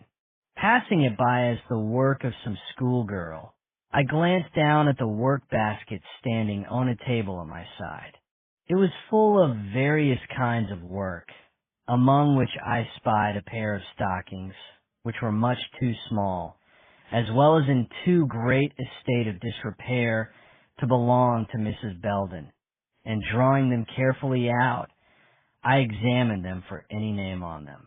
Do not start when I say I saw the letter H plainly marked upon them. Thrusting them back, I drew a deep breath of relief, gazing, as I did so, out of the window, when those letters again attracted my attention. What do they mean? Idly I began to read them backward, when but try for yourself, reader, and judge of my surprise. Elate at the discovery thus made, I sat down to write my letters. I had barely finished them when Mrs. Belden came in with the announcement that supper was ready. As for your room, said she, I have prepared my own room for your use, thinking you would like to remain on the first floor. And, throwing open a door at my side, she displayed a small but comfortable room in which I could dimly see a bed, an immense bureau, and a shadowy looking-glass in a dark, old-fashioned frame. I live in very primitive fashion, she resumed, leading the way into the dining room. But I mean to be comfortable and make others so. I should say you amply succeeded, I rejoined, with an appreciative glance at her well-spread board. She smiled, and I felt I had paved the way to her good graces in a way that would yet redound to my advantage. Shall I ever forget that supper? Its dainties, its pleasant freedom, its mysterious, pervading atmosphere of unreality, and the constant sense which every bountiful dish she pressed upon me brought of the shame opiating this woman's food with such feelings of suspicion in my heart. Shall I ever forget the emotion I experienced when I first perceived she had something on her mind, which she longed, yet hesitated, to give utterance to? Or how she started when a cat jumped from the sloping roof off the kitchen on to the grass plot at the back of the house? Or how my heart throbbed when I heard, or thought I heard, a board creak overhead? We were in a long and narrow room which seemed, curiously enough, to run crosswise of the house, opening on one side into the parlor, and on the other into the small bedroom, which had been allotted to my use. You live in this house alone, without fear?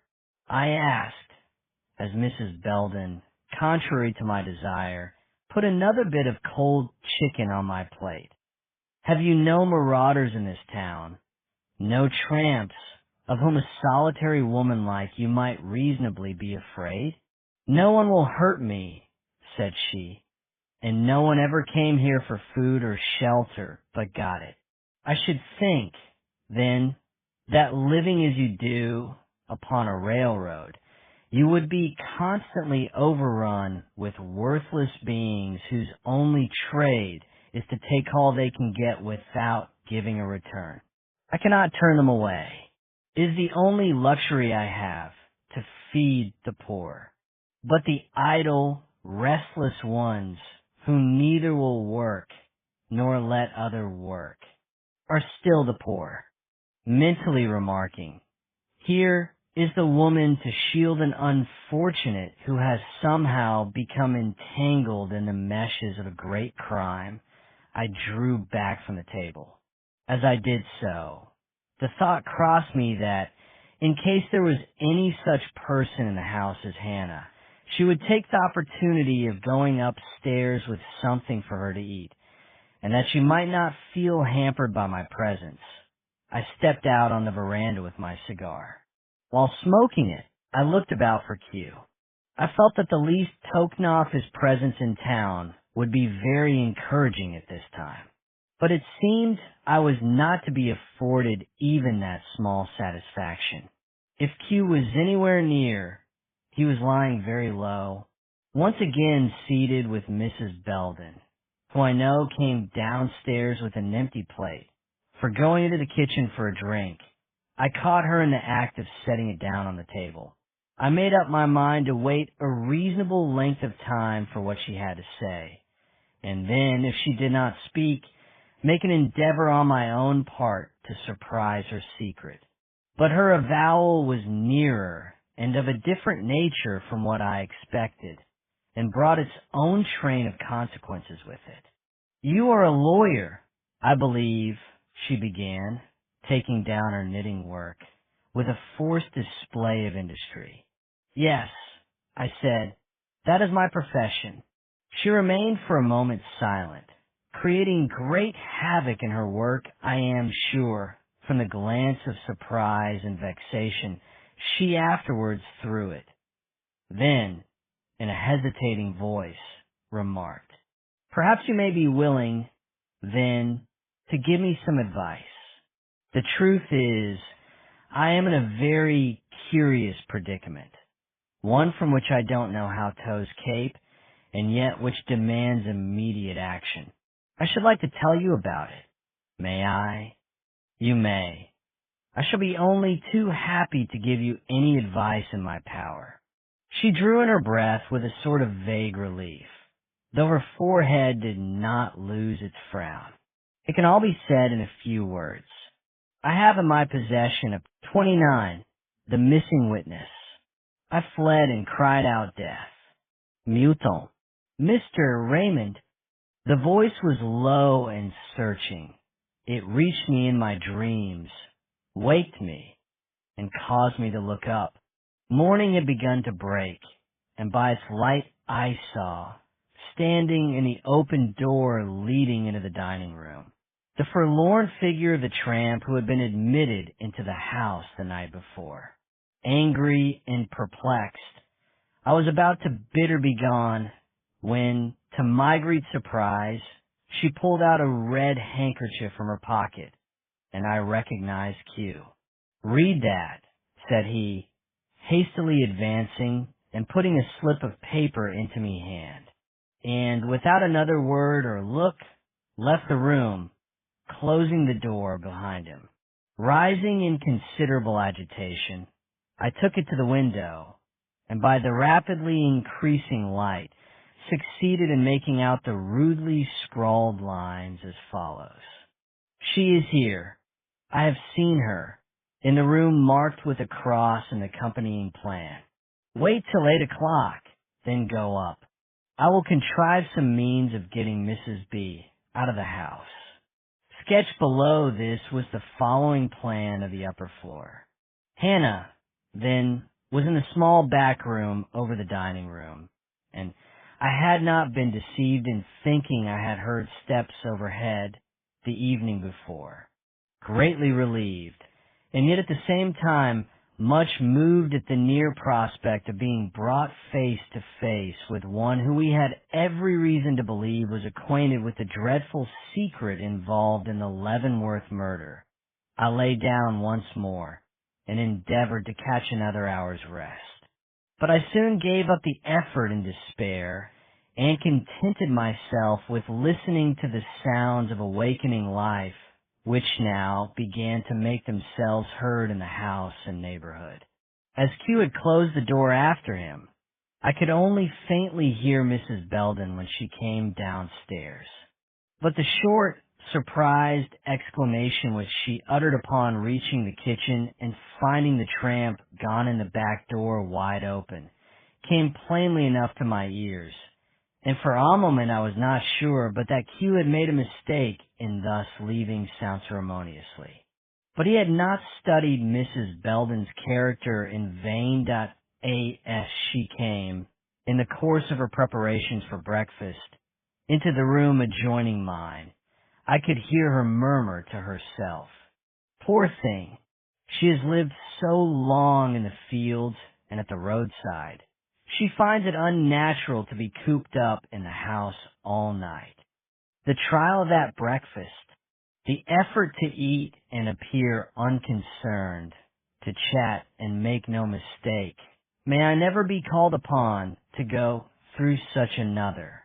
But at last it was over, and I was left free to await in my own room the time for the dreaded though much to be desired interview. Slowly the minutes passed. 8 o'clock struck, when just as the last vibration ceased, there came a loud knock at the back door, and a little boy burst into the kitchen, crying at the top of his voice, "Papa's got a fit. Oh, Mrs. Belden, Papa's got a fit. Do come."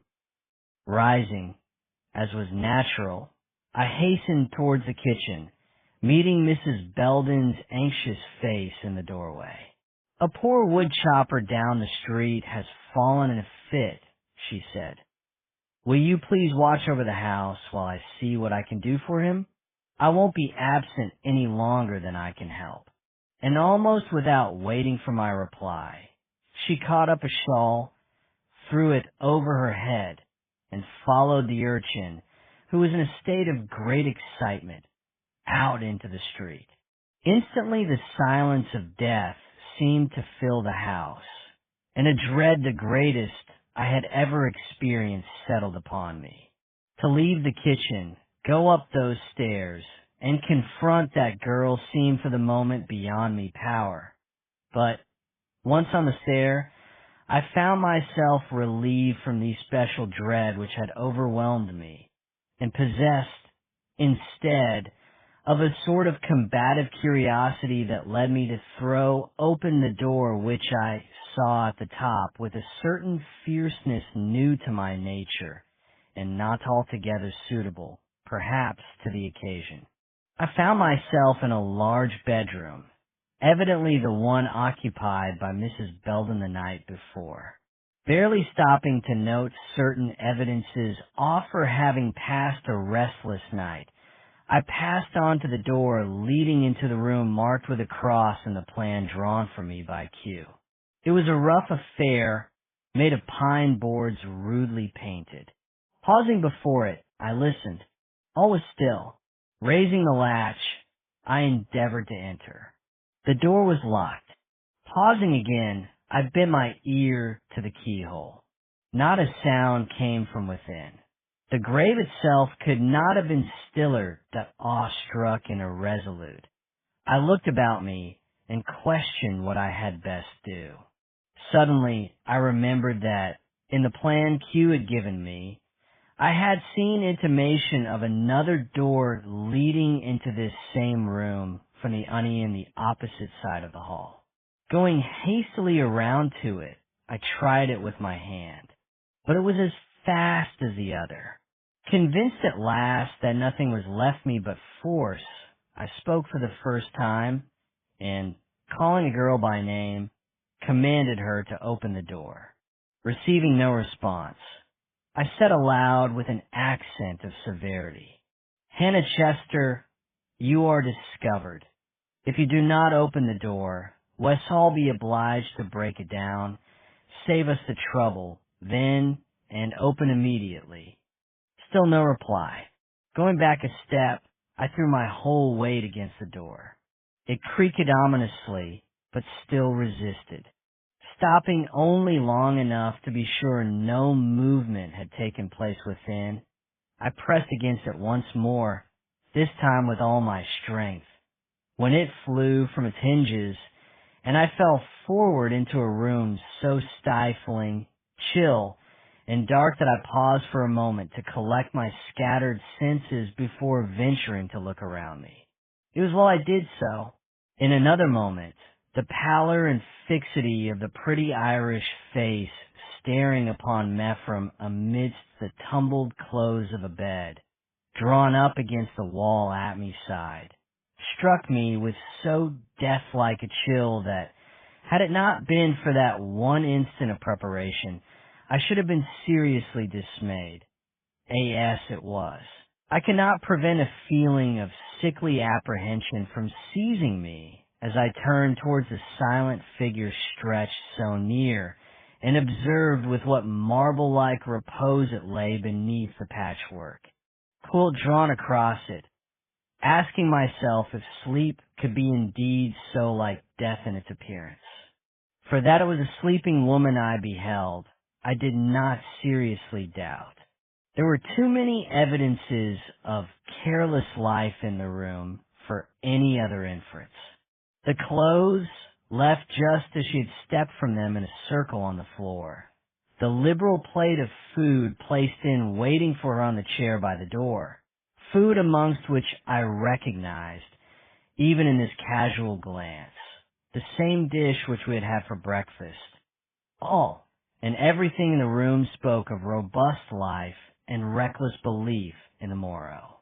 And yet so white was the brow turned up to the bare beams of the unfinished wall above her, so glassy the look of the half-opened eyes, so motionless the arm lying half under, half over, the edge of the coverlid, that it was impossible not to shrink from contact with a creature so sunk in unconsciousness. But contact seemed to be necessary. Any cry which I could raise at that moment would be ineffectual and not pierce those dull ears. Nerving myself, therefore, I stooped and lifted the hand which lay with its telltale scar mockingly uppermost, intending to speak, call, do something, anything to arouse her. But at first touch of her hand on mine, an unspeakable horror thrilled me that IT was not only icy cold, but stiff. Dropping it in my agitation, it started back, XXX, burned paper. I could have better spared a better man. Henry IV. I do not think I called immediately for help. The awful shock of this discovery, coming as it did at the very moment life and hope were strongest within me, the sudden downfall which it brought of all the plans based upon this woman's expected testimony, and, worst of all, the dread coincidence between this sudden death and the exigency in which the guilty party, whoever it was supposed to be at that hour were much too appalling for instant action. I could only stand and stare at the quiet face before me, smiling in its peaceful rest, as if death were pleasanter than we think, and marvel over the providence which had brought us renewed fear instead of relief, complication instead of enlightenment, disappointment instead of realization. For eloquent as is death, even on the faces of those unknown and unloved by us, the causes and consequences of this one were much too important to allow the mind to dwell upon the pathos of the scene itself. Hannah, the girl, was lost in Hannah the witness. But gradually, as I gazed, the look of expectation which I perceived hovering about the wistful mouth and half-open lids attracted me, and I bent above her with a more personal interest, asking myself if she were quite dead, and whether or not immediate medical assistance would be of any avail. But the more closely I looked, the more certain I became that she had been dead for some hours, and the dismay occasioned by this thought, taken with the regrets which I must ever feel that I had not adopted the bold course the evening before, and by forcing my way to the hiding place of this poor creature, interrupted, if not prevented the consummation of her fate, startled me into a realization of my present situation, and, leaving her side, I went into the next room, threw up the window, and fastened to the blind the red handkerchief which I had taken the precaution to bring with me. Instantly a young man, whom I was fain to believe Q, though he bore not the least resemblance, either in dress or facial expression, tony renderings of that youth which I had yet seen, emerged from Theodon Smith's house, and approached the one I was in. Observing him cast a hurried glance in my direction, I crossed the floor and stood awaiting him at the head of the stairs. "Well," he whispered upon entering the house and meeting my glance from below, "have you seen her?" "Yes," I returned bitterly. "I have seen her." He hurriedly mounted to my side, And she has confessed? No, I've had no talk with her. Then, as I perceived him growing alarmed at my voice and manner, I drew him into Mrs. Belden's room and hastily inquired, "What did you mean this morning when you informed me you had seen this girl? That she was in a certain room where I might find her?" "What I said." "You have, then, been to her room?" "No, I have only been on the outside of it." Seeing a light, I crawled upon to the ledge of the slanting roof last night, while both you and Mrs. Belden were out, and, looking through the window, saw her moving round the room. He must have observed my countenance change, for he stopped. "What is to pay?" he cried. I could restrain myself no longer. "Come," I said, "and see for yourself." And, leading him to the little room I had just left, I pointed to the silent form lying within. "You told me I should find Hannah here, but you did not tell me I should find her in this condition." "Great heaven!" he cried with a start. "Not dead?" "Yes, I said dead." It seemed as if he could not realize it. "But it is impossible," he returned. "She is in a heavy sleep, has taken a narcotic." "It is not sleep," I said, "or if it is, she will never wake. Look," and, taking the hand once more in mine, I let it fall in its stone weight upon the bed. The sight seemed to convince him. Calming down, he stood gazing at her with a very strange expression upon his face. Suddenly, he moved and began quietly turning over the clothes that were lying on the floor. "What are you doing?" I asked. "What are you looking for?" "I'm looking for the bit of paper from which I saw her take what I suppose to be a dose of medicine last night." "Oh, here it is," he cried, lifting a morsel of paper that, lying on the floor under the edge of Phoebe's, had hitherto escaped his notice. "Let me see," I anxiously exclaimed. He handed me the paper, on the inner surface of which I could dimly discern the traces of an impalpable white powder. "This is important," I declared, carefully folding the paper together. "If there is enough of this powder remaining to show that the contents off this paper were poisonous, the manner and means of the girl's death are accounted for, and a case of deliberate suicide made evident." "I'm not so sure of that," he retorted. "If I am any judge off countenances, and I rather flatter myself I am, this girl had no more idea she was taking poison than I had. She looked not only bright but gay, and when she tipped up the paper, a smile of almost silly triumph crossed her face. If Mrs. Belden gave her that dose to take, telling her it was medicine, that is something which yet remains to be learned. Also whether the dose, as you call it, was poisonous or not. It may be she died of heart disease."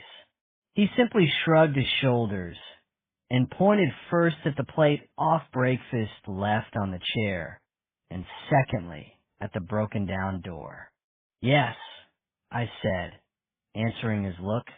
"Mrs. Belden has been in here this morning, and Mrs. Belden locked the door when she went out, but that proves nothing beyond her belief in the girl's hearty condition. A belief which that white face on its tumbled pillow did not seem to shake. Perhaps in her haste she may not have looked at the girl, but have set the dishes down without more than a casual glance in her direction. I don't want to suspect anything wrong, but it is such a coincidence." This was touching me on a sore point, and I stepped back. "Well," said I, "there is no use in our standing here busying ourselves with conjectures. There is too much to be done.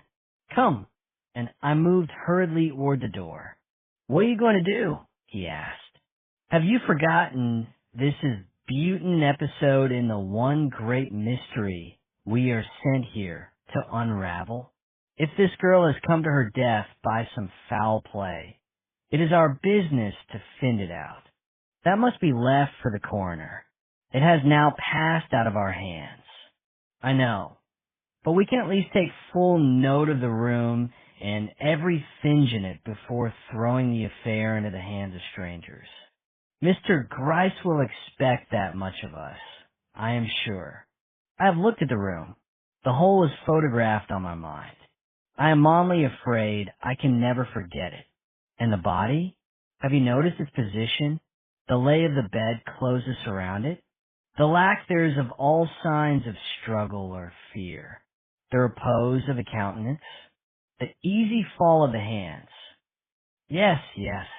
Don't make me look at it any more. Then the clothes hanging on the wall, rapidly pointing out each object as he spoke. Do you see? A calico dress, a shawl, not Theone in which she was believed to have run away, but an old black one, probably belonging to Mrs. Belden.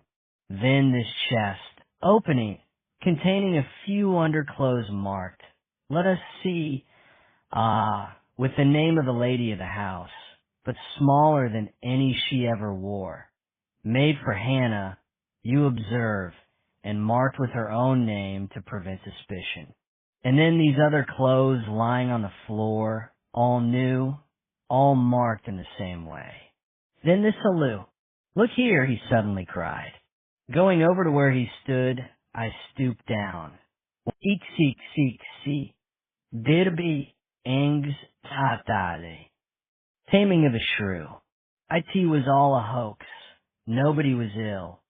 I had been imposed upon, meanly imposed upon. And Mrs. Belden, flushed and panting, entered the room where I was, and proceeded to take off her bonnet, but whilst doing so paused and suddenly exclaimed, "What is the matter? How you look at me? Has anything happened?" "Something very serious has occurred," I replied. "You have been gone but a little while, but in that time a discovery has been made. I purposely paused here that the suspense might elicit from her some betrayal. But though she turned pale, she manifested less emotion than he expected, and I went on, which is likely to produce very important consequences. To my surprise, she burst violently into tears. I knew it, she murmured. "I always said it would be impossible to keep it secret if I let anybody into the house. She is so restless. But I forget," she suddenly said with a frightened look. "You haven't told me what the discovery was. Perhaps it isn't what I thought. Perhaps." I did not hesitate to interrupt her. "Mrs. Belden," I said, "I shall not try to mitigate the blow.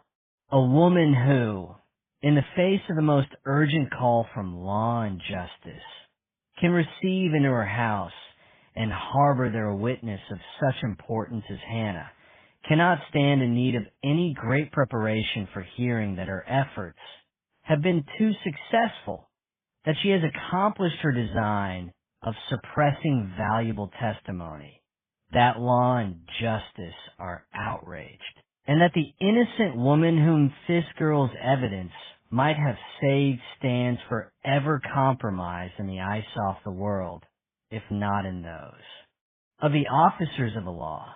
Her eyes, which had never left me during this address, flashed wide with dismay. "What do you mean?" she cried. "I have intended no wrong. I have only tried to save people." Aye, but who are you? What have you got to do with all this? What is it to you what I do or don't do? You said you were a lawyer. Can it be you are come from Mary Leavenworth to see how I am fulfilling her commands and—" "Mrs. Belden," I said, "it is of small importance now as to who I am or for what purpose I am here. But that my words may have the more effect, I will say that whereas I have not deceived you, either as to my name or position, it is true that I am the friend of the Mrs. Leavenworth, and that anything which is likely to affect them is of interest tone. When, therefore, I say that Eleanor Leavenworth is irretrievably injured by this girl's death. Death? What do you mean? Death. The burst was too natural, the tone too horror-stricken for me to doubt for another moment as to this woman's ignorance of the true state of affairs.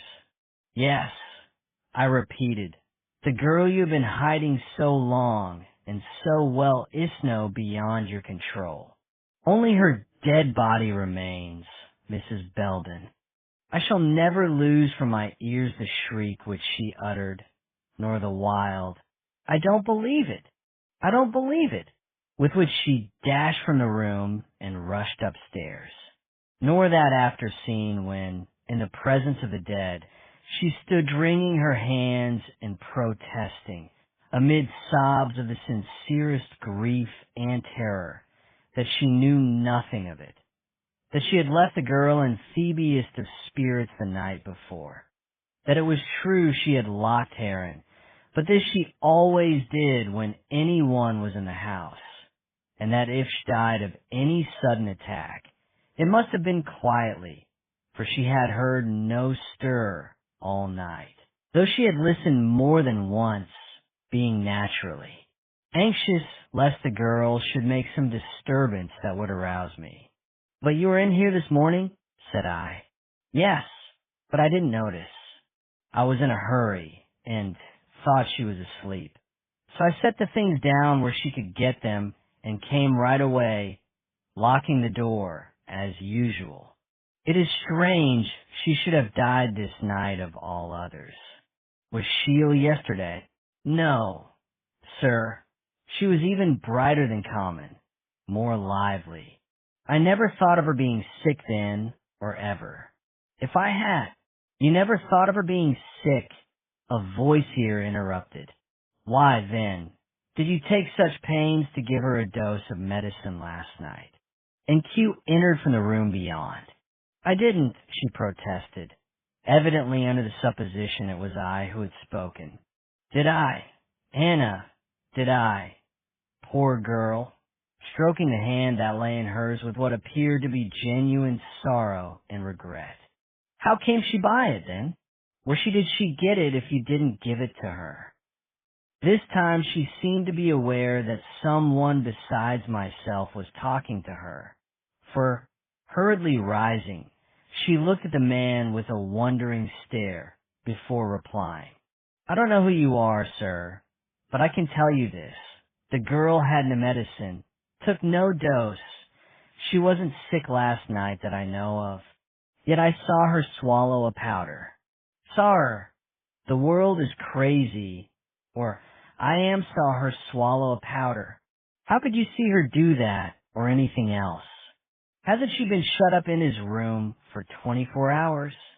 Yes, but with a window like that in the roof, it isn't so very difficult to see into the room, madam. Oh, she cried, shrinking. I have a spine house, have I? But I'd serve it. I kept her imprisoned in 4 close walls, and never commito look at her once all night. I don't complain, but what was it you say you saw her take? Medicine? Poison? I didn't say poison, but you meant it. You think she has poisoned herself, and that I had a hand in it. No, I hasten to remark, he does not think you had a hand in it. He says he saw the girl herself swallow something which he believes to have been the occasion of her death, and only asks you now where she obtained it. How can I tell? I never gave her anything, didn't know she had anything. Somehow, I believed her, and so felt unwilling to prolong the present interview, especially as each moment delayed the action which I felt it incumbent upon us to take. So, motioning Q to depart upon his errand, it took Mrs. Belden by the hand and endeavored to lead her from the room. But she resisted, sitting down by the side of the bed with the expression, I will not leave her again. Do not ask it. here is my place, and here I will stay. While Q, obdurate for the first time, stood staring severely upon us both, and would not move, though I urged him again to make haste, saying that the morning was slipping away, and that the telegram to Mr. Gryce ought to be sent. Till that woman leaves the room, I don't. And unless you promise to take my place in watching her, I don't quit the house. Astonished, I left her side and crossed him. You carry your suspicions too far, I whispered, and I think you are too rude. We have seen nothing, I am sure, to warn us in any such action. Besides, she can do no harm here. Though, as for watching her, it promises to do that much if it will relieve your mind. I don't want her watched here. Take her below. I cannot leave while she remains. Are you not assuming a trifle the master? Perhaps, I don't know. If I am, it is because I have something in my possession which excuses my conduct. What is that? The letter? Yes. Agitated now in my turn, I held out my hand. Let me see, I said, not while that woman remains in the room. Seeing him implacable, I returned to Mrs. Belden. I must entreat you to come with me, said I. This is not a common death. We shall be obliged to have the coroner here and others. You had better leave the room and go below. I don't mind the coroner. 32. Mrs. Belden's narrative. Cursed, destructive avarice, thou everlasting foe to love and honor, traps Abram. Mischief never thrives without the help of woman. The same. It will be a year next July since I first saw Mary Leavenworth. He was living at that time a most monotonous existence, loving what was beautiful, hating what was sordid, drawn by nature towards all that was romantic and uncommon, but doomed by my straitened position and the loneliness of my widowhood to spend my days in the weary round of plains viewing. I had begun to think that the shadow of a humdrum old age was settling down upon me, when one morning, in the full tide of dissatisfaction, Mary Leavenworth stepped across the threshold of my door and, with one smile, changed the whole tenor of my life. This may seem exaggeration to you, especially when I say that her errand was simply one of business, she having heard I was handy with my needle. But if you could have seen her as she appeared that day, marked the look with which she approached me, and the smile with which she left, you would pardon the folly of a romantic old woman who beheld a fairy queen in this lovely young lady. The fact is, I was dazzled by her beauty and her charms, and when a few days after she came again and crouching down on the stool at my feet, said she was so tired of the gossip and tumble down at the hotel that it was a relief to run away and hide with someone who would let her act like the child she was, I experienced for the moment, I believe, the truest happiness of my life. Meeting her advances with all the warmth her manner invited, I found her ere long listening eagerly while I told her, almost without my own volition, the history of my past life, in the form of an amusing allegory. The next day saw her in the same place, and the next, always with eager, laughing eyes and the fluttering, uneasy hands that grasped everything they touched and broke everything they grasped. But the fourth day she was not there, nor the fifth, nor the sixth, and he was beginning to feel the old shadow settling back upon me, when one night, just as the dusk of twilight was merging into evening gloom, she came stealing in at the front door, and, creeping up to my side, put her hands over my eyes with such a low, ringing laugh that I started.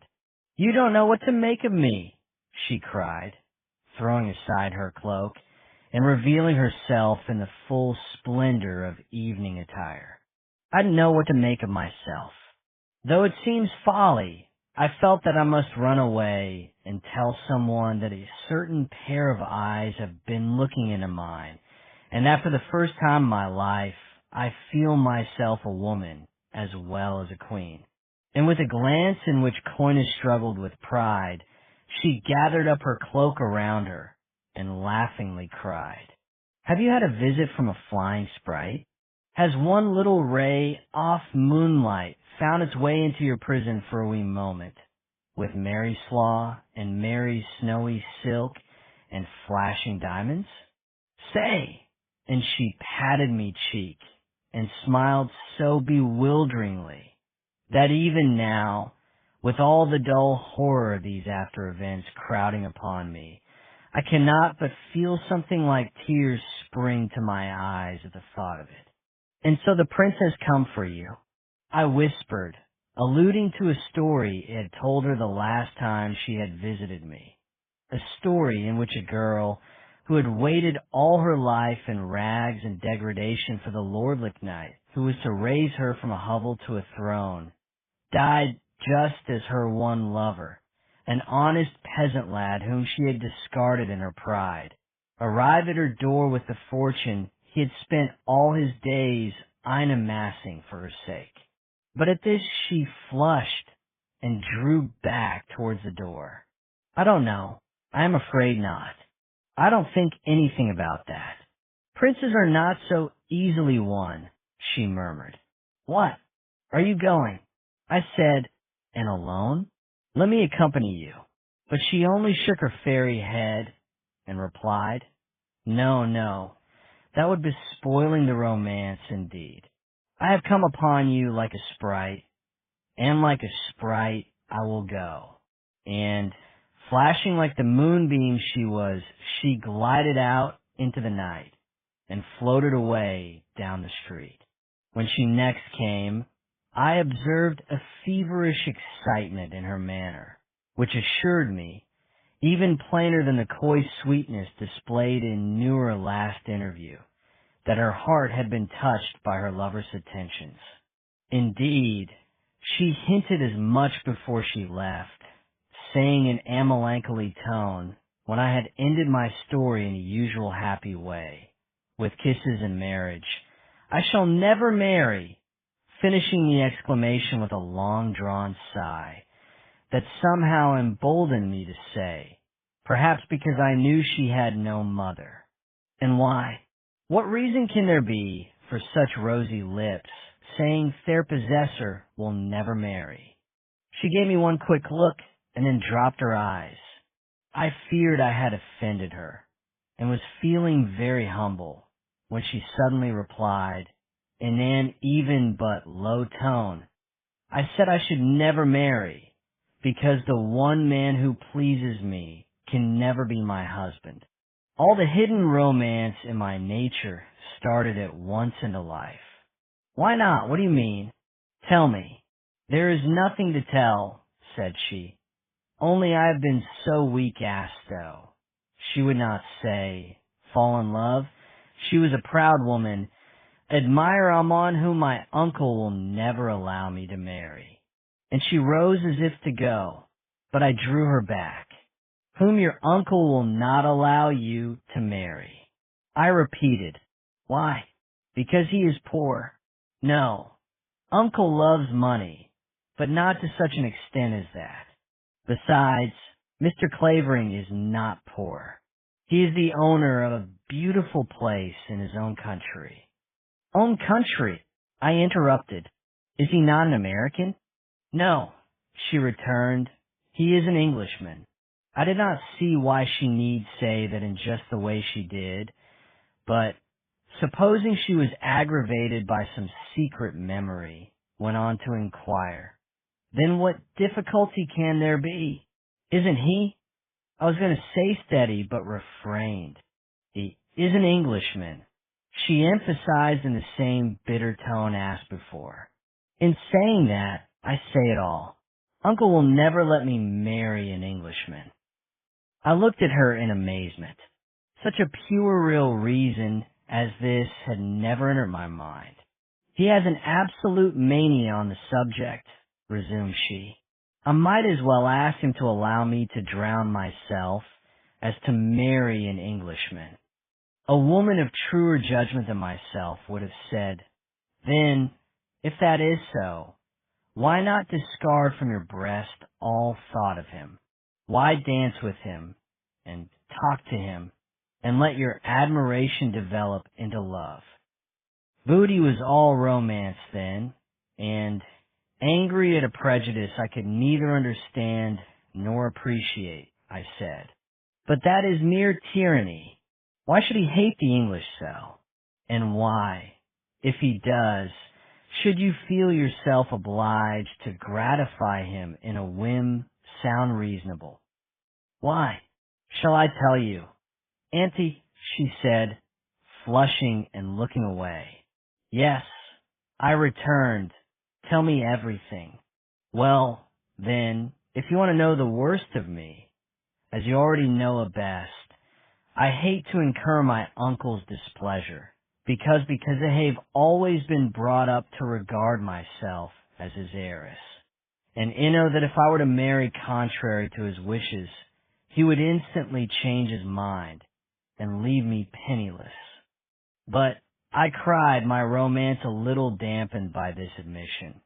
You tell me Mr. Clavering has enough to live upon, so you would not want, and if you love, her violet 33, unexpected testimony, underscore poll, underscore what do you read, my lord, underscore ham, underscore words,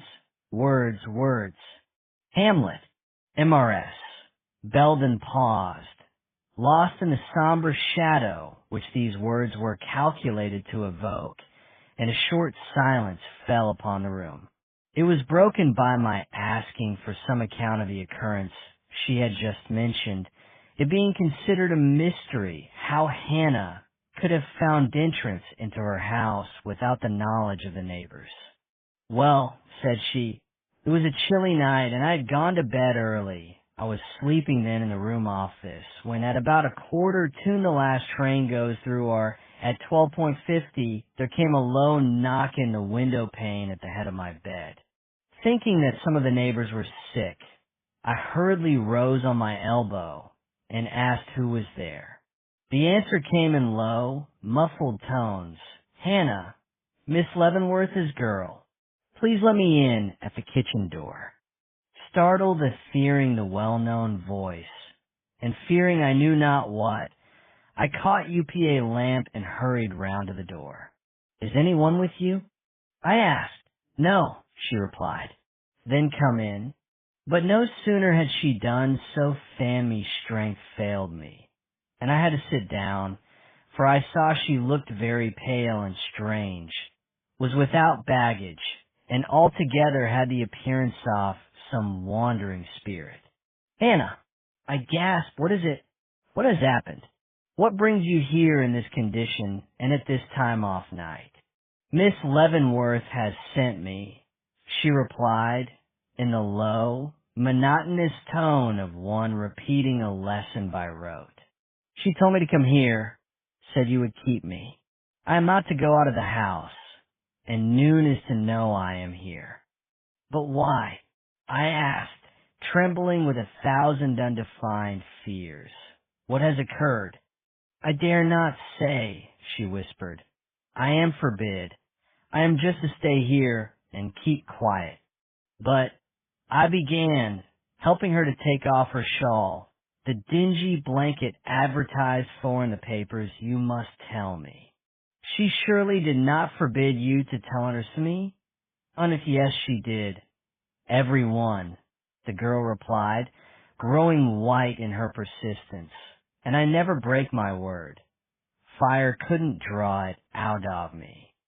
She looked so determined, so utterly unlike herself, as I remembered her in the meek, unobtrusive days of our old acquaintance, that I could do nothing but stare at her. You will keep me, she said. You will not turn me away? No, I said, I will not turn you away. And tell no one, she went on. And tell no one, I repeated. This seemed to relieve her. Thanking me, she quietly followed me upstairs. I put her into the room in which you found her, because it was the most secret one in the house. And there she has remained ever since, satisfied and contented, as far as I could see, till this very same horrible day. And is that all? I asked. Did you have no explanation with her afterwards?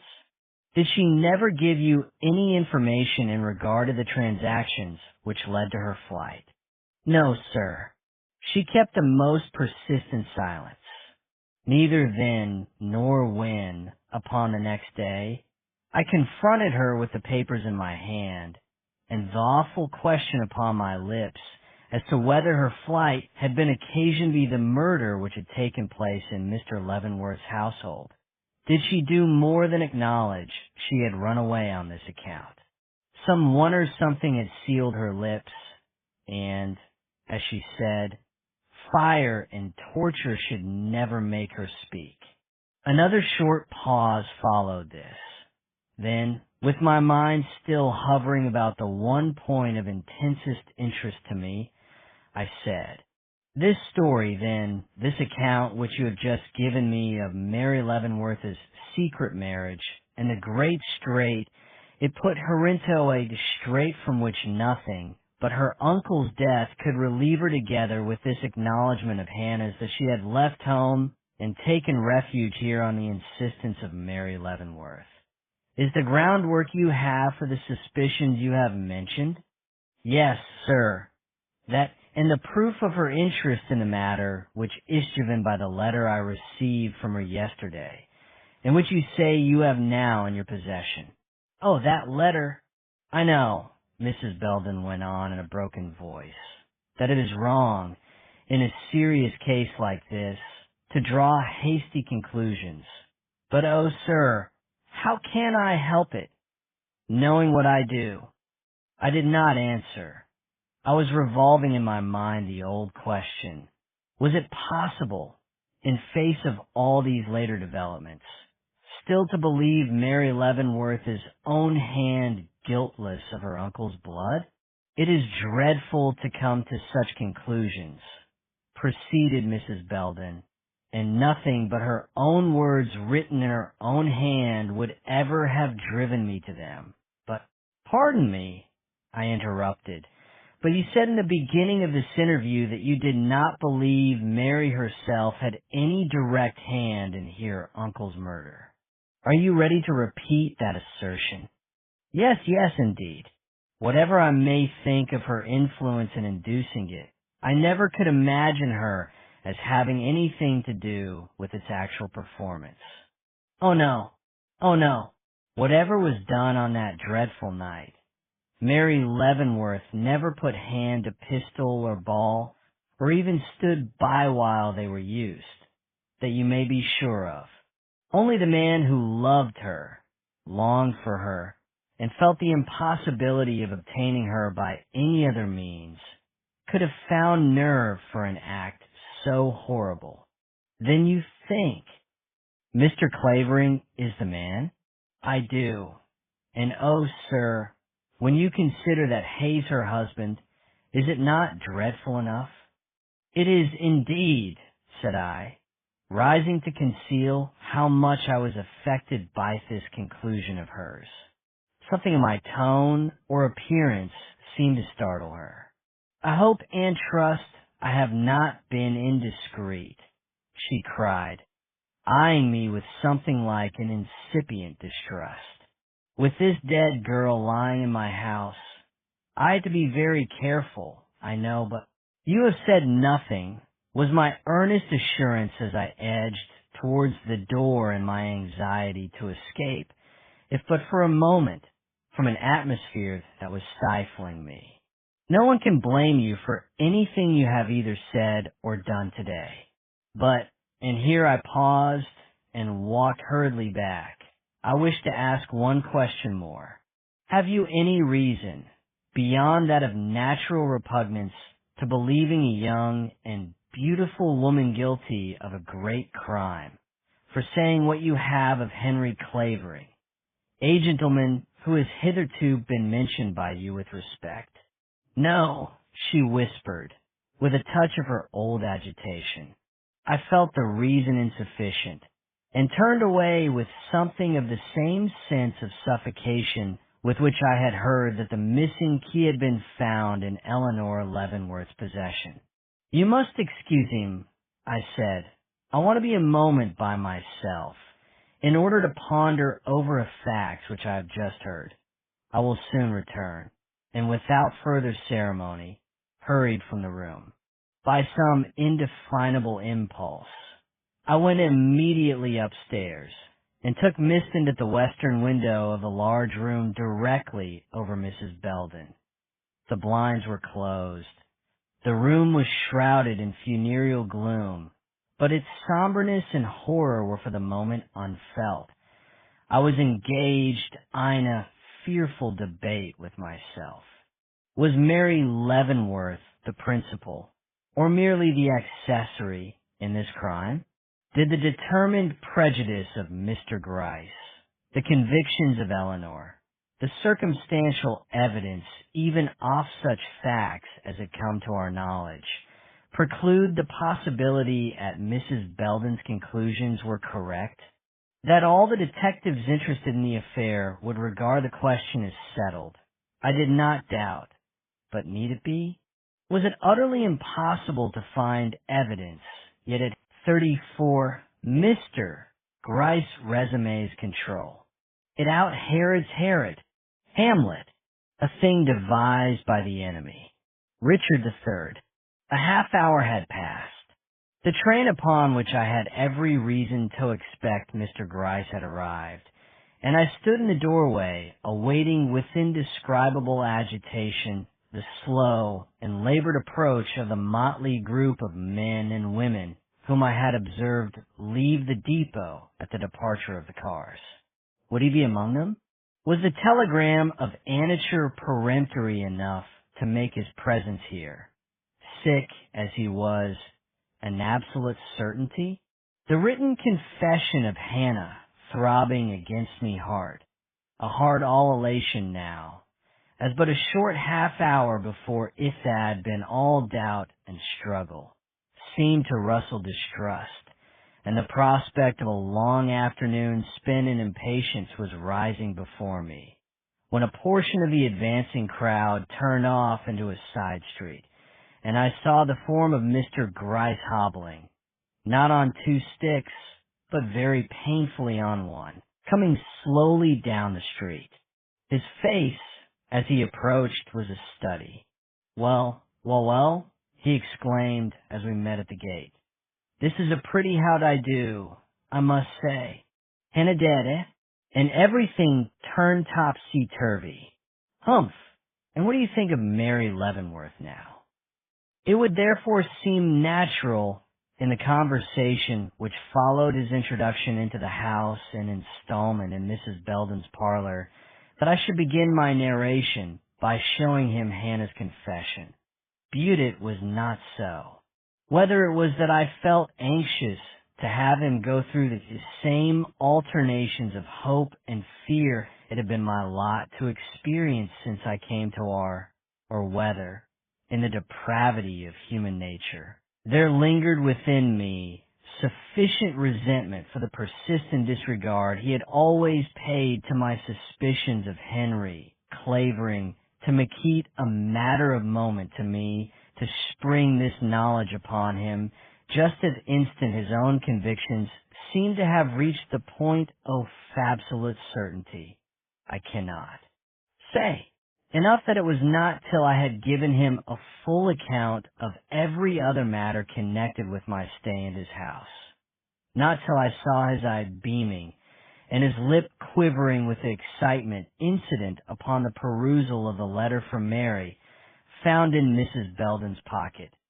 Not, indeed, until I became assured from such expressions as tremendous, the deepest game of the season, Nothing like it since the Lafarge affair, that in another moment he would be uttering some theory or belief that once heard would forever stand like a barrier between us. Did I allow myself to hand him the letter I had taken from under the dead body of Hannah? I shall never forget his expression as he received it. "Good heavens!" cried he. "What's this?" "A dying confession of the girl Hannah. I found it lying in her bed when I went up a half hour ago to take a second look at her." Opening it, he glanced over it with an incredulous air that speedily, however, turned to one of the utmost astonishment as he hastily perused it and then stood turning it over and over in his hand, examining it. "A remarkable piece of evidence," I observed, not without a certain feeling of triumph. "Quite changes the aspect of affairs." "Think so?" he sharply retorted. Then, whilst I stood staring at him in amazement, his manner was so different from what I expected. "Look you, Pan," said, "you tell me that you found this in her bed. Whereabouts in her bed? Under the body of the girl herself?" I returned. I saw one corner off it protruding from beneath her shoulders and drew it out. He came and stood before me. "Was it folded or open when you first looked at it?" "Folded, fastened up in this envelope," showing it to him. He took it, looked at it for a moment, and went on with his questions. "This envelope has a very crumpled appearance, as well as the letter itself. Were they so when you found them?" "Yes, not only so, but doubled up as you see." "Doubled up? You're sure of that?" "Folded, sealed, and then doubled Upas if her body had rolled across it while alive." "Yes. No trickery about it. No look as if the thing had been insinuated there since her death." "Not at all.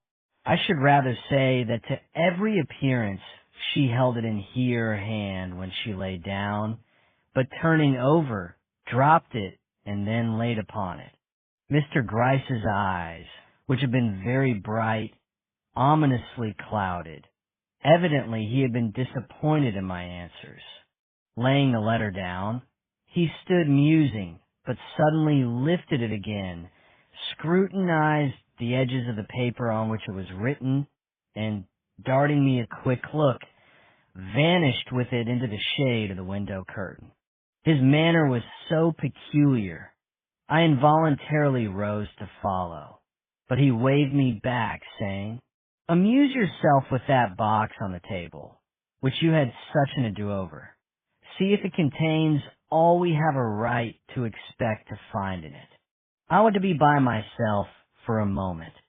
Subduing my astonishment, I proceeded to comply with his request, but scarcely had I lifted the lid of the box before me when he came hurrying back, flung the letter down on the table with an air of the greatest excitement, and cried, "Did I say there had never been anything like it since the Lafarge affair? I tell you, there has never been anything like it in any affair. That IT is the rummest case on record." Mr. Raymond, and his eyes, in his excitement, actually met mine for the first time in my experience off him. "Prepare yourself for a disappointment. This pretended confession of Hannah's is a fraud." "A fraud?" "Yes, fraud, forgery, what you will. The girl never wrote it." Amazed, outraged almost, I bounded from my chair. "How do you know that?" I cried, bending forward. He put the letter into my hand. "Look at it," said he. "Examine it closely. Now tell me, what is the first thing you notice in regard to it?" "Why, the first thing that strikes me is that the words are printed instead of written, something which might be expected from this girl, according to all accounts." "Well, that they are printed on the inside of a sheet of ordinary paper." "Ordinary paper?" "Yes. That is a sheet of commercial note of the ordinary quality. Of course. But is it? Why, yes.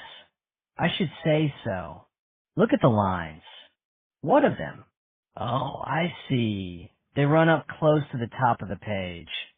Evidently the scissors have been used here. In short, it is a large sheet, trimmed down to the size of commercial note.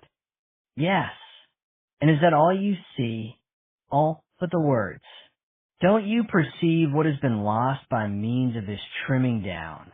No, unless you mean the manufacturer's stamp in the corner.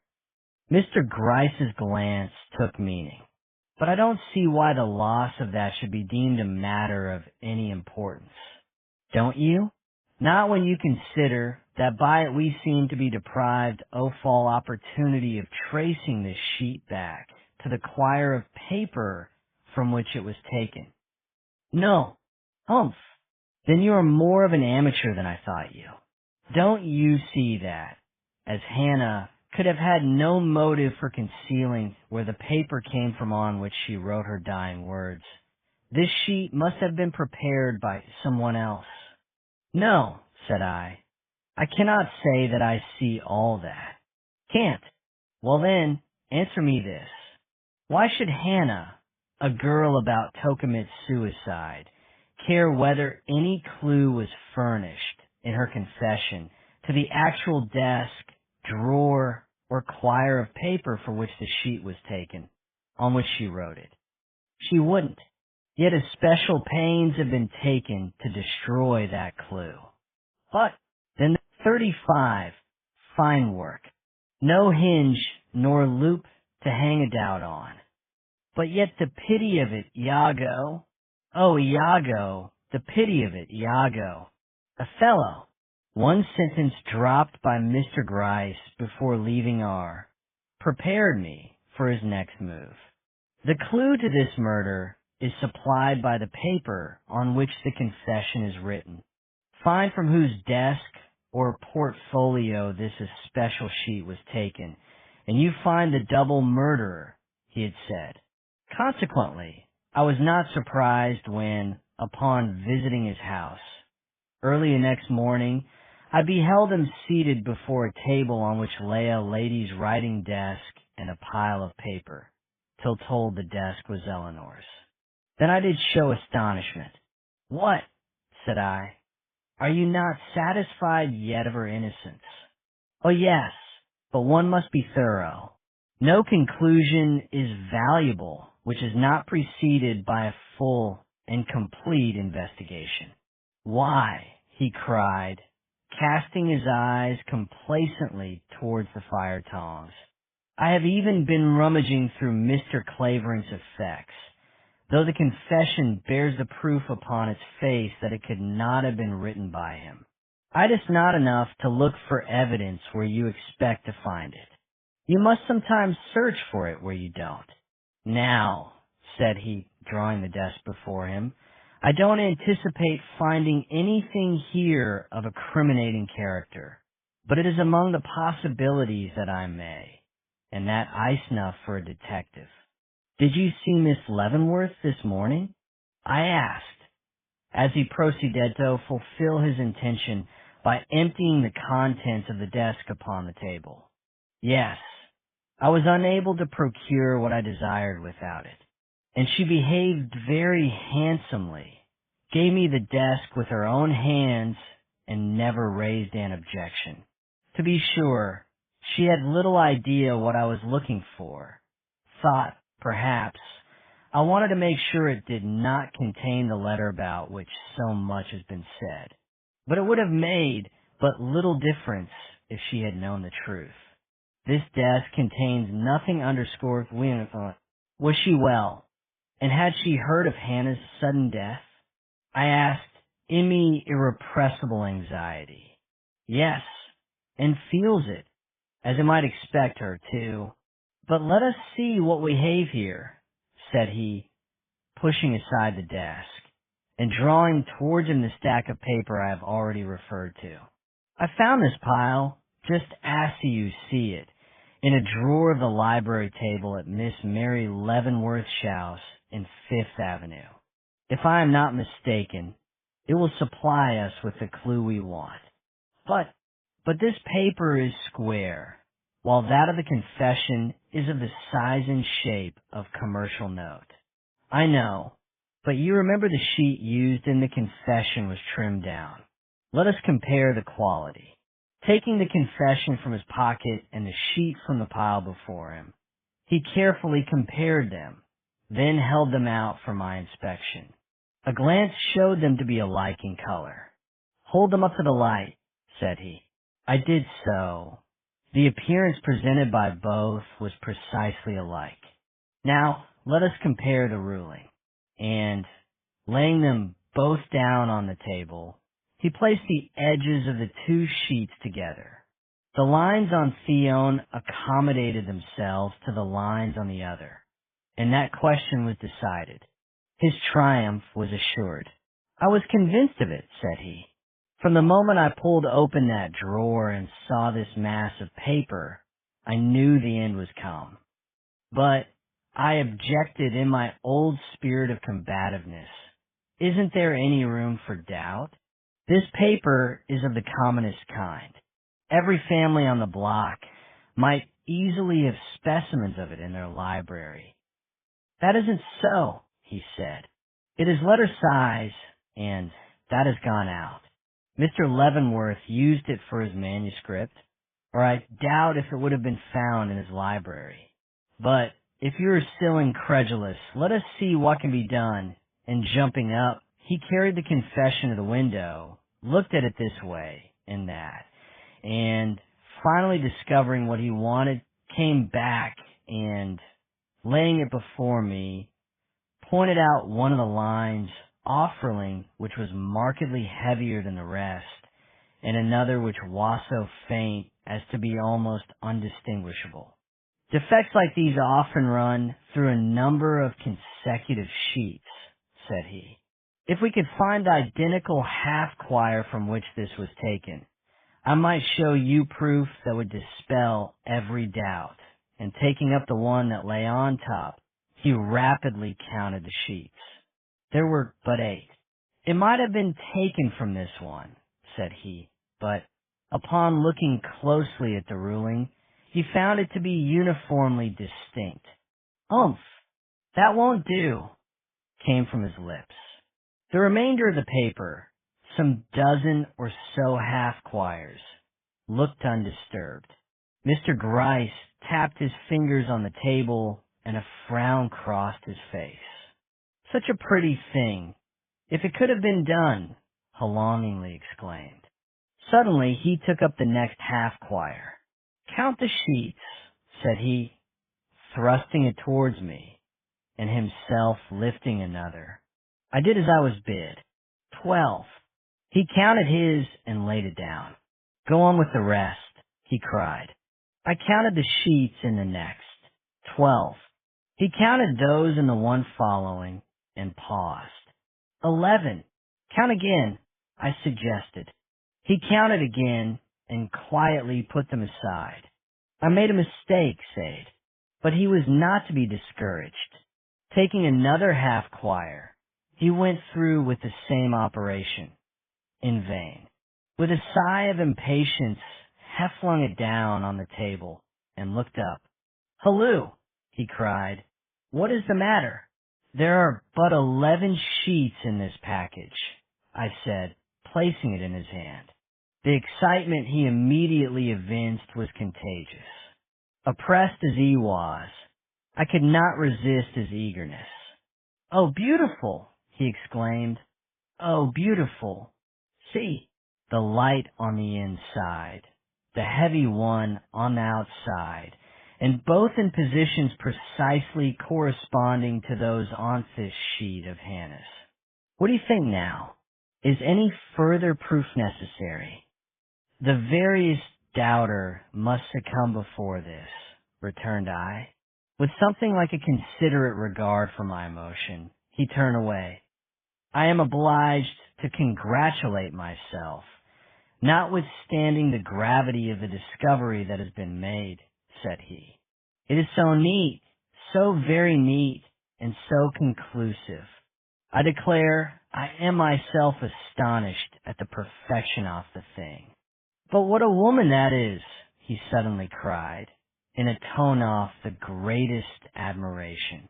"What an intellect she has! What shrewdness! What skill! I declare it is almost a pity to entrap a woman who has done as well as this taken a sheet from the very bottom of the pile, trimmed it into another shape, and then, remembering the girl couldn't write, put what she had to say in a coarse, awkward printing, Hannah-like, underscore splendid underscore, or would have been if any other man than myself had had this thing in charge."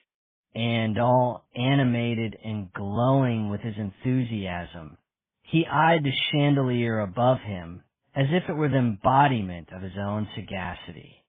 Sunk in despair, I let him go on. Could she have done any better? He now asked. Watched, circumscribed as she was, could she have done any better? I hardly think so. The fact of Hannah's having learned to write after she left here was fatal. No, she could not have provided against that contingency. Mr. Gryce, I here interposed, unable to endure this any longer. Did you have an interview with Miss Mary Leavenworth this morning? No, said he. It was not in the line of my present purpose to do so. I doubt, indeed, if she knew I was in her house. A servant maid who has a grievance is a very valuable assistant to a detective. With Molly at my side, 36 gathered threads. This is the short and the long of it. Merry Wives of Windsor. Promptly at the hour named, I made my appearance at Mr. Gryce's door.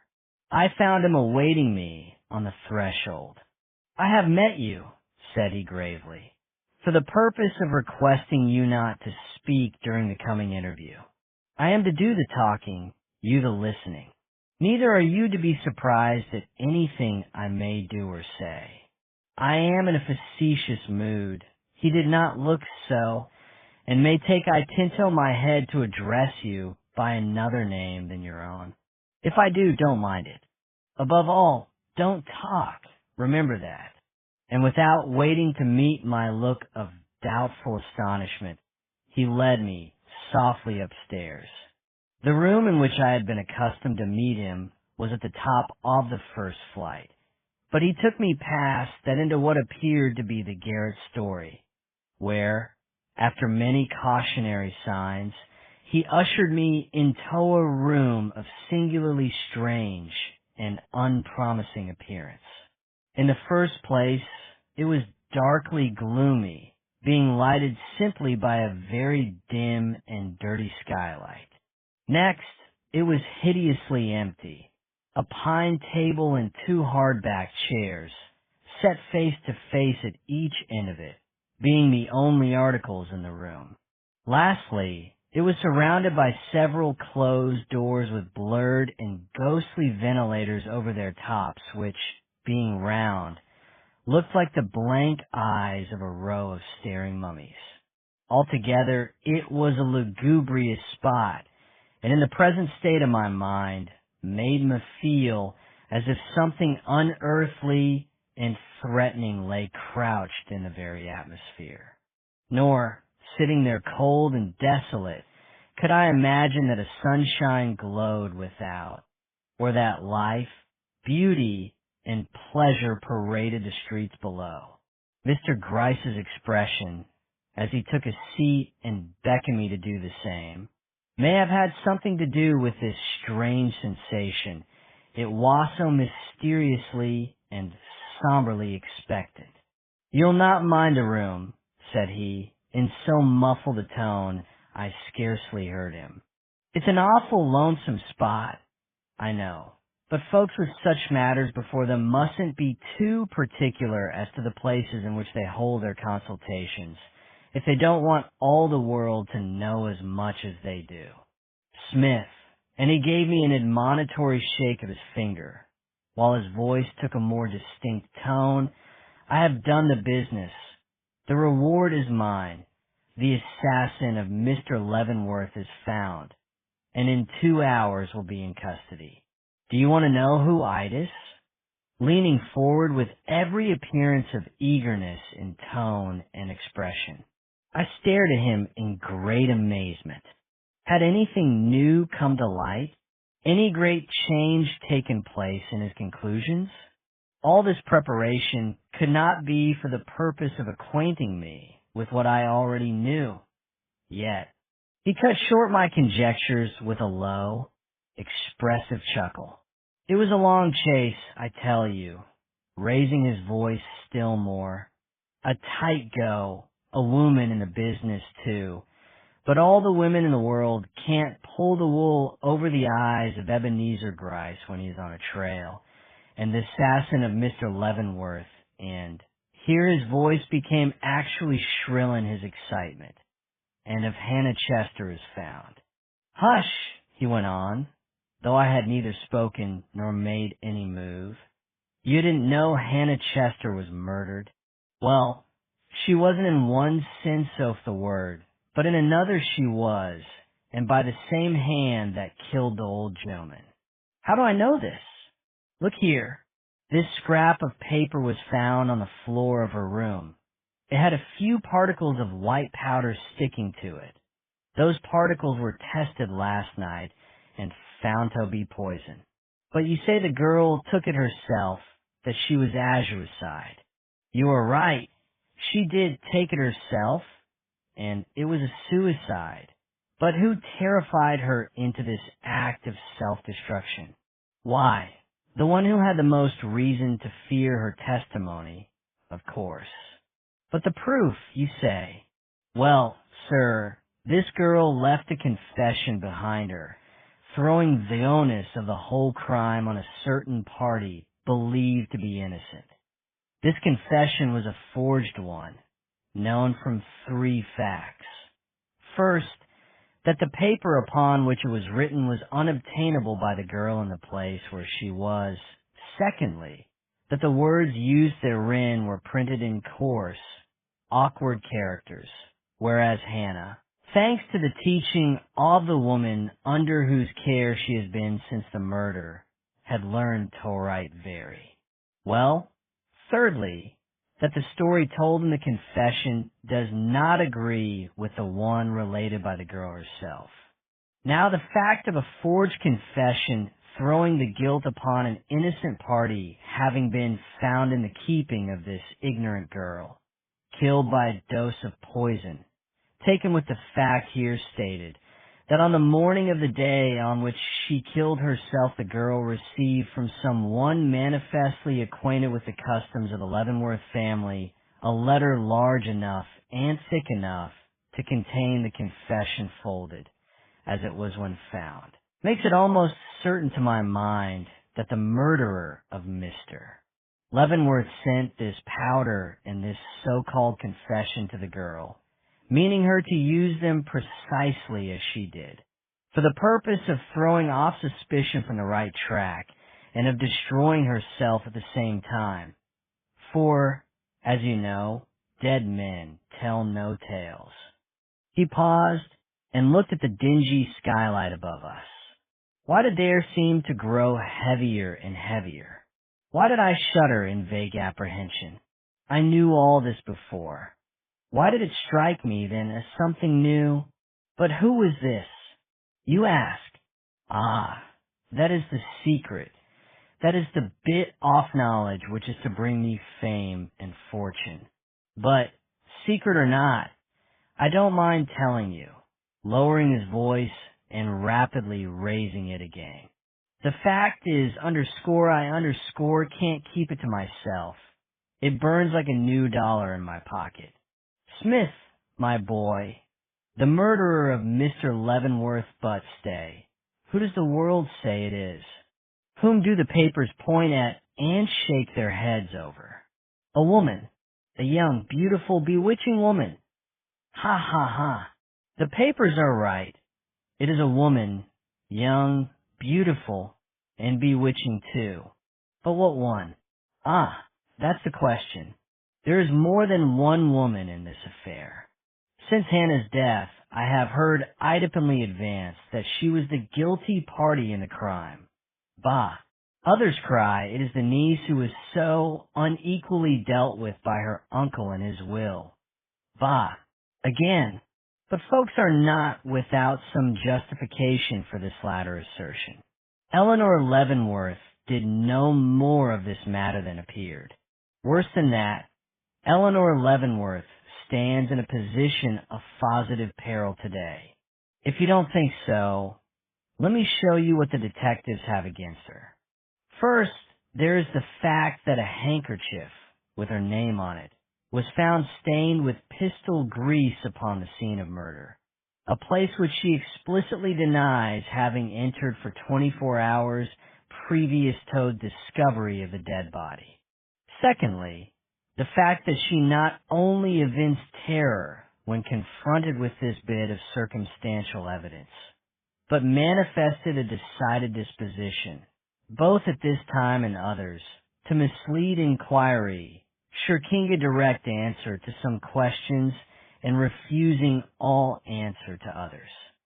Thirdly, that an attempt was made by her to destroy a certain letter evidently relating to this crime. Fourthly, that the key to the library door was seen in her possession. All this, taken with the fact that the fragments of the letter which this same lady attempted to destroy within an hour after the inquest were afterwards put together, and were found to contain a bitter denunciation of one of Mr. Leavenworth's nieces, by a gentleman we will call _X_ in other words, an 37 culmination, Saint Seducing Gold, Romeo and Juliet. When our actions do not, our fears do make us traitors. Macbeth. I never saw such a look of mortal triumph on the face of a man as that which crossed the countenance of the detective. Well, said he, this is unexpected, but not wholly unwelcome. I am truly glad to learn that Miss Leavenworth is innocent, but I must hear some few more particulars before I shall be satisfied.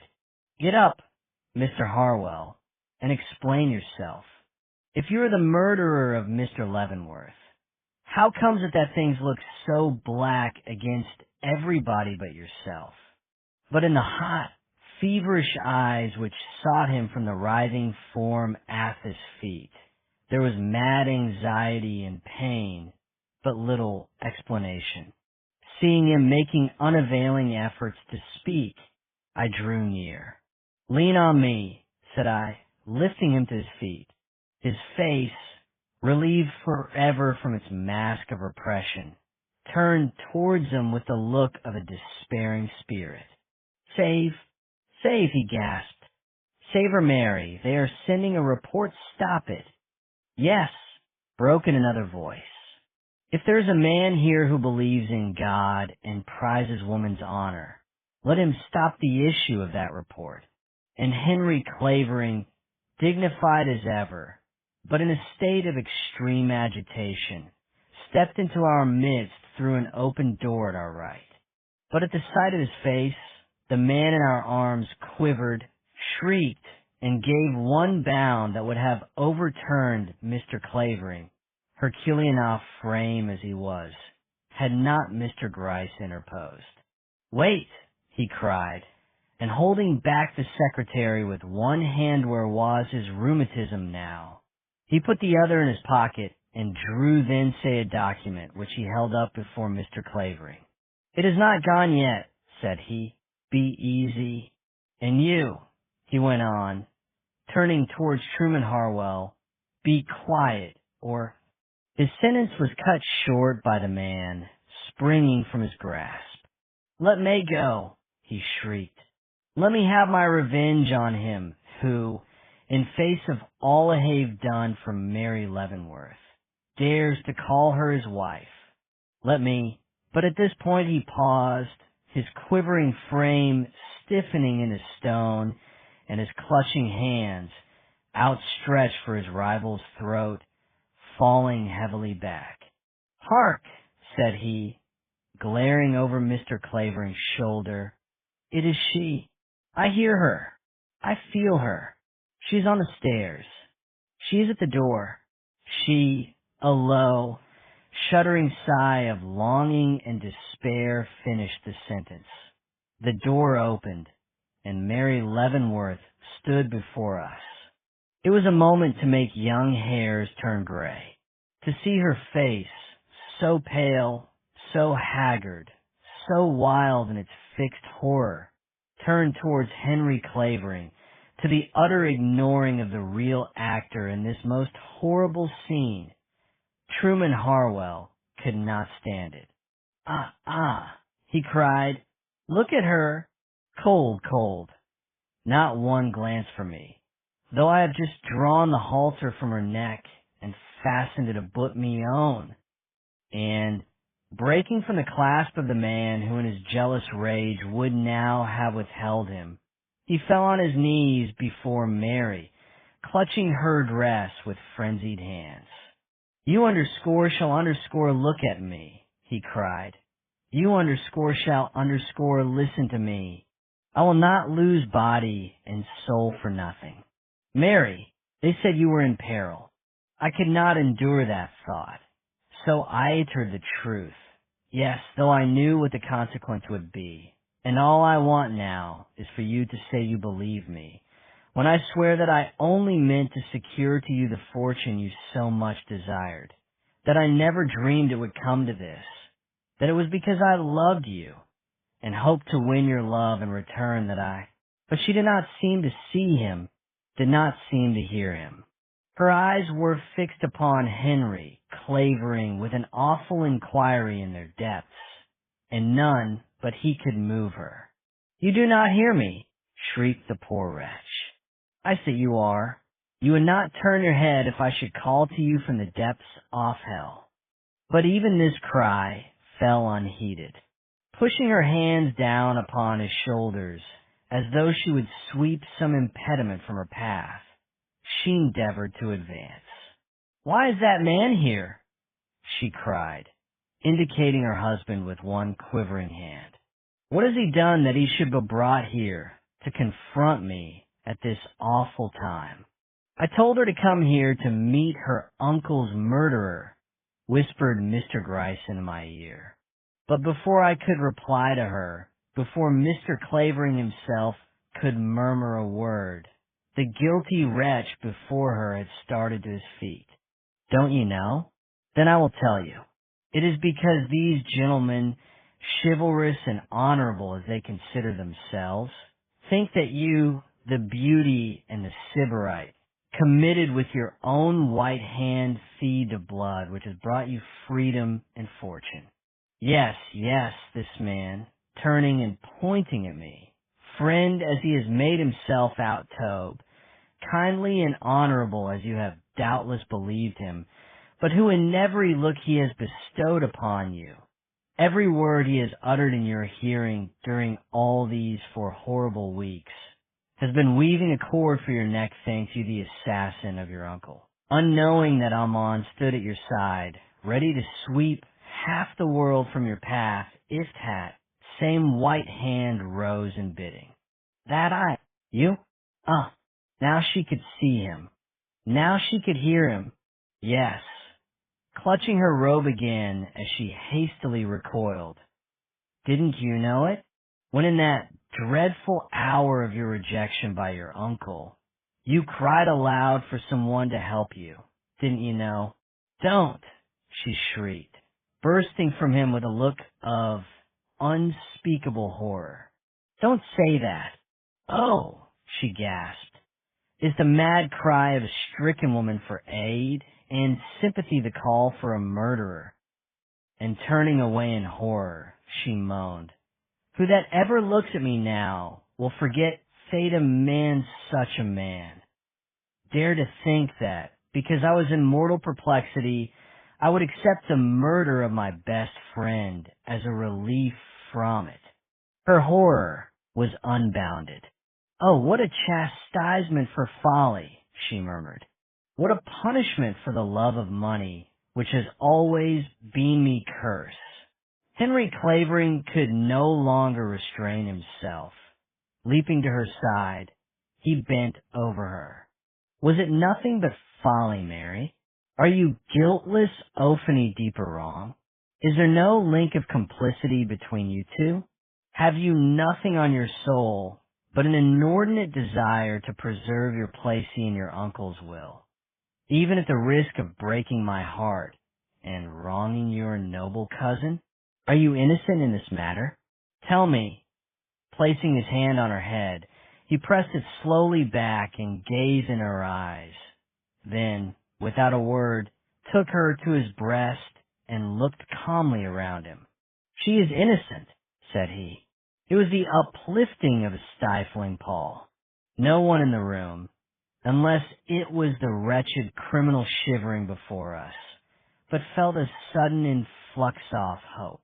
Even Mary's own countenance caught a glow. Oh, she whispered, withdrawing from his arms to look better into his face. And is this the man I have trifled with, injured and tortured, till the very name of Mary Leavenworth might well make him shudder? Is this he whom I married in a fit of caprice, only to forsake and deny? Henry, do you declare him innocent in face of all you have seen and heard? In face of that moaning, chattering wretch before us, and my own quaking flesh in evident terror, with the remembrance on your heart and inner mind of the letter I wrote you the morning after the murder, in which I prayed you to keep away from me, as I was in such deadly danger the least hint given to the world that I had a secret. 37. Culmination. Saints seducing gold. Romeo and Juliet. When our actions do not, our fears do make us traitors. Macbeth. I never saw such a look of mortal triumph on the face of a man as that which crossed the countenance of the detective.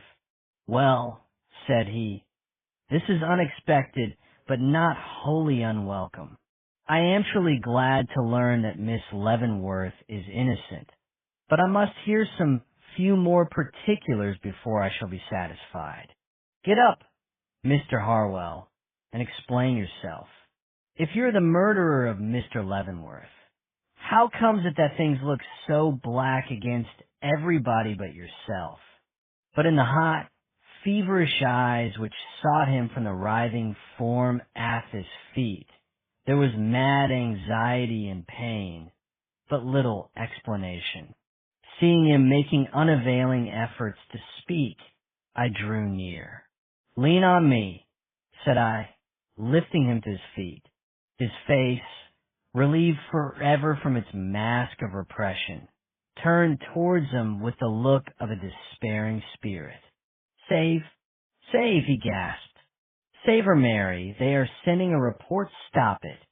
Yes, broke in another voice. If there's a man here who believes in God and prizes woman's honor, let him stop the issue of that report. And Henry Clavering, dignified as ever, but in a state of extreme agitation, stepped into our midst through an open door at our right. But at the sight of his face, the man in our arms quivered, shrieked, and gave one bound that would have overturned Mr. Clavering, Herculean off frame as he was, had not Mr. Gryce interposed. Wait, he cried, and holding back the secretary with one hand where was his rheumatism now, he put the other in his pocket and drew thence a document which he held up before Mr. Clavering. It is not gone yet, said he. Be easy. And you, he went on, turning towards Truman Harwell, be quiet, or... His sentence was cut short by the man, springing from his grasp. Let May go, he shrieked. Let me have my revenge on him, who, in face of all I have done for Mary Leavenworth, dares to call her his wife. Let me, but at this point he paused, his quivering frame stiffening in his stone, and his clutching hands outstretched for his rival's throat, falling heavily back. Hark, said he, glaring over Mr. Clavering's shoulder. "It is she. I hear her. I feel her. She is on the stairs. She is at the door." A low, shuddering sigh of longing and despair finished the sentence. The door opened, and Mary Leavenworth stood before us. It was a moment to make young hairs turn gray. To see her face, so pale, so haggard, so wild in its fixed horror, turned towards Henry Clavering, to the utter ignoring of the real actor in this most horrible scene. Truman Harwell could not stand it. He cried, "Look at her! Cold, cold. Not one glance for me, though I have just drawn the halter from her neck and fastened it about me own." And, breaking from the clasp of the man who in his jealous rage would now have withheld him, he fell on his knees before Mary, clutching her dress with frenzied hands. "You shall look at me," he cried. "You shall listen to me. I will not lose body and soul for nothing. Mary, they said you were in peril. I could not endure that thought, so I uttered the truth. Yes, though I knew what the consequence would be. And all I want now is for you to say you believe me, when I swear that I only meant to secure to you the fortune you so much desired, that I never dreamed it would come to this, that it was because I loved you, and hoped to win your love in return that I—" But she did not seem to see him, did not seem to hear him. Her eyes were fixed upon Henry Clavering with an awful inquiry in their depths, and none but he could move her. "You do not hear me," shrieked the poor wretch. "I say you are. You would not turn your head if I should call to you from the depths of hell." But even this cry fell unheeded. Pushing her hands down upon his shoulders, as though she would sweep some impediment from her path, she endeavored to advance. "Why is that man here?" she cried, indicating her husband with one quivering hand. "What has he done that he should be brought here to confront me at this awful time?" "I told her to come here to meet her uncle's murderer," whispered Mr. Gryce in my ear. But before I could reply to her, before Mr. Clavering himself could murmur a word, the guilty wretch before her had started to his feet. "Don't you know? Then I will tell you. It is because these gentlemen, chivalrous and honorable as they consider themselves, think that you, the beauty and the sybarite, committed with your own white hand feed to blood which has brought you freedom and fortune. Yes, this man, turning and pointing at me, friend as he has made himself out, Tobe, kindly and honorable as you have doubtless believed him, but who in every look he has bestowed upon you, every word he has uttered in your hearing during all these 4 horrible weeks, has been weaving a cord for your neck, thanks you, the assassin of your uncle, unknowing that Almon stood at your side, ready to sweep half the world from your path, if that same white hand rose in bidding. You? Now she could see him. Now she could hear him. Yes. Clutching her robe again as she hastily recoiled. "Didn't you know it? When in that dreadful hour of your rejection by your uncle, you cried aloud for someone to help you. Didn't you know?" "Don't!" she shrieked, bursting from him with a look of unspeakable horror. "Don't say that." "Oh!" she gasped. Is the mad cry of a stricken woman for aid and sympathy the call for a murderer? And turning away in horror, she moaned, "Who that ever looks at me now will forget Theta, man such a man. Dare to think that, because I was in mortal perplexity, I would accept the murder of my best friend as a relief from it." Her horror was unbounded. "Oh, what a chastisement for folly," she murmured. What a punishment for the love of money, which has always been me curse.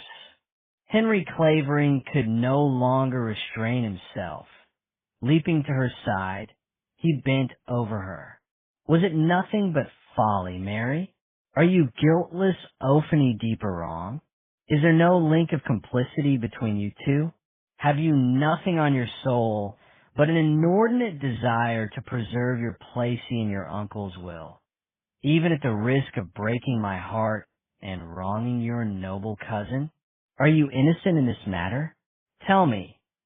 Placing his hand on her head, he pressed it slowly back and gazed in her eyes. Then, without a word, took her to his breast and looked calmly around him. She is innocent, said he. It was the uplifting of a stifling pall. No one in the room, unless it was the wretched criminal shivering before us, but felt a sudden influx of hope. Even Mary's own countenance caught a glow. Oh, she whispered, withdrawing from his arms to look better into his face. And is this the man I have trifled with, injured and tortured, till the very name of Mary Leavenworth might well make him shudder? Is this he whom I married in a fit of caprice, only to forsake and deny? Henry, do you declare him innocent in face of all you have seen and heard, in face of that moaning, chattering wretch before us, and my own quaking flesh and evident terror, with the remembrance on your heart and in your mind of the letter I wrote you the morning after the murder, in which I prayed you to keep away from me, as I was in such deadly